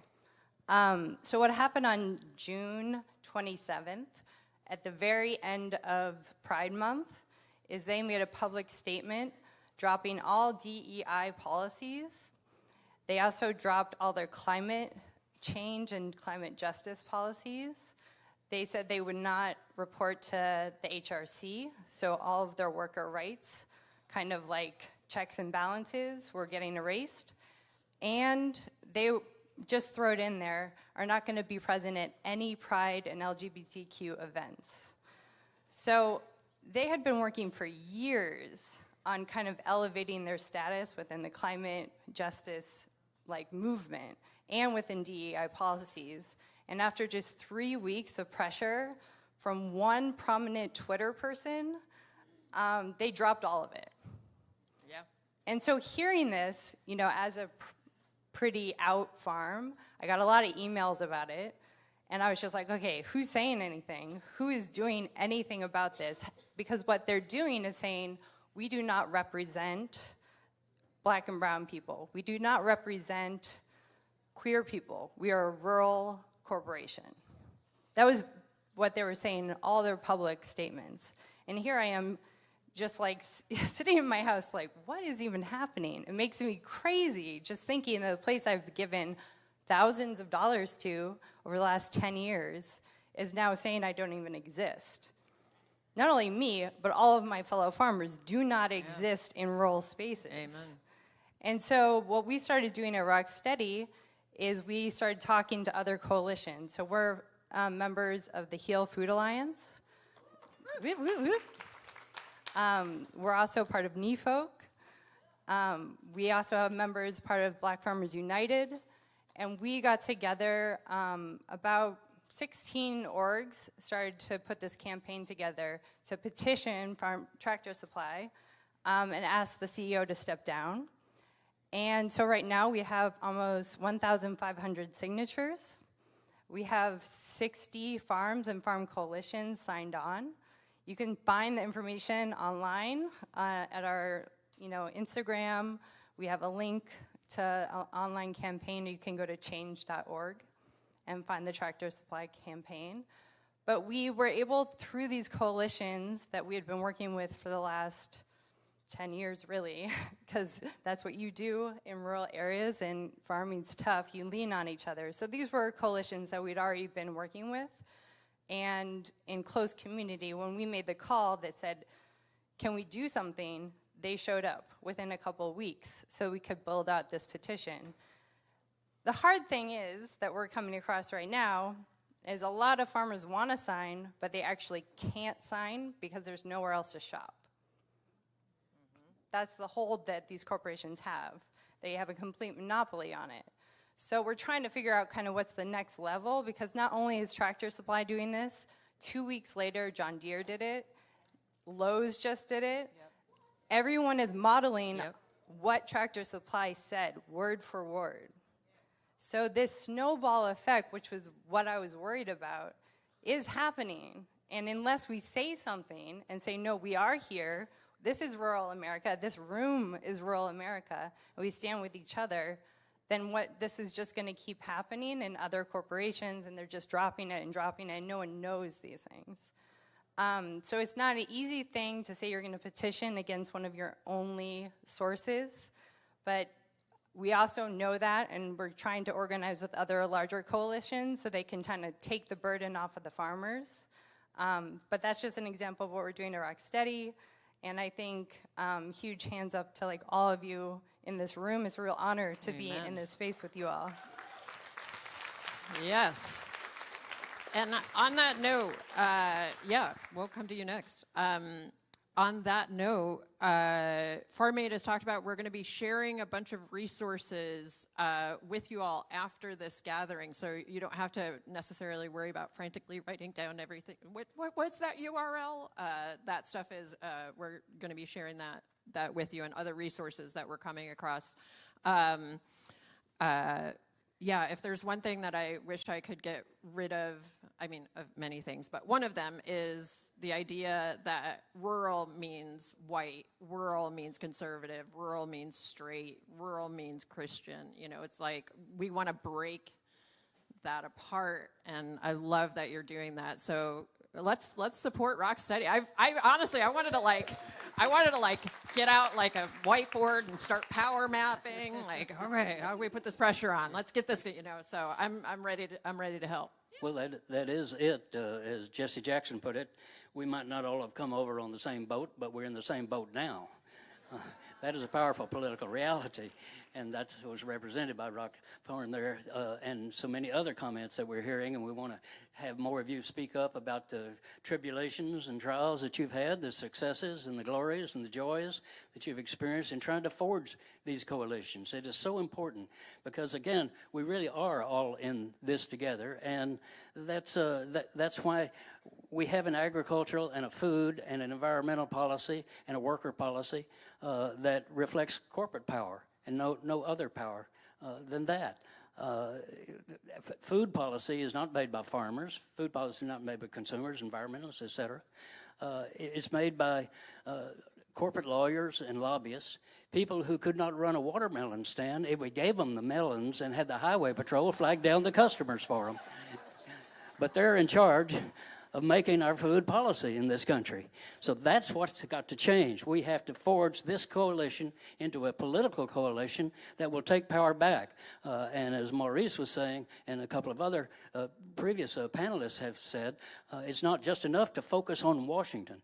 Focus on state power. Sarah Vogel made a huge difference when she was Ag Commissioner in North Dakota. We did quite a bit when I was Ag Commissioner in the state of Texas. People are doing that at a county level. Your county commissioner counts.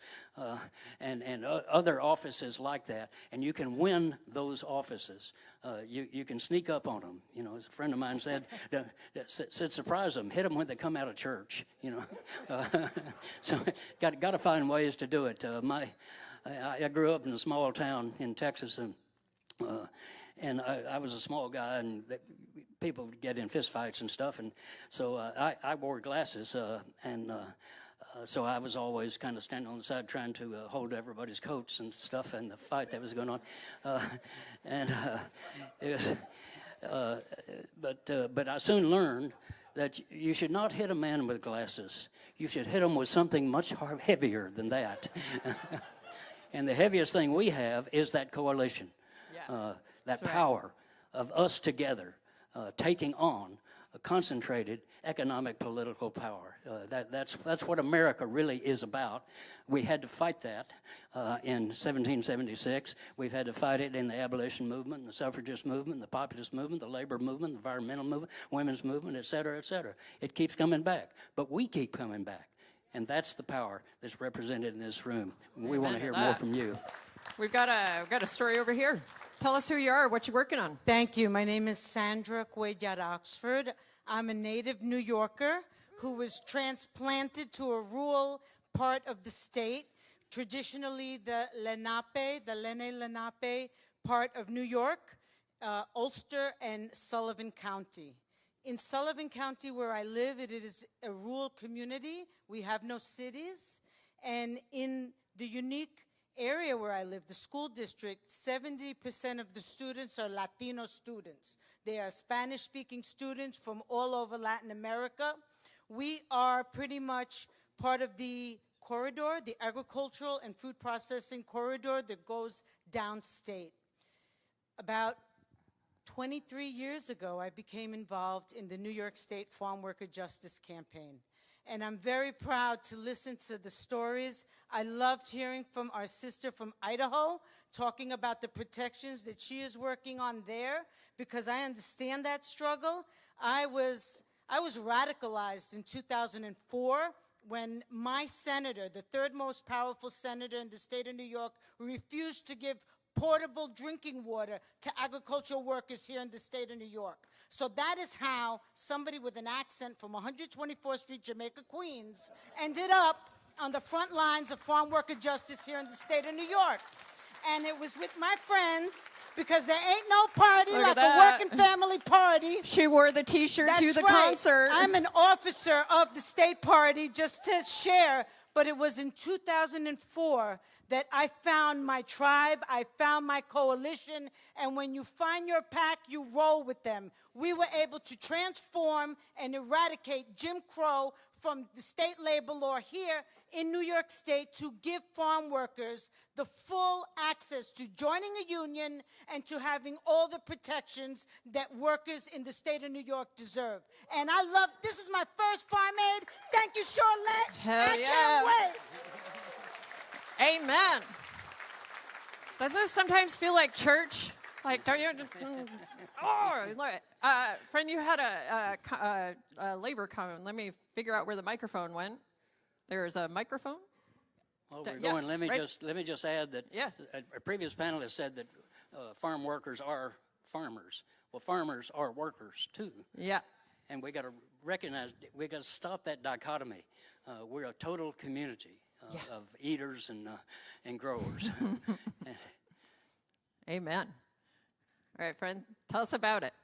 Hi, my name is Rand Wilson. I've been a union organizer for more than 40 years. Woo, woo! I've been a volunteer at Farm Aid since 1999, and since 2000, Farm Aid has been in a coalition with the International Brotherhood of Teamsters and with Teamster locals in the communities where the concerts occur.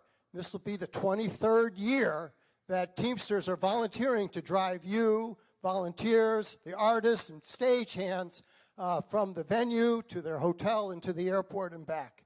And that's an important coalition that Farm Aid has been in, working with the Teamsters to do who volunteer their time to be transporting and helping to make Farm Aid a success in whatever community we're in. Amen. Love it. Thank you, Teamsters. And you know what? While we're at it, thank you to all of the workers that are working hard to put this room together for us. We thank the people feeding us, people cleaning stuff up after us, and keeping the lights on and making the tech work, waving at the tech people. So thank you for all of your hard work. We had a story over here. Hi, Sienna. I met Sienna last night. I'm making friends at my first Farm Aid. Oh, a microphone is on its way over to you.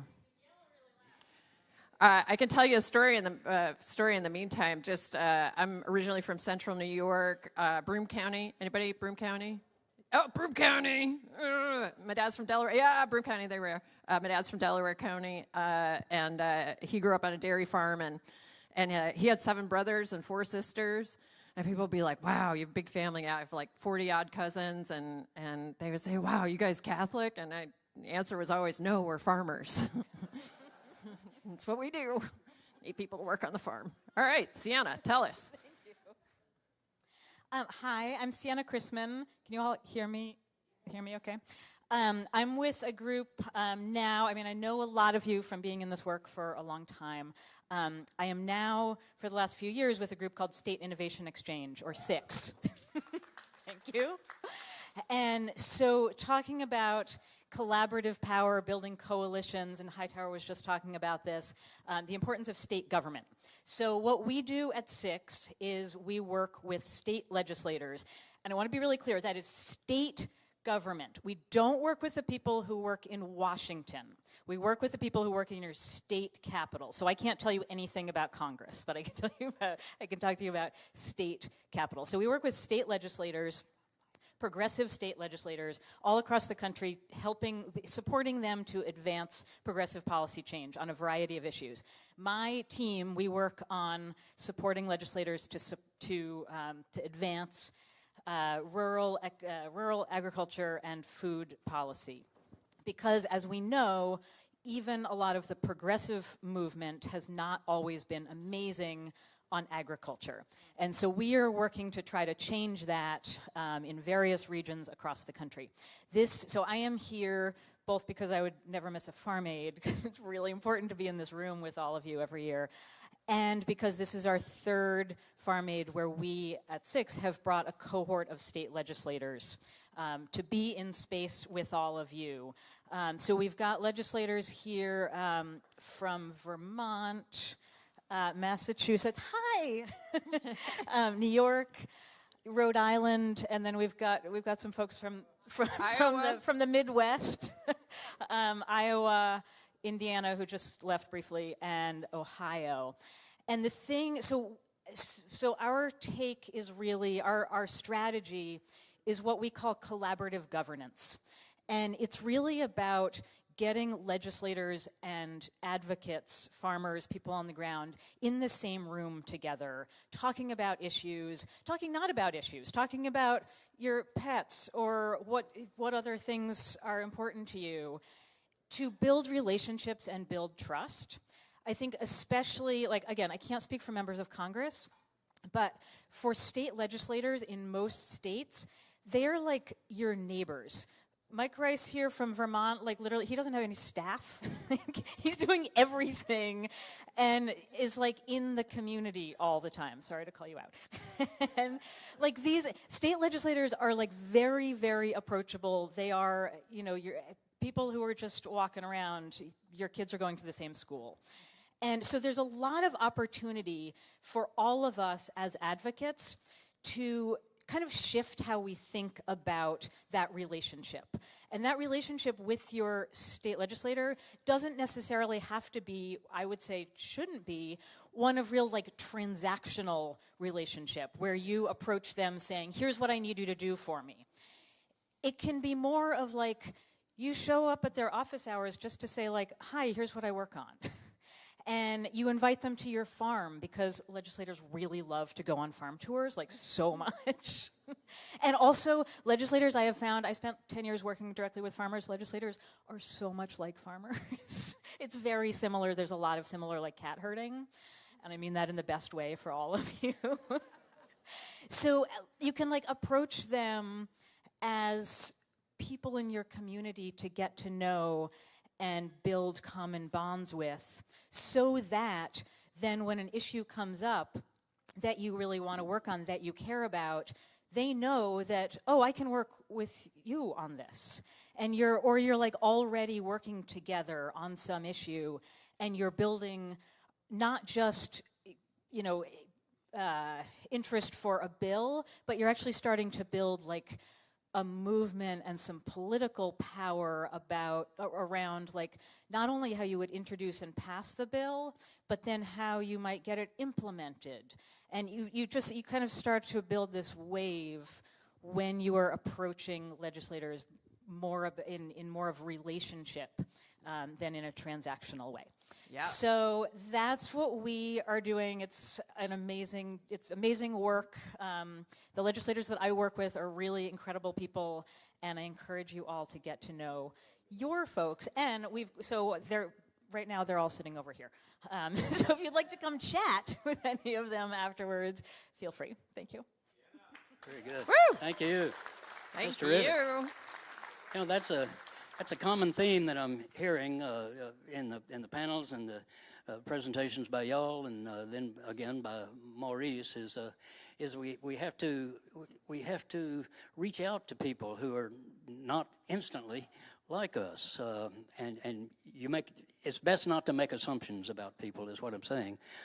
When I first started running for office in Texas, I went to a courthouse, was taken there to meet the officials in the courthouse, and my guide, a lawyer, said, let's go up to the 5th floor and we'll see this old judge up here, district judge. He's a powerful guy, but he's pretty conservative, so don't dump your whole load on him. And so I sat across from him. He had his feet propped up on the desk and his hat pushed back and kind of nodding off, listening to this punk come in and tell him why he should be supporting me. And among the things I was running on was about the gas utilities ripping off people.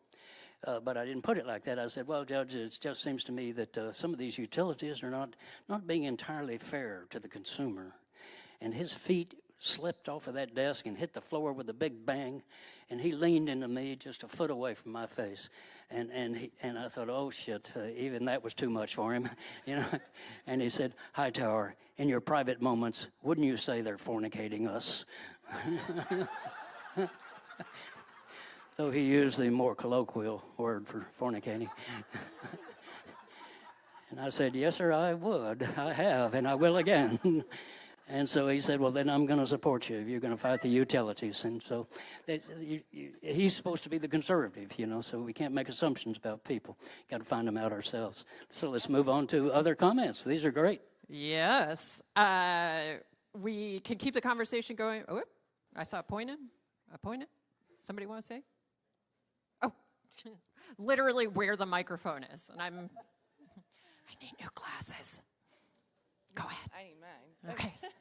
My name is Elizabeth Collins. I'm an actual first-generation farmer, farming on a generational farm with a fifth-generational farmer. So I feel like, thank you. And thank you all. I feel like you all are here working for us, so I just want to put a little farmer's perspective to this talk, and also how we can create a coalition just of people, not so formal, of talking to the consumers. The consumers are really powerful, and I found in farming, I have a farm stay, so we invite people to our farm to stay and experience the food, the lifestyle, the conversation of regenerative farming, and the impact we have on our health, on the soil's health, and on the environment.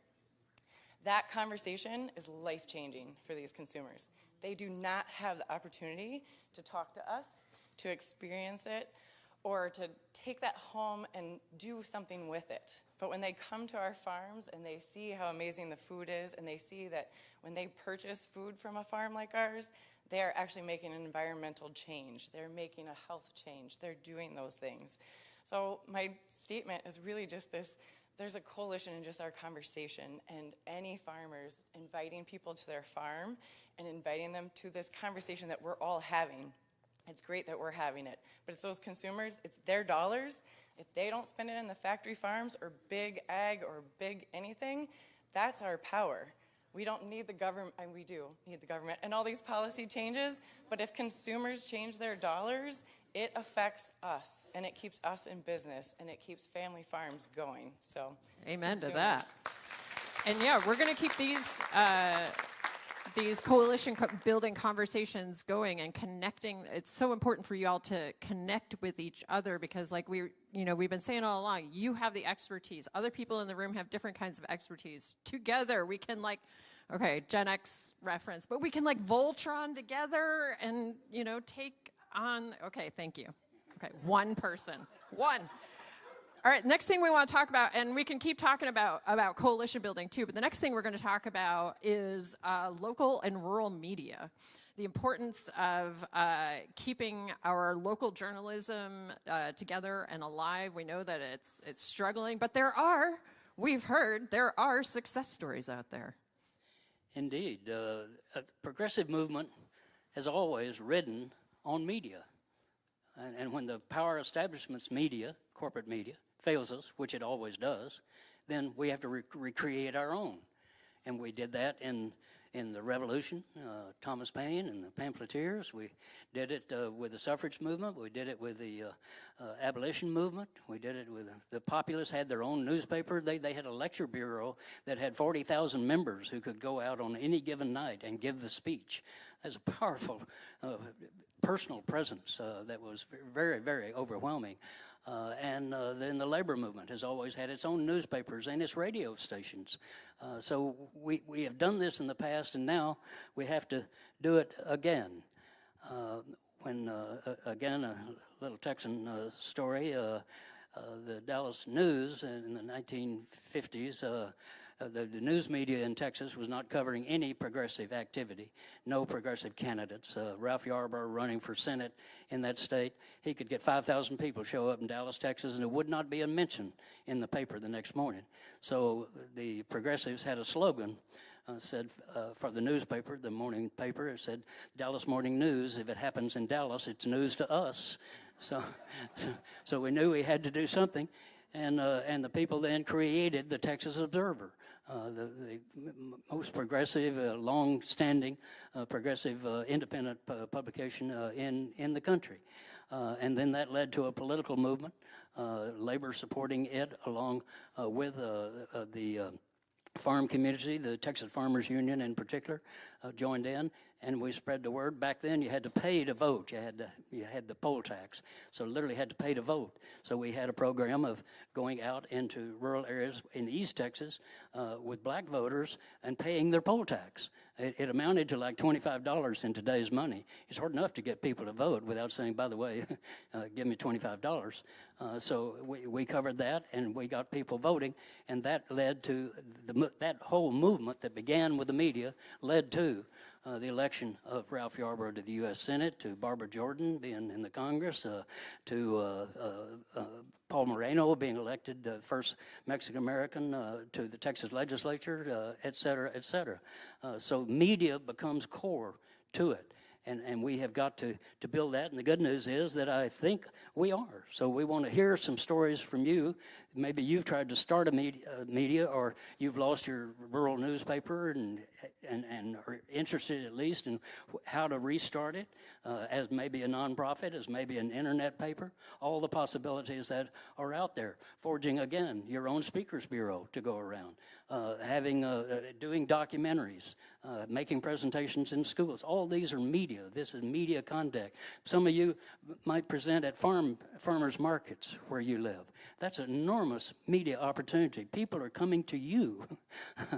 Your customers are coming to you and getting something that they want, which is good food, and you have the chance to face-to-face talk to them about the issues that matter, about the big policy issues. So we have to organize this media structure again, because of course the Gannett chain and the networks, television networks, and et cetera, are often, so it's leaving rural media to the most right-wing, extreme, absurdist people on earth. I know we're not supposed to be political, but J.D. Vance is giving Weird a bad name.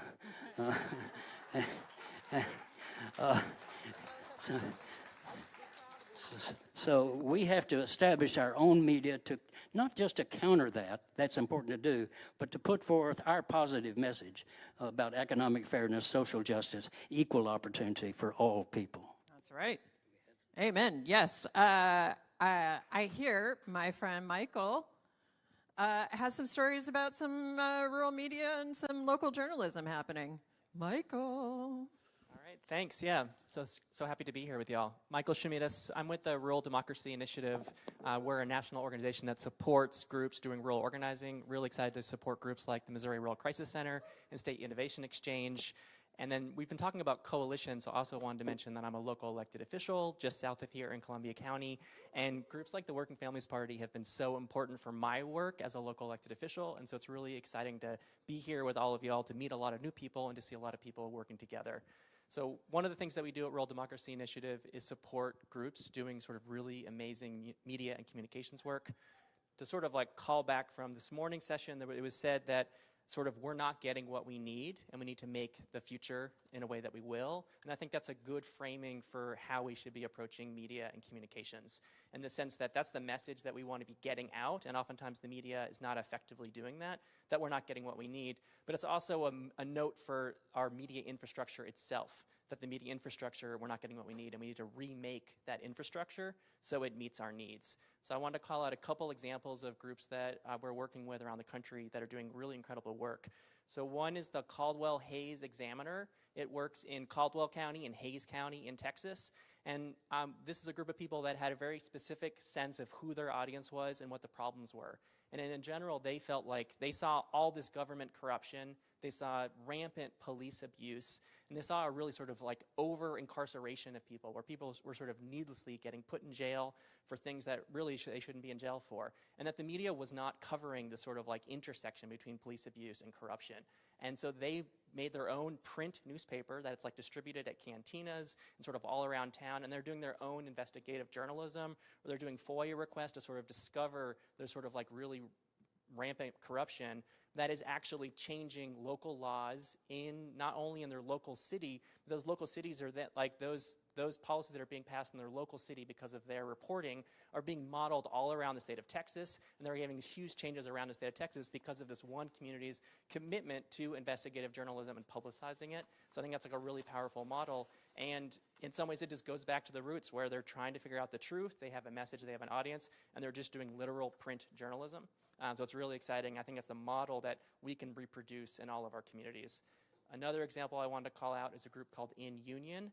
They're sort of inspired, we were just talking about a lot about union work. They're sort of inspired by this traditional union newspaper or newsletter that goes out to union members. And they're working in the Rust Belt and in Pennsylvania, and a lot of places where you have sort of people who used to be in unions, and those union jobs are no longer there. But they're sort of reproducing that same communications model of having a newsletter that goes out to people who should be in unions, but those jobs don't exist anymore, where they're just giving like the real facts about this is what we need. We're not getting what we need, and this is how we get there. And they've had huge responses of just like literally printing newsletters and mailing them out to people. And I think that's also a model that we can be doing in all of our communities. So I just wanted to lift that up. Thanks. Ah, Terrific. Thanks. Yeah. Amazing. And that fits with a comment we heard earlier, too, of don't do dumb stuff. There's smart stuff that is just laying on the ground out there that we can learn from. My Aunt Eula was a farmer with her husband, Ernest, in Fannin County. Had a small farm. And for the first time in the 1950s, the Rural Electrification Administration came in, and they had electricity, so they could put a pump in a creek and move water into the house for the first time. That was a big deal. But one day the water was coming out all murky, and the men were standing around looking at the faucet and thinking, well, I don't know, maybe we need a new pipe, maybe we need some chemicals. And my aunt turned to me and said, Jim, the water won't ever clear up till we get the hogs out of the creek. That is our problem, isn't it? The hogs are in the creek. They're fouling our economic, political, and environmental water, so we got to get the hogs out of the creek, and this is the way to do it. Yeah. Starting our own media. Yeah. Charlotte? Right here. Yes. Hi, everyone. My name is Olympic San, and I'm a farmer in Massachusetts, central Massachusetts, and I hi to the co-ops in farms, a new model. So co-ops and unions have a long history in the United States, and but I wanted to say with the media, I'm a member of the Northeast Organic Farming Association, well known as NOFA Mass. We have, as an association, a newsletter with all the NOFAs, so we have 7 NOFAs chapters in different states, and it's called The Natural Farmer. So if anyone is a member of NOFA, get The Natural Farmer for free. It is a great way for us to communicate with each other and get aligned politically, even though like we are in different states and with different issues. I think it's important. Sometimes we're working on trying to get the news in Spanish, so we have the Spanish Corner coming up next year. Holla for the folks that speak a different language and work our fields. But I wanted to say that it's important not to forget that not everybody can read and write. So the radio is a great way, but it become really, really expensive to own a radio. And I think the only way is, again, if you have a bunch of people together to be able to afford it. So just putting it out there, if somebody wants to start a radio for farmers, let's have the conversation. Yeah, I love that idea. I want to start a radio station for farmers. Actually, there's a guy out in Wisconsin, Sage Weil, that has that's been purchasing and then giving back rural radio stations. And we want to come over, while we're walking over, we got a person over here, our friend JD has a story.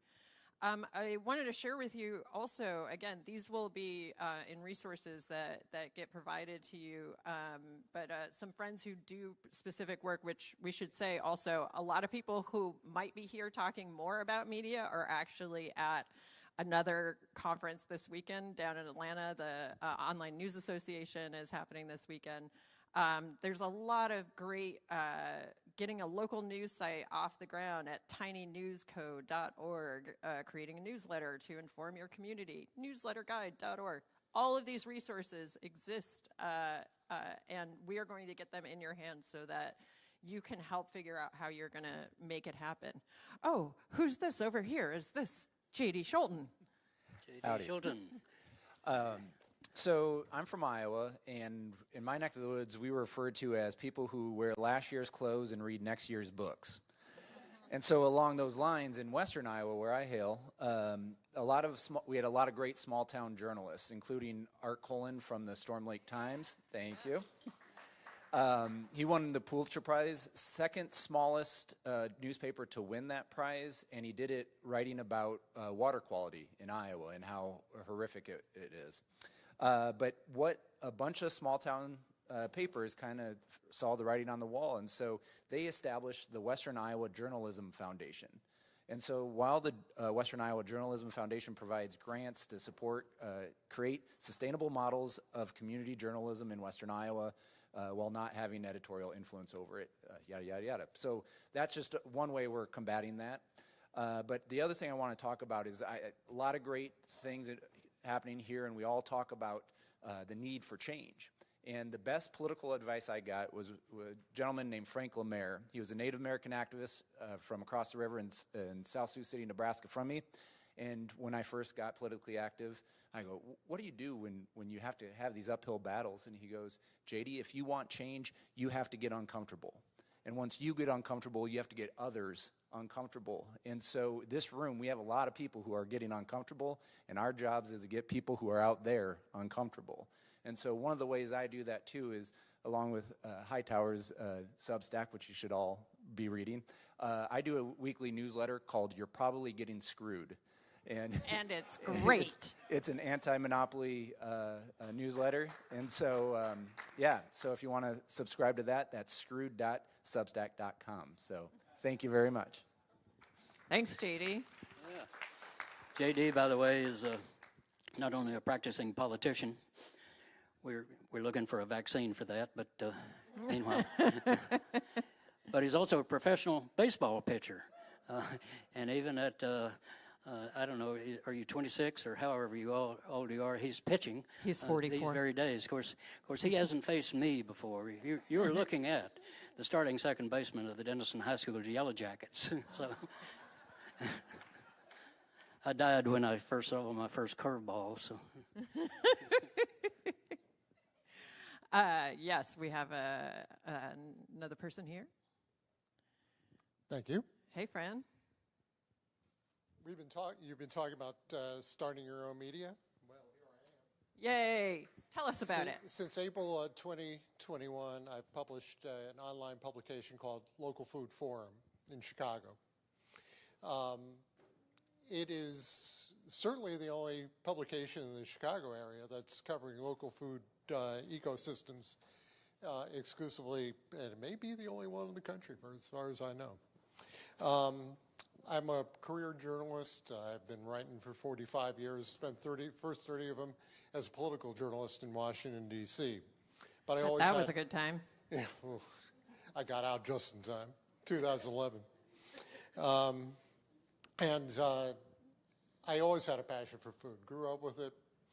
Just at that day and time where I grew up, food wasn't considered a career for boys, so I went the political route. I interface with the good food movement as a consumer, home cook. My wife's happy that I do all the cooking. For years, early shopper at Whole Foods and farmers markets before it was cool, back in the 80s. And had some health issues that really made eating a healthier diet a lifestyle. I also had the good sense almost 40 years ago to marry an Illinois farm girl, which is how I ended up in Chicago.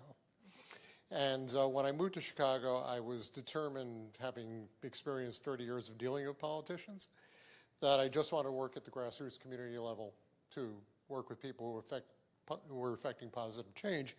And luckily enough, through the magic of networking, I ended up in the food space where I wanted to be. And I worked for a nonprofit called Family Farmed in Chicago for a number of years. Jim, I think you remember them. And then cycled out in 2021 and started this thing. And you know, there were two things that I recognized during my time at Family Farm. One was that the mass media wasn't paying any attention to what people were doing. There were so many people doing such great work to advance the cause of a better food system, and the mass media was not paying attention. And the other thing I realized is that we did have people doing all this great work, like people in this room. Farmers markets, co-ops, farm-to-table restaurants, food educators, food justice advocates. But at the end of the day, everybody was so focused on their own work. They were working in their own silos. And one of the reasons I created Local Food Forum was to try and create greater interaction between these units. Now, if you've never heard of Local Food Forum, it's because until now, it's been intensely Chicago focused for two reasons. One is that that's where I am, and that's where my network is, so it's where I know folks. But the other thing is, like Jim, but not as successfully, I was working in Substack exclusively, and even though I published almost every day, there was only so much you can cram into a newsletter.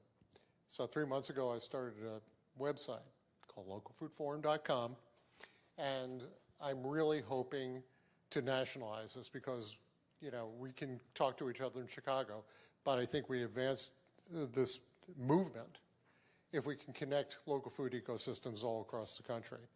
So I invite everybody here, because everybody here has a story to tell. And I like to say, because I'm a one-man band here, that my two favorite words in the English language are contributed content.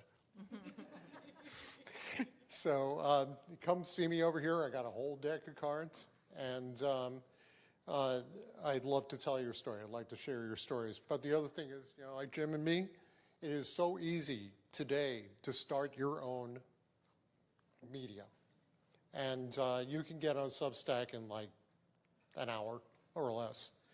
So if you want to just tell your own story, transmit it, even if you're sharing it just with a small community, that's great, but you never know. There may be people all around who want to hear that kind of story and they want to connect with you and they want to connect the dots.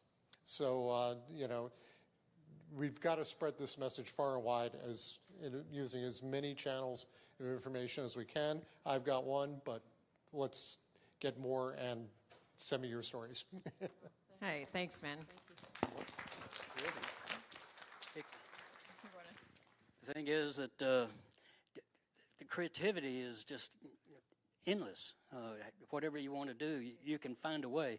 And you're not going to start off being NBC or being Gannett, but thank God, because then money will control you. Money will control what you say. Rather, you can control what you say with your own innovation, and it can be it can be small, it can be relatively small, it could be relatively big. but it's yours, and that's the thing. Yours as a movement, and it's the best way to build a coalition as well. I've got a friend down in Texas who's been a pioneer in the organic movement, and as he says, those who say it can't be done should not interrupt those who are doing it. And that would be people like this who are going out there and making their own media. Charlotte? Yeah. Hi. Hi. My name is Alicia Matthews. I'm with Kidogo Farms. I'm representing the Federation this weekend, and I'm out of Georgetown, South Carolina. Yeah. Go Georgetown. And I'm also Gullah Geechee from the Eastern Seaboard. If anybody don't know what Gullah Geechee is, see me in the hallway.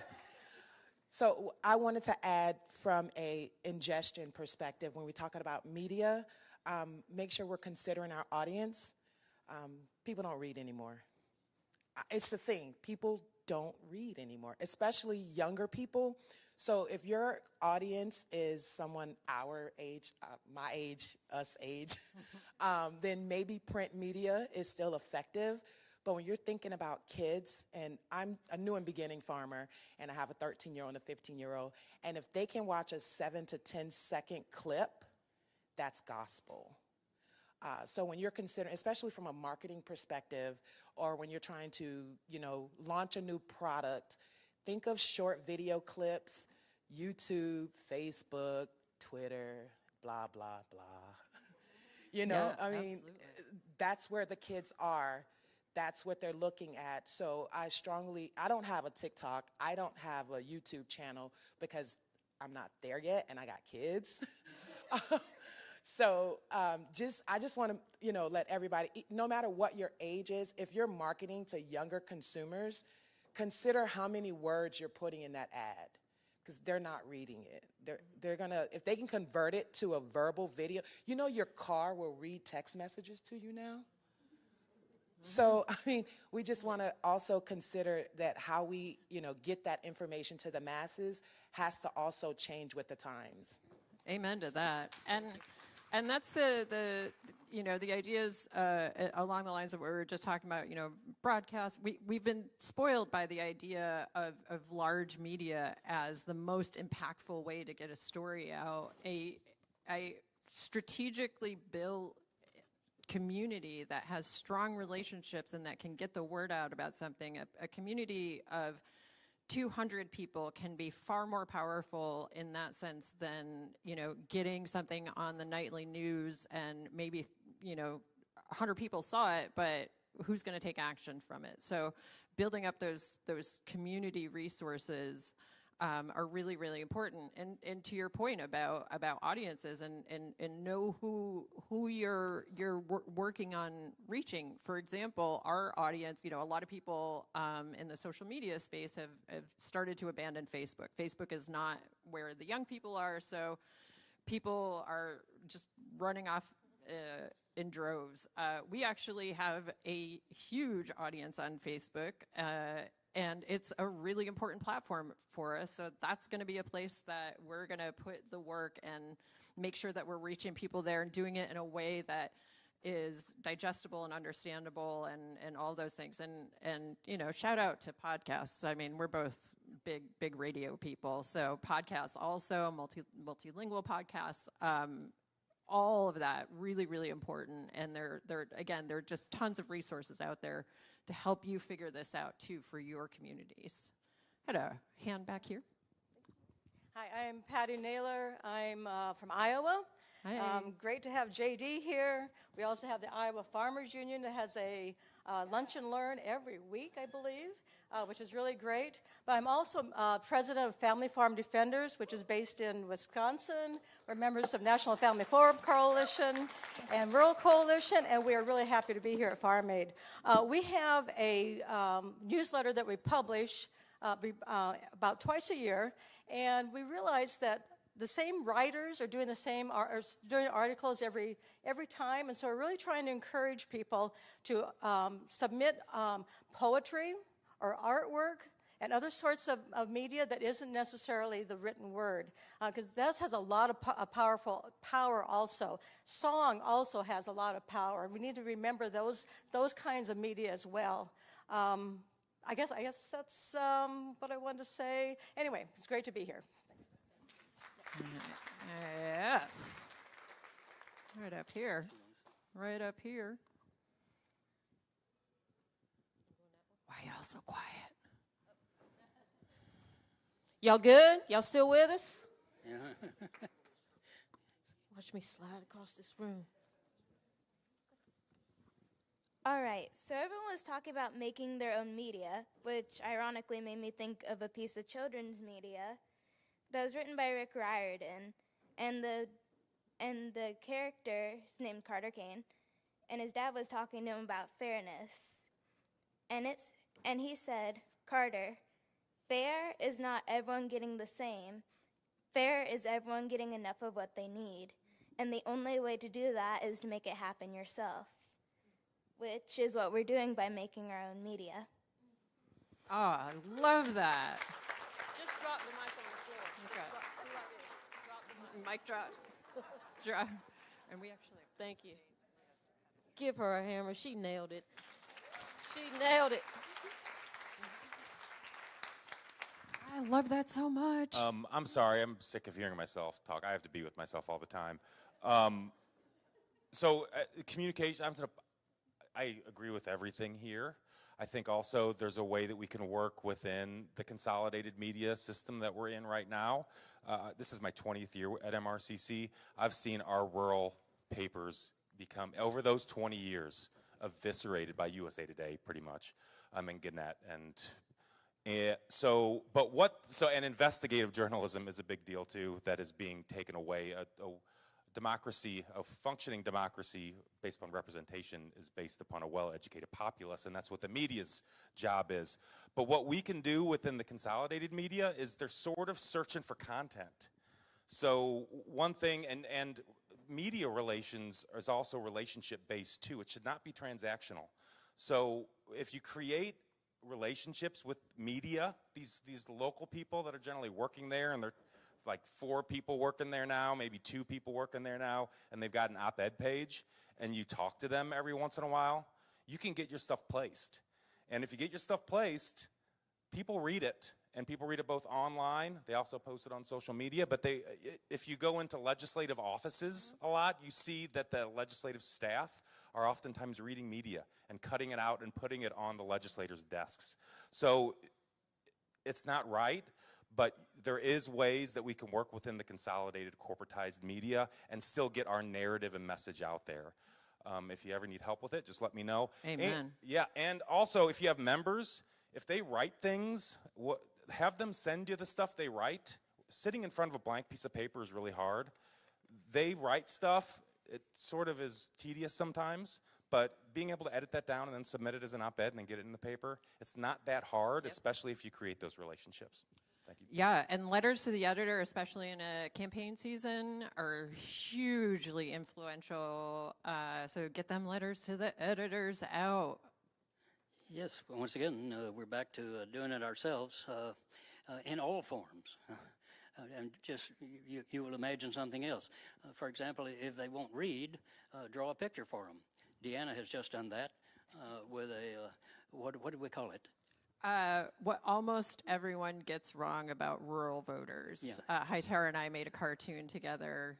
You can find it on the Substack I forgot to plug, so thanks for mentioning that, JD. That is jimhightower.substack.com. And it's a fun cartoon. It's a great little cartoon, little stick figures moving along and telling the story about monopoly power without just boring people to death with it. So you can make your own, and as the lady indicated, that probably your children are making them already, and encourage that and spread that as well. We need to kind of close off here, I guess, so I'll just leave you with a couple of things. Can we get one more real quick? Yes, sure. Yes, you're in Where charge. Are you? Since when? You want to stand up? So I'll do 2 whatever more. you We'll want, get here, Charlotte. and we'll get Rose over there. Okay. And then we'll Great. Okay, Sure. great. Yeah, only if you agree to close, Jim. Hey, everyone. My name's Tommy. I'm a documentary filmmaker, and I just wanted to add a little bit of perspective from the long-form perspective. I think one of the things that has been eye-opening for me and also challenging for me with the attention spans is working in long-form media. But it's also really fun because, as we all know, stories are always a lot more nuanced and a lot more gray than headlines or 90-character tweets make it seem. And so it's a unique challenge to get those forms of media out there because, you know, even myself, it's hard for me to get through a feature film without, you know, a second device in front of me. But ironically, one of the places we have had the most success has been in actual physical screenings with like physical people in a room watching a film. It's cool because when the lights go down, you're almost on a desert island. It's rude to look at your phone still. And it really allows folks to be transported into another world and you know, capture all those, you know, feelings of empathy that you would have if you actually had a conversation with someone from a different place. So I just wanted to put a +1 out there for the long-form media, a +1 out there for in-person events, and also just give a shameless plug that we are trying to get a documentary out there called Underdog. It's about a rural farmer in Vermont, and it sort of holds equal parts joy and difficulty, and I think that is a beautiful part of Farm Aid's mission, is that it leads with joy to talk about the difficult things, and that's something that I really appreciate about our rural communities and hope we can carry forward. Terrific. Amen. Thank you. We had one more person over here. Oh, the microphone is coming. We're going to take up a collection and get 2 microphones for the next Farm Aid. I stole one. That's part of the problem. Hi, I'm Rosa Saavedra. Hi, from Rural Coalition and Compañeras Campesinas. I don't know if my boss is here, but if she is, she can attest to the fact that I'm the world's worst at documenting stuff. But, but I recognize that that is such an important part of the work that we do because it's not as visible. So I'm listening to you guys talking about the Substack thing. And I mean, I think that opens up some really good opportunities for folks to get to know each other, maybe in a different way. We do it kind of like how the other guy was talking about, kind of the long way, and that is taking the stories from one place to another. And I realized that, you know, while this sounds like it's like a great idea, I got to see how can we use this, and because we work in Puerto Rico. And then I think, oh, I remember, probably more than half the people we work with don't have any kind of connection, internet connection. So the long way of kind of saying, oh, I was over there, even though Puerto Rico is a relatively small island, you know, 100 by 35 miles, it's like huge distances, you know? So the one person taking somebody's story to another place, and then that person sharing it with other people. So I'm really curious to see if there's interest, to see about how can farmers here and how can people here hear about and know about what's happening in Puerto Rico with Puerto Rican farmers. You know, I mean, everybody I talk to, it's like, wow, you know, they're surprised, you know. So there is a language difference thing there, but again, in Puerto Rico, the majority of the people speak Spanish and are monolingual Spanish speakers. So, the majority of things coming out to them and from USDA is in English. So there's this huge communication gap, and of course, like farmers here don't really know. We were at a farm yesterday, Elizabeth, yeah. And I remember that the farmer said, I wouldn't have guessed there was somebody here from Puerto Rico, you know? So it's the same community, you know, and I mean, maybe it can be going out instead of an internal thing. I just don't know how to do that. And somebody with the blue cap said they would be offering some help. or not help, but they would be just call me and ask me, whatever. So I would like to know that person. He was out there, the blue hat. He stepped out for a second, but also that's going to be part of the resources that we're going to be sharing with one another, and figuring out ways, Farm Aid is going to be figuring out ways to keep you all connected with each other so that you can address these issues. You can put that out to the community and say, hey, this is what we're facing. How do we do it? Thank you, because that's like kind of a subculture. you know, there's the farmers in the U.S., and then there's the Puerto Rican farmers, which are also part of the U.S., but not really considered. Marginal in an incredibly terrible way. Yeah. All right, we're going to wrap up. Well, we're going to, let me just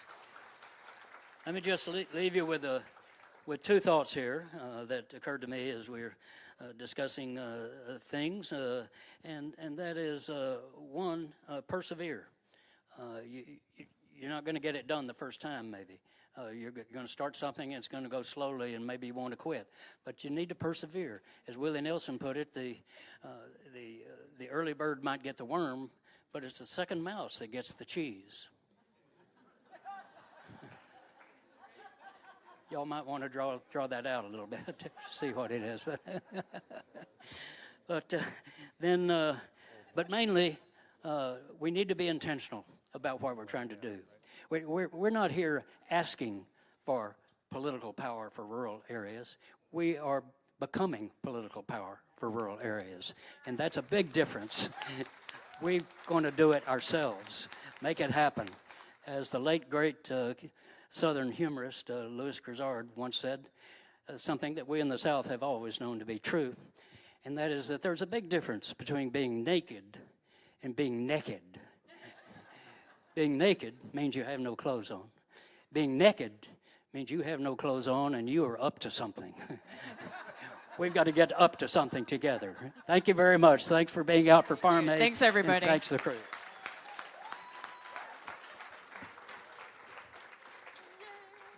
Well done.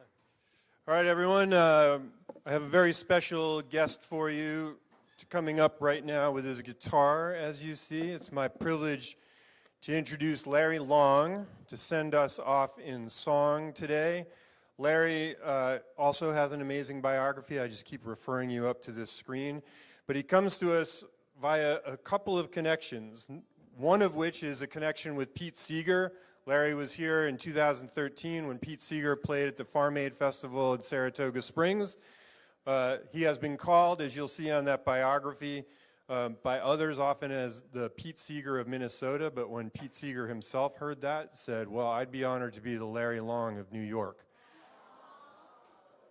More importantly, or more directly, is that Larry participated in the Tractorcades in 1979.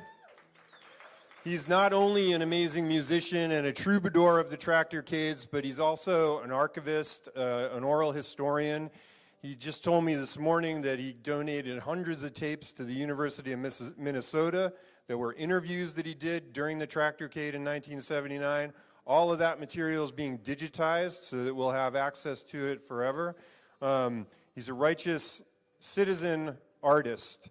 So it's my privilege to introduce to you Mr. Larry Long.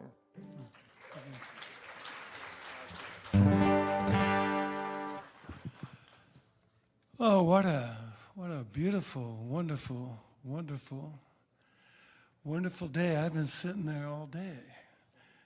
And it feels like just a minute has gone by because the depth of the stories that are shared are going to fill my soul for the rest of my life. Sometimes, as you know, it gets lonely out there, but I don't feel lonely today. I don't feel lonely today. You know, as Pete Seeger said, I think the world's going to be saved by millions of small things. He said, I grew weary of big things, but those small things are each of us right here. And the change that's going to happen once we leave this room and we go back out into the world is going to be tremendous. You know, I was I had a chance to sing over in Berlin at a festival a few years back, and I was singing "This Land Is Your Land" by Woody Guthrie, and halfway through the song, a man from the balcony stood up and screamed, "This is not your land, it's Indian land." And I'm in Germany. This is Indian land. And I had to stop singing. I said, "Speak." And he was from the Sami nation. His skin as fair as mine, indigenous. And what he wanted to share with the people, he wanted to put a stop to the hydroelectric dams being built that were affecting the migration of the reindeer. And that's when I discovered the Moccasin Express, because as soon as my plane landed, I ran into like Lisa Bellinger over here from the American Indian Movement. And all of a sudden, from the American Agriculture Movement, I moved into the American Indian Movement. And through that process, I was singing for farmers, trying to stop a high voltage power line in central Minnesota. And Clyde Bellecourt, one of the co-founders of the American Indian Movement, was speaking. And what he said, he looked at the family farmers and said, "What they're doing to you is what they did to us. The family farmer is the American Indian today, being driven off the land in the same way that we were driven off the land." And through that, they joined hands and they built a coalition. And I'm so honored to be here because back in the late 1970s, I hopped aboard that tractorcade and I took thousands of photographs and hundreds of hours of interviews with farmers. And I want to share with you just a few of those songs from that time, poems and stories. It won't be long, only about 10, 15 minutes. And then, yeah, up there, that's Mr. Clark McGinnis up there, because after I was on that tractorcade, I worked on a combine crew, and this man was a poet that I met in Nebraska. But here's a Woody Guthrie tune. It's not "This Land Is Your Land." It's called "Hard Traveling', and a few new verses to it that I wrote on the tractorcade with farmers.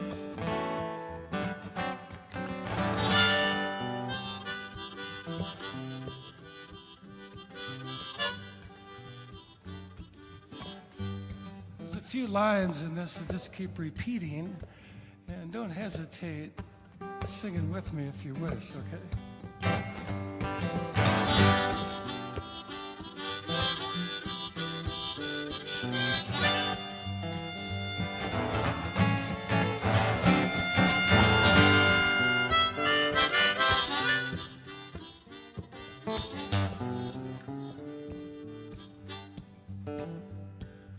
I've been doing some hard traveling, I thought you know. I've been doing some hard traveling way down that road. Cut that wheat, bale that hay, trying to make about $1 a day. I've been doing some hard traveling low.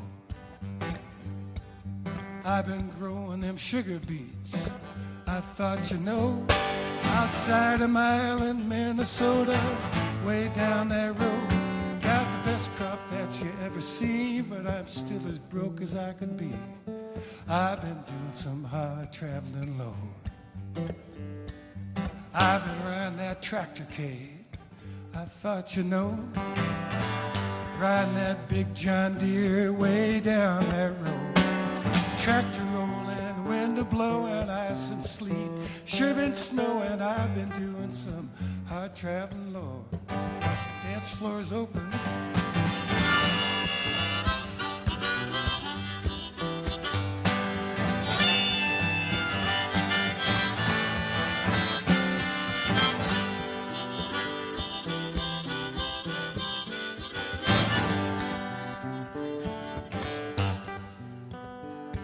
Been fighting for my way of life, I thought you know. Miss my kids and my wife way down that road. They said, Paul, you gotta go. We'll stay at home and do the chores. I've been doing that hard traveling road. I've been going down that interstate. I thought, you know, with farmers from across the United States down the road. When we get done with DC, we're gonna turn it into AC. I've been doing some hard traveling road. And as we go from town to town, I thought, you know, people say give them hell way down that road. Tell them politicians for me to get you farmers parity. I've been doing some hard traveling, Lord. Bring your hands together.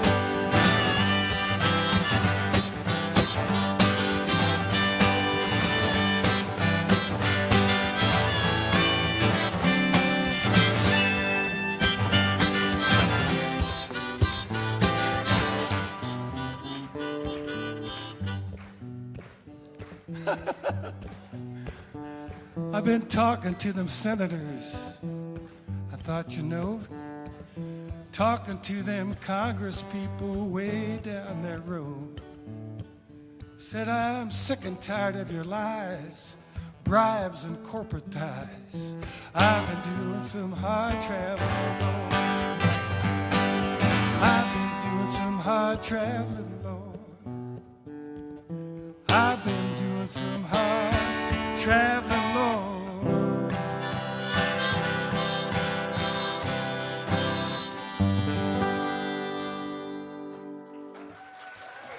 Thank you.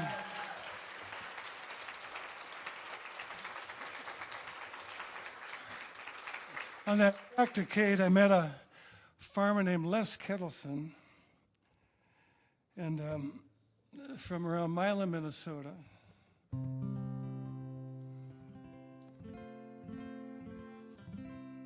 And Les, he talked about the Great Depression and having these Chautauqua gatherings just like this. Having music, poetry, stories, people talking, sharing their culture, sharing their thoughts, coming together and lifting each other up. I mean, he was only like 10 years old, and he memorized this poem that goes, down on the farm about 4:30, slip on my pants, sneak out the door. Out to the barn I run like the Dickens to milk the cows and feed the chickens. Grease up the wagon, pull on the rack, put a jug of water on the old grain sack. Hitch up the horses, hustle down the lane, gotta get the hay in, looks like rain. Look over yonder, sure as I'm born, cattle in a rampage, cows in the corn.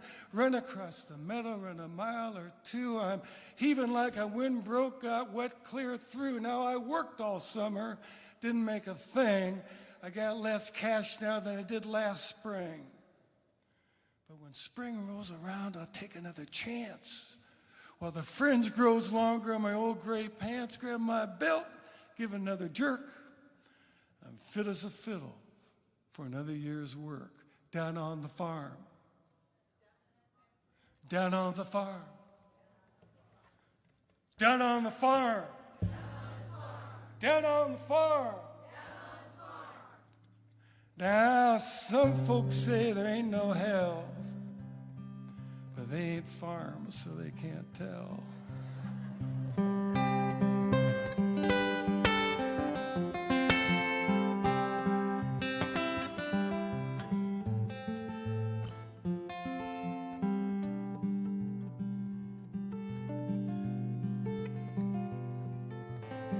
Grandma was born and raised on a farm in Iowa. When I was young, she would pray for those who work the soil. Oldest one of 7 kids, helped her ma raise each of them, shucking corn and slopping pigs, chickens in the yard, fetching water from the well, 2 5-gallon pails, carving out a well-worn trail to the kitchen door. Give a prayer tonight for the farmer. Give a word of thanks for the labor.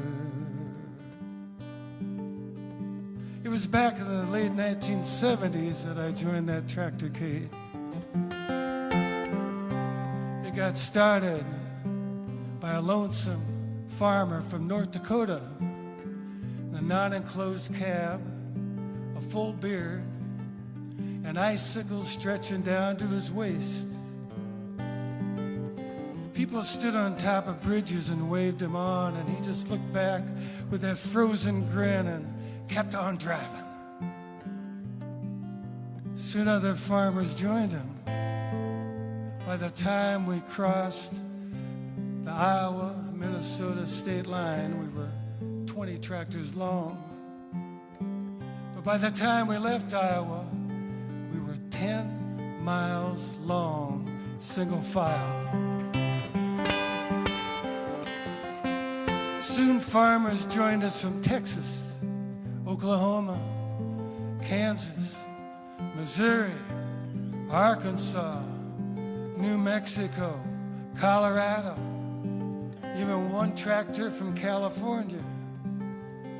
We were 20 miles long, single file, going into small towns where the farm co-ops fueled up those tractors for free.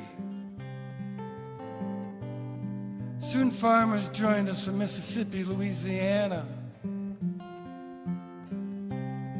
Georgia, Alabama, Florida, the Carolinas.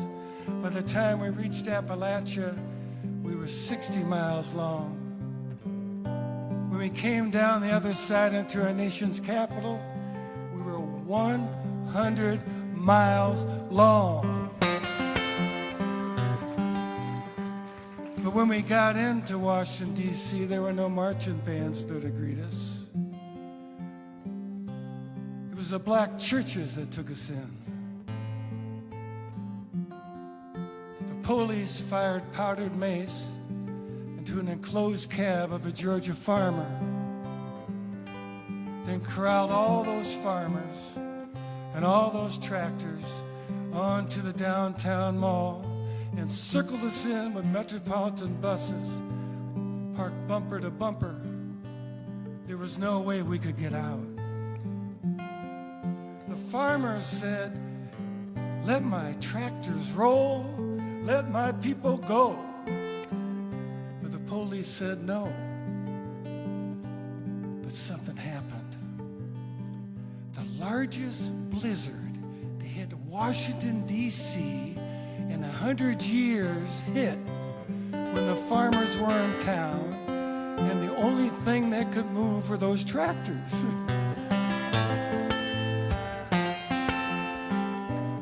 So the farmers said, "We'll haul your doctors, your nurses, your patients to the hospital." The police said no, but the Prince George Fire Department heard about it. They said, "We got homes burning down. We got people dying out here. You gotta let them go." So off they went. When all was said and done, those farmers saved hundreds of people's lives.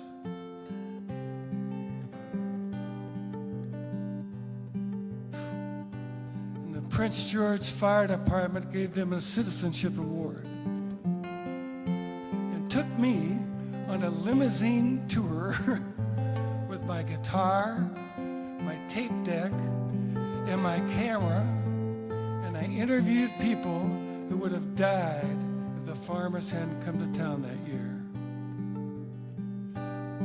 I never will forget going to an elderly African-American gentleman's home who needed to be hooked to a dialysis machine. He said I was getting sick, real sick. said, I lowered my head in prayer, and I prayed that my death might be quick. And then he said, when I got done praying, I lifted up my head and looked out my plate glass window, and what did I see? But a farmer with a strike cap on and a tractor in my driveway. He said, I didn't know if I had died yet or not. Give a prayer tonight for the farmer. Give a word of thanks for their labor. Can you sing that with me? Give a prayer tonight for the farmer. Give a word of thanks for their labor.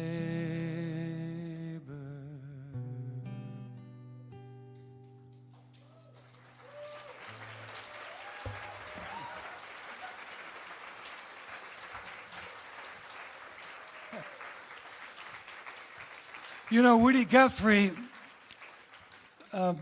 told this story, and as you could tell, I walk in those footsteps of Woody. I've tried to carry on this tradition my whole life, and that's how I got close to Pete. Because Pete knew Woody. Woody was older, and Pete was younger, and Woody was an elder to him. Woody took Pete under his wing, and Pete kind of did that with me. He took me under the wing, too. And it all happened because I didn't think about it now. Excuse me, I'm rambling off script. But it didn't happen until the tractor came. Because what happened was I was singing for these farmers trying to stop this high voltage power line, along with the late Senator Paul Wellstone, who said, we all do better when we all do better. And Governor Wallace is a disciple of Senator Paul Wellstone. And he's a friend of mine because we come out of that Wellstone thinking of the Midwest, of common decency, of treating neighbors right. As Woody said, left wing, right wing, or chicken wing, it don't matter. People are people. And anyway, when I went into the strike office in Appleton, Minnesota, and I met Ann Canton, Minnesota Assistant Secretary of Agriculture later, and her husband Chuck. And I was singing these Woody tunes, and this old guy was sitting there with a cane. And they were all calling him Governor. And when I got done singing, he said, you remind me of Woody Guthrie and Pete Seeger. And I looked at him and said, how do you know them? And I found out that he was the farmer labor governor. Farmer labor governor. Farmer labor governor of Minnesota after Floyd B. Olson. And during the Great Depression, Woody and Pete came through tramping just like this, playing music for the people. And they were singing for striking lumberjacks. And when Elmer Benson got elected as a farmer labor governor, the lumberjacks went on strike. And what did Governor Benson do? He called out the National Guard. But not on the strikers, but on the company. And they won that strike. And what Woody Guthrie often said, he told this story about the he-rabbit and the she-rabbit being chased by a pack of dogs into a hollow log. And while those dogs were circling around that hollow log, that he-rabbit nudged up a little closer to the she-rabbit and said, what are we going to do now? She said, we'll stick it out till we outnumber them.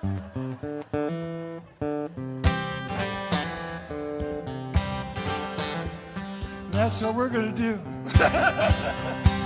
And we're going to have fun doing it. Anyway, after that tractorcade, I got hired to work in Nashville, Tennessee with Agricultural Marketing Project, where I worked under Lindsey Jones and John Vilchek, who eventually got hired by Mr. Hightower to help set up farmers markets in Texas. I got hired to do that in Columbia, Tennessee. We ended up getting the key to the city, of all things, but organizing black and white producers of fruits and vegetables into farm co-ops and church parking lots. Can you repeat after me? Food fair? A little more gusto. I'll go first. Ready? Food fair. You got it. Anyway, Columbia is not far from Pulaski, where the Ku Klux Klan got started. And I was living in a sharecropper shack when I was organizing, and I found myself sleeping with one eye open because I was working with both black and white producers of fruits and vegetables. But it was a victory. We did it. And here's a song all about it. And it's my last song, my parting shot. So we'll try to do with some gusto. Okay, you got your part? What's your part? Okay. Food fair, where the farmers and the people. Food fair. Oh, you're good. I can feel the spirit of Pete here.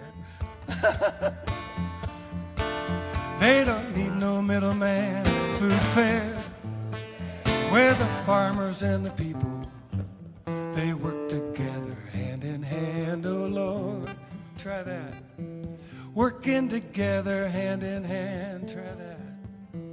Working together hand in hand, oh Lord. Working together hand in hand.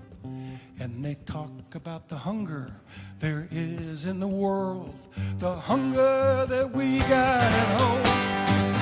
And together we can all make a change. Together we are strong. Food fair, where the farmers and the people. Food fair. Boy, this makes me happy. They don't need no middleman. Food fair, where the farmers and the people, they work together hand in hand, oh Lord. They work together hand in hand.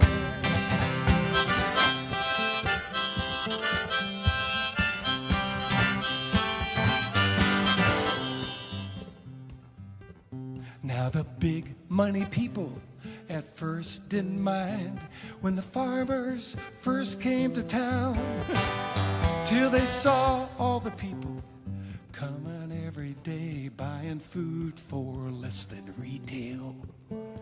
So they called up the mayor and the health inspector, and they talked about the zoning law. They said food being sold out in the open, it must surely be against the law.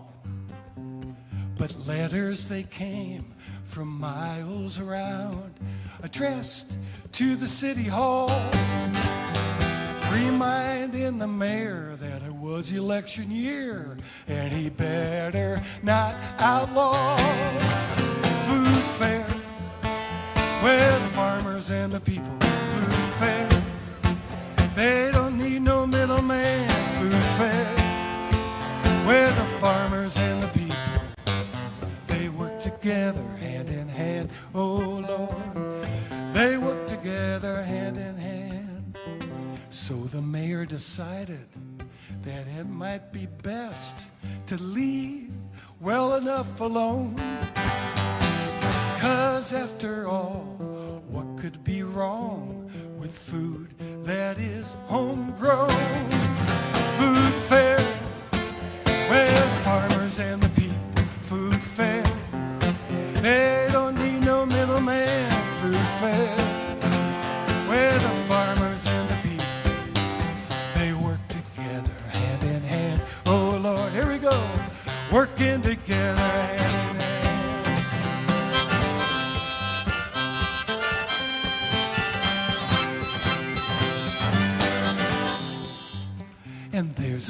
day a-comin', and it's not far off from sea to shining sea. In every city, town and state, there'll be a food fair for you and me. Food fair, where the farmers and the people.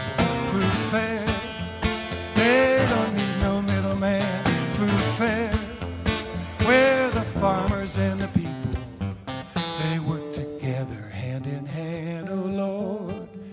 They work together hand in hand. I'll try this. Just working together hand in hand, oh Lord.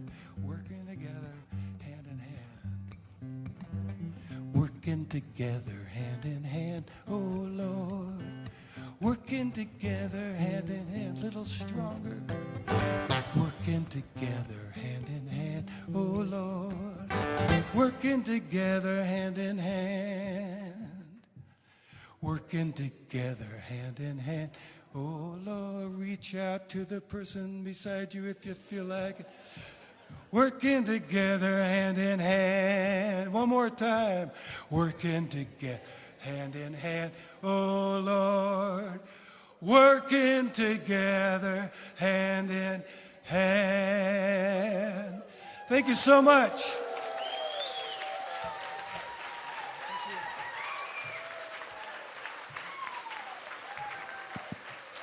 Give it up. Give it up for Larry Long.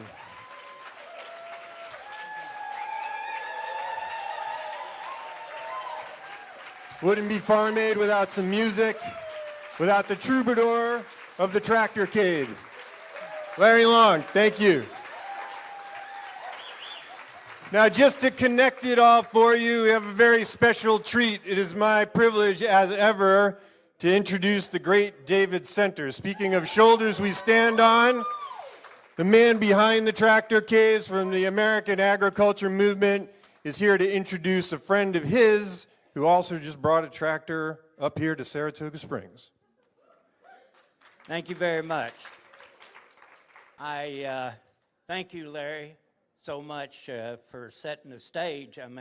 I guess being a bit of a hellraiser, troublemaker, beginning in the 70s, and driving my tractor 1,495 miles from Texas to D.C. in 1979. These pictures brought back such memories, but I am very honored to introduce William Mellencamp. He's a Connecticut farmer, and I saw an NBC News story in D.C. about this Connecticut farmer that was madder than hell on his tractor heading to Washington, D.C. So ended up, and we made contact and talked on the phone, and every day he was texting me, showing me pictures and where he was at, stopping at farms. And 2 days ago, Will had his tractor sitting by the U.S. Capitol. And I said, Will, you got to come to Farm Aid. Well, you just got to do it. And he did. And his tractor is here outside. And so I'm going to introduce Will. And then we're all going to go out there so you get to see it, that one person can make a difference and inspire others. Will, up here.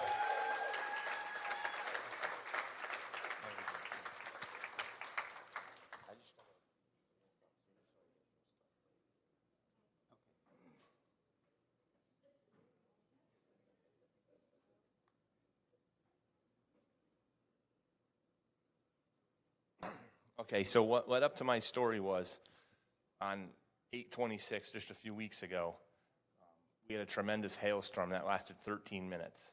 In that 13 minutes, I lost all 125 acres of my vegetables. And if you could see the pictures of them, you would realize, wow, that's destructive. It cut through peppers. at 8 o'clock at night, there was still ice in the bottom of those peppers. So, as with anybody, I was shocked. I knew I was done. I knew my farm was finished for the year.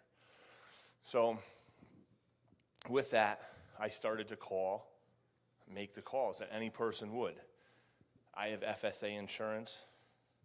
I have insurance through RMA. I wasn't getting the answers I wanted. Okay? And knowing that just a little over a year prior to that, on July 11th, all the farmers in the Connecticut River Valley lost their farms. And I watched as my friends struggled and reeled as how they were going to pay their bills. Some of them had insurance, and some of them didn't. But what I got to see was lawmakers coming out to their farms, and when the cameras were rolling, they said, oh, we're going to help these farmers. We got what they need. So in turn, I hear everybody say, oh, they're all set. The government's going to take care of them. A low-interest loan doesn't take care of anybody. So fast forward to now, and I've done all I can do on my farm to make it weather resilient. I've spaced out rows. I've done cover cropping. I've worked with NRCS to put in waterways, grassed waterways, pollinator habitats, and everything. So with that, with what I was getting from the federal side and then the state side was I got a phone call, and that's all I got. Later that day, I got an email that said I needed to self-report the acres I lost to the state so that the state could put in for a disaster declaration. Okay, that's Tuesday. I'm reeling, I'm mad. Tuesday morning, when I called FSA, they told me that it was going to be up to a week to get an adjuster there. You could imagine what words came out of my mouth. You could imagine what I said.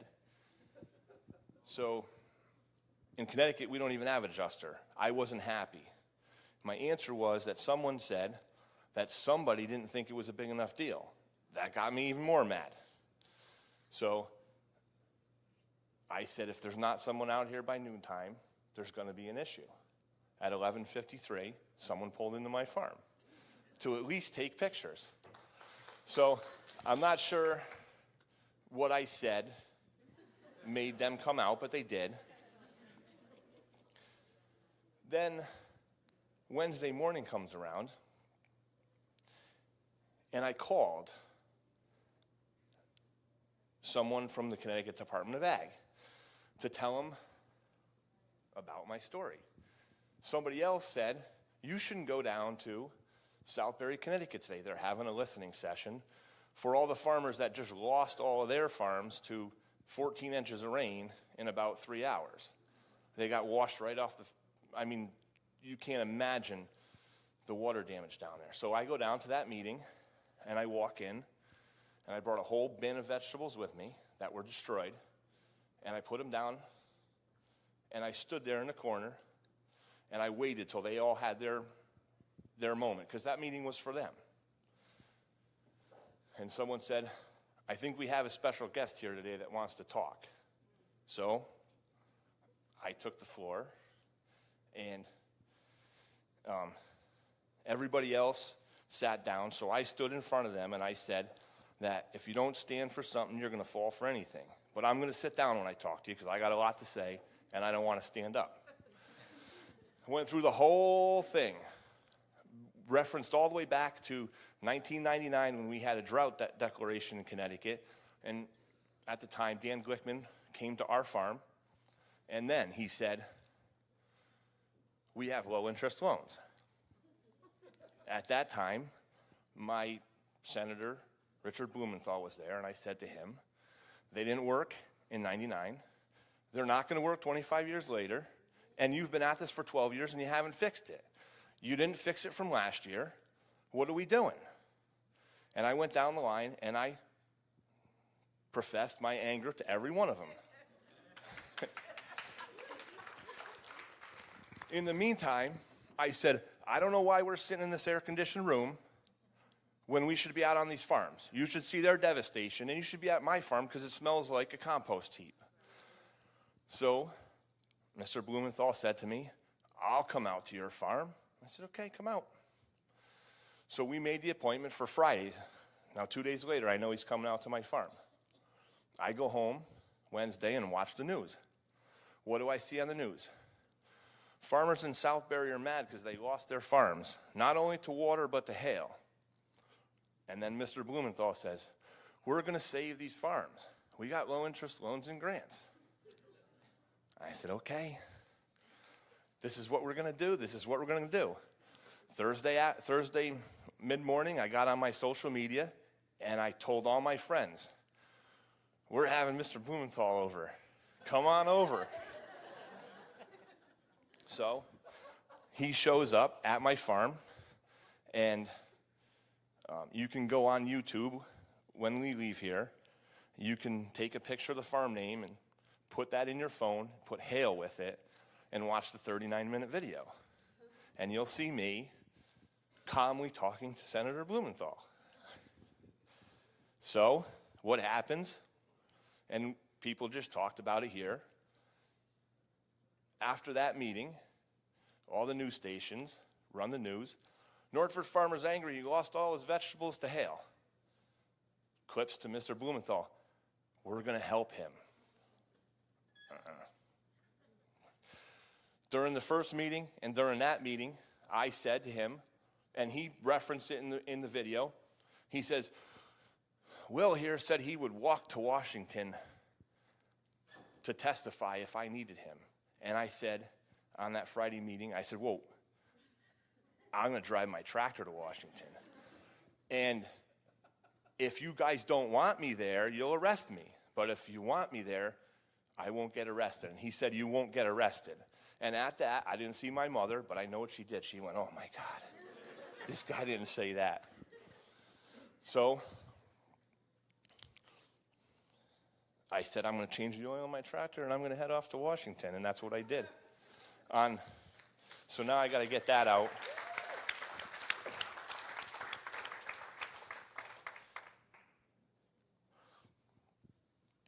So in that meeting, too, so if you watch the video, one of the worst things about me losing my farm is not losing the vegetables, and it's not having anything else to sell. It's the 12 people that I employ that depended on me to give them as many hours as they could work for at least the next 3 or 4 weeks, so they had money to go through the winter, which now I don't have that ability to do, but they are working, and I'm giving them as many hours as I can. So I've found other things to do so that I could keep them employed as long as I can, because if I let them go, what are they just going to burden the system? They're going to get evicted. They're going to have everything else happen to them that's not fair. And I don't need that. Those are my workers. They're like family to me. And I can't let them be in trouble because of this. So on 9/5 to 9/8, I set out in the eastern part of Connecticut from the river to Rhode Island and hit as many farms as I can. In those 3 days, I did 155 miles, and I stopped at every farm that I could stop at and talked about what was going on, and not one of those farmers had a story for me that was good. They've all been through these same problems with FSA and RMA. They don't get the insurance because it costs too much. They don't get the insurance because they don't understand it. So we're all in the same boat. So I go home on 9/9 because I had things to do. On 9/10 to 9/13, I set out in the western part of Connecticut from the river to the New York line. On 9/13, I drove to the Capitol.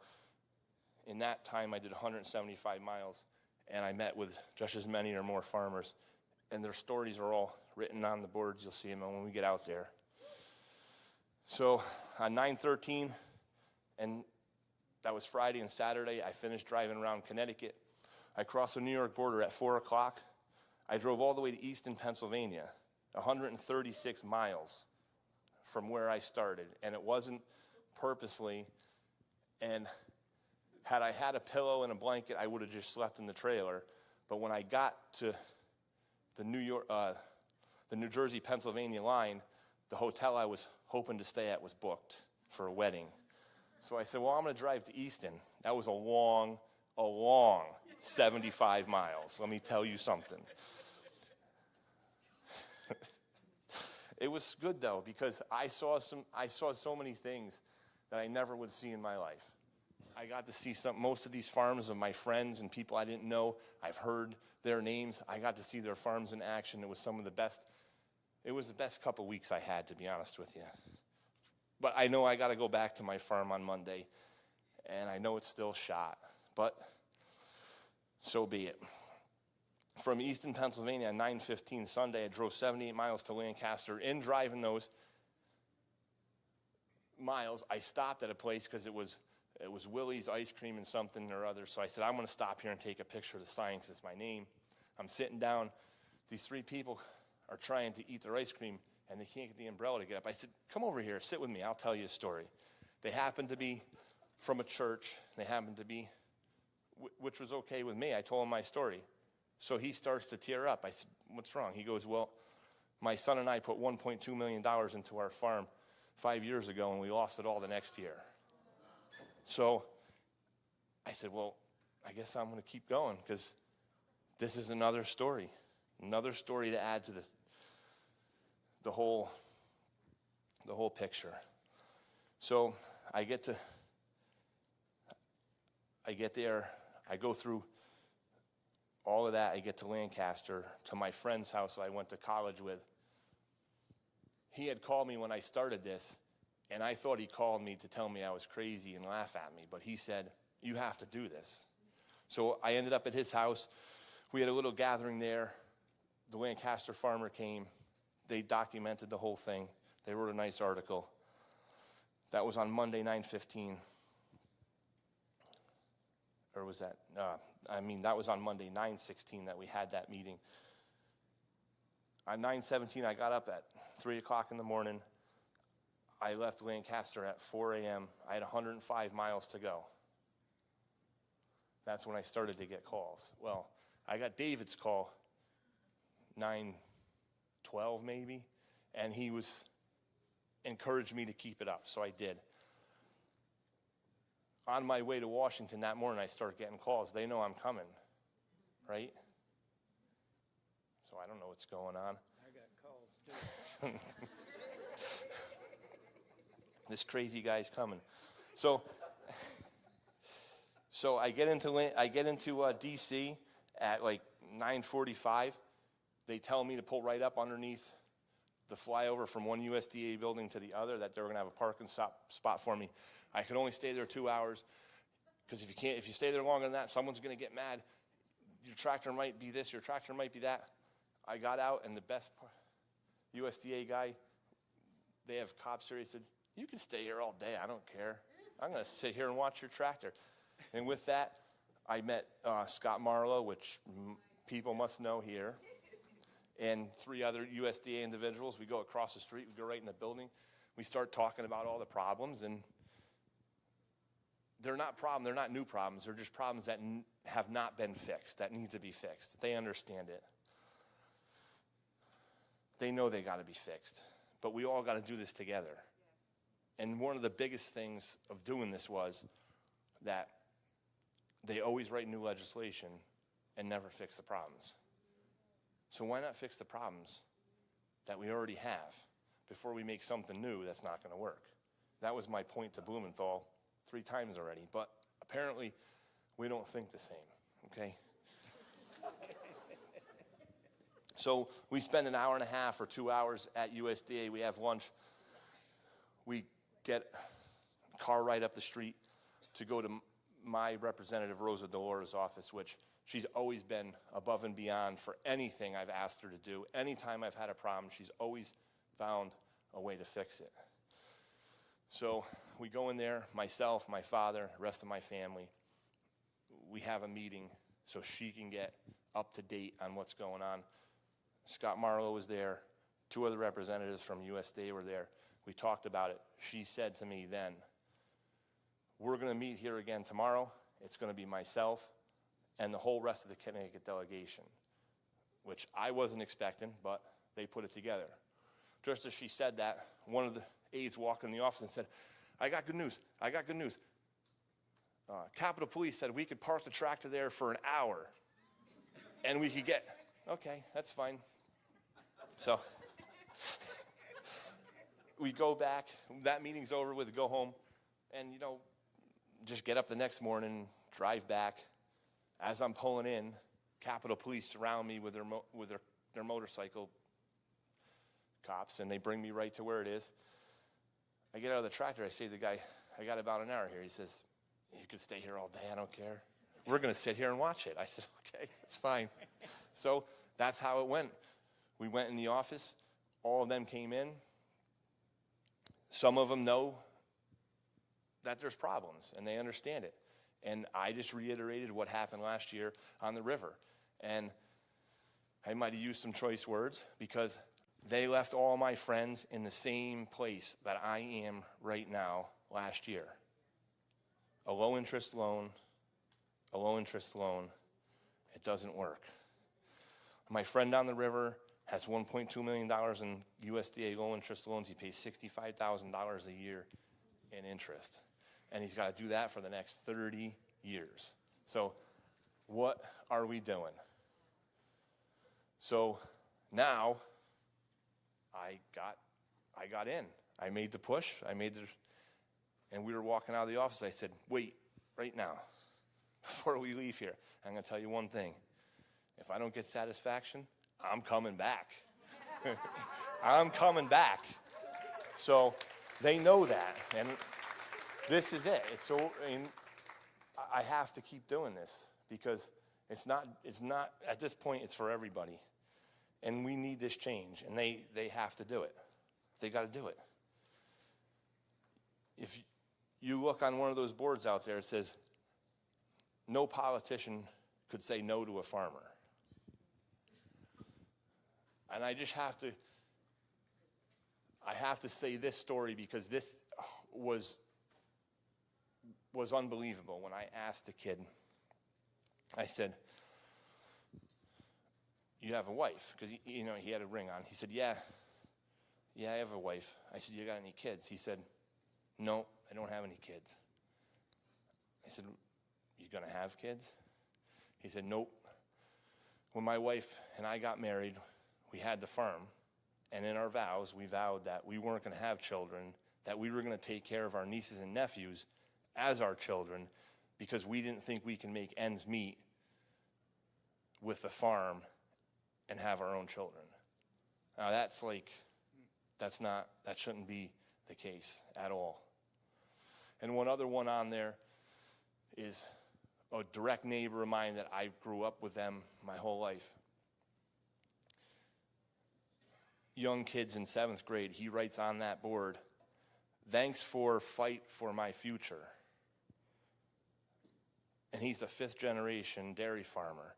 He's in 7th grade. He's got no idea how bad it is. He could hear, yes, he hears his father and his uncle and his grandfather complain all the time. But he's got no idea that farm's not going to be there for him. And it's just sad that has to be the way it is. The backbone of America, and that's where we're at. So anyways, I'm not going to ramble on anymore. I'm going to give this microphone back to Dave and let him talk.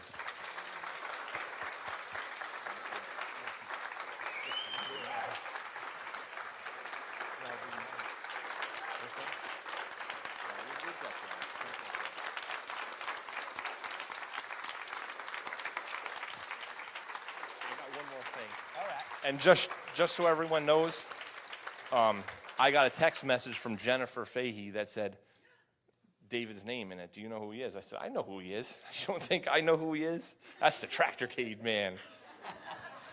And he wasn't born until 1980, and I said, how in the hell do you know I drove a tractor to Washington? He said, I just got my ways of knowing things. I was born a year and 2 days after they did it. All right. Thank you. Should we go outside and take a look at this tractor? Thank you, everyone. Let's head outside and take a look at this tractor.